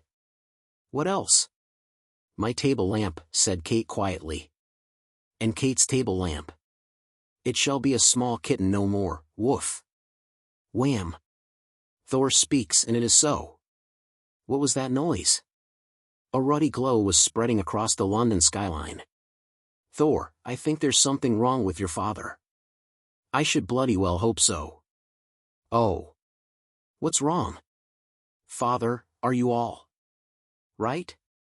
I have been so very, very foolish and unwise, wept Odin, I have been so wicked and evil, and yes, well that's what I think, too, said Thor and sat on Thekneva's bed. So what are we going to do? I don't think I could live without my linen, and my sister Bailey, and it's been so long, and I'm so old. Torag said I should kill you. But I would rather have killed myself. Oh, Thor. Oh, said Thor. I see. Well, I don't know what to do now, blast. Blast. Everything. Thor dash. Yes, what is it? Thor, it's very simple what you do about your father and the woodshed, said Kate. Oh yes? What then? I'll tell you on one condition. Oh really? And what's that? That you tell me how many stones there are in Wales. What? Exclaimed Thor in outrage. Away from me. That's years of my life you're talking about. Kate shrugged. No, said Thor. Anything but that. Anyway, he dead solemnly, I told you. No you didn't. Yes I did. I said I lost count somewhere in Midglamorgan. Well, I was hardly going to start again, was I? Think, girl, think, chapter 33. Beating a path through the difficult territory to the northeast of Valhalla. A network of paths that seemed to lead only to other paths and then back to the first paths again. For another try went two figures, one a big, stupid, violent creature with green eyes and a scythe which hung from its belt and often seriously imped at its progress, the other a small crazed creature who clung onto the back of the bigger one, manically urging him on white actoily, impeding his progress still further. They attained at last a long, low, smelly building into which they hurried, shouting for horses. The old stable master came forward, recognized them, and, having heard already of their disgrace, was at first disinclined to help them on their way. The scythe flashed through the air and the stablemaster's head started upwards in surprise while his body took an affronted step backwards, swayed uncertainly, and then for lack of any further instructions to the contrary keeled over backwards in its own time. His head bounded into the hay. His assailants hurriedly lashed up two horses to a cart and clattered away out of the stable yard and along the broader thoroughfare which led upwards to the north. They made rapid progress up the road for a mile, Torag urging the horses on frantically with a long and cruel whip. After a few minutes, However, the horses began to slow down and to look about them uneasily. Tow. Rag lashed them all the harder, but they became more anxious still then. Suddenly lost all control and reared in terror, turning over the cart and tipping its occupants out on the ground, from which they instantly sprang up in a rage. Tow Rag screamed at the terrified horses and then, out of the corner of his eye, caught sight of what had so disturbed them. It wasn't so terrifying. It was just a large, white, metal box upturned on a pile of rubbish by the roadside and rattling itself. The horses were rearing and trying to bolt away from the big white rattling thing, but they were impossibly entangled in their traces. They were only working themselves up into a thrashing lather of panic. Tow Rag quickly realized that there would be no calming them until the box was dealt with. Whatever it is, he screeched at the green-eyed creature, kill it. Green-Eye unhooked his scythe from his belt once more and clambered up the pile of rubbish to where the box was rattling. He kicked it and it only rattled the more. He got his foot behind it and with a heavy thrust shoved it away down the heap. The big white box slithered a foot or so, then turned over and toppled to the ground. It rested there for a moment and then a door, finally freed, flew open. The horses screamed in fear. Tow Rag and his green-eyed thug approached the thing with worried curiosity, then staggered back in horror as a great and powerful new god erupted from its innards. Chapter 34. The following afternoon, at a comfortable distance from Alethi's events, set at a comfortable distance from a well-proportioned window through which the afternoon light was streaming, lay an elderly one-eyed man in a white bed. A newspaper sat like a half-collapsed tent on the floor, where it had been hurled 2 minutes before. The man was awake but not glad to be. His exquisitely frail hands lay slightly curled on the pure white linen sheets and quivered very faintly. His name was variously given as Mr. Odwin, or Woden, or Odin. He is a god, and furthermore he was a confused and startled god. He was confused and startled because of the report he had just been reading on the front page of the newspaper, which was that another god had been cutting loose and making a nuisance of himself. It didn't say so and so many words, of course, it merely described what had happened last night, when a missing jet fighter aircraft had mysteriously erupted under full power from out of a house in North London into which it could not conceivably have been thought to have fitted. It had instantly lost its wings and gone into a screaming dive and crashed and exploded in a main road. The pilot had managed to eject during the few seconds he had had in the air, and had landed shaken, bruised, but otherwise unharmed, and babbling about strange men with hammers flying over the North Sea. Luckily, because of the time at which the inexplicable disaster had occurred, the roads were almost deserted, and apart from massive damage to property, the only fatalities to have occurred were the as yet unidentified occupants of a car which was thought to have been possibly a BMW and possibly blue, though because of the rather extreme nature of the accident, it was rather hard to tell. He was very, very tired and did not want to think about it, did not want to think about last night, did not want to think of anything other than linen sheets. And how wonderful it was when Sister Bailey patted them down around him, as she had just now, just 5 minutes ago, and again just 10 minutes before that. The American girl, Kate something, came into his room. He wished she would just let him sleep. She was going on about something being all fixed up. She congratulated him on having extremely high blood pressure, high cholesterol levels, and a very dicky heart, as a consequence of which the hospital would be very glad to accept him as a lifelong patient in return for his entire estate. They didn't even care to know what his estate was worth, because it would clearly be sufficient to cover a stay asprif as his was likely to be. She seemed to expect him to be pleased, so he nodded amiably, thanked her vaguely, and drifted happily off to sleep. Chapter 35. The same afternoon Dirk Gently awake, also in hospital, suffering from mild concussion, scrapes and bruises and a broken leg. He had had the greatest difficulty in explaining, own admittance, that most of his injuries had been caused by a small boy and an eagle, and that really, being run over by a motorcycle courier was a relatively restful experience since it mostly involved lying down a lot and not being swooped on every 2 minutes.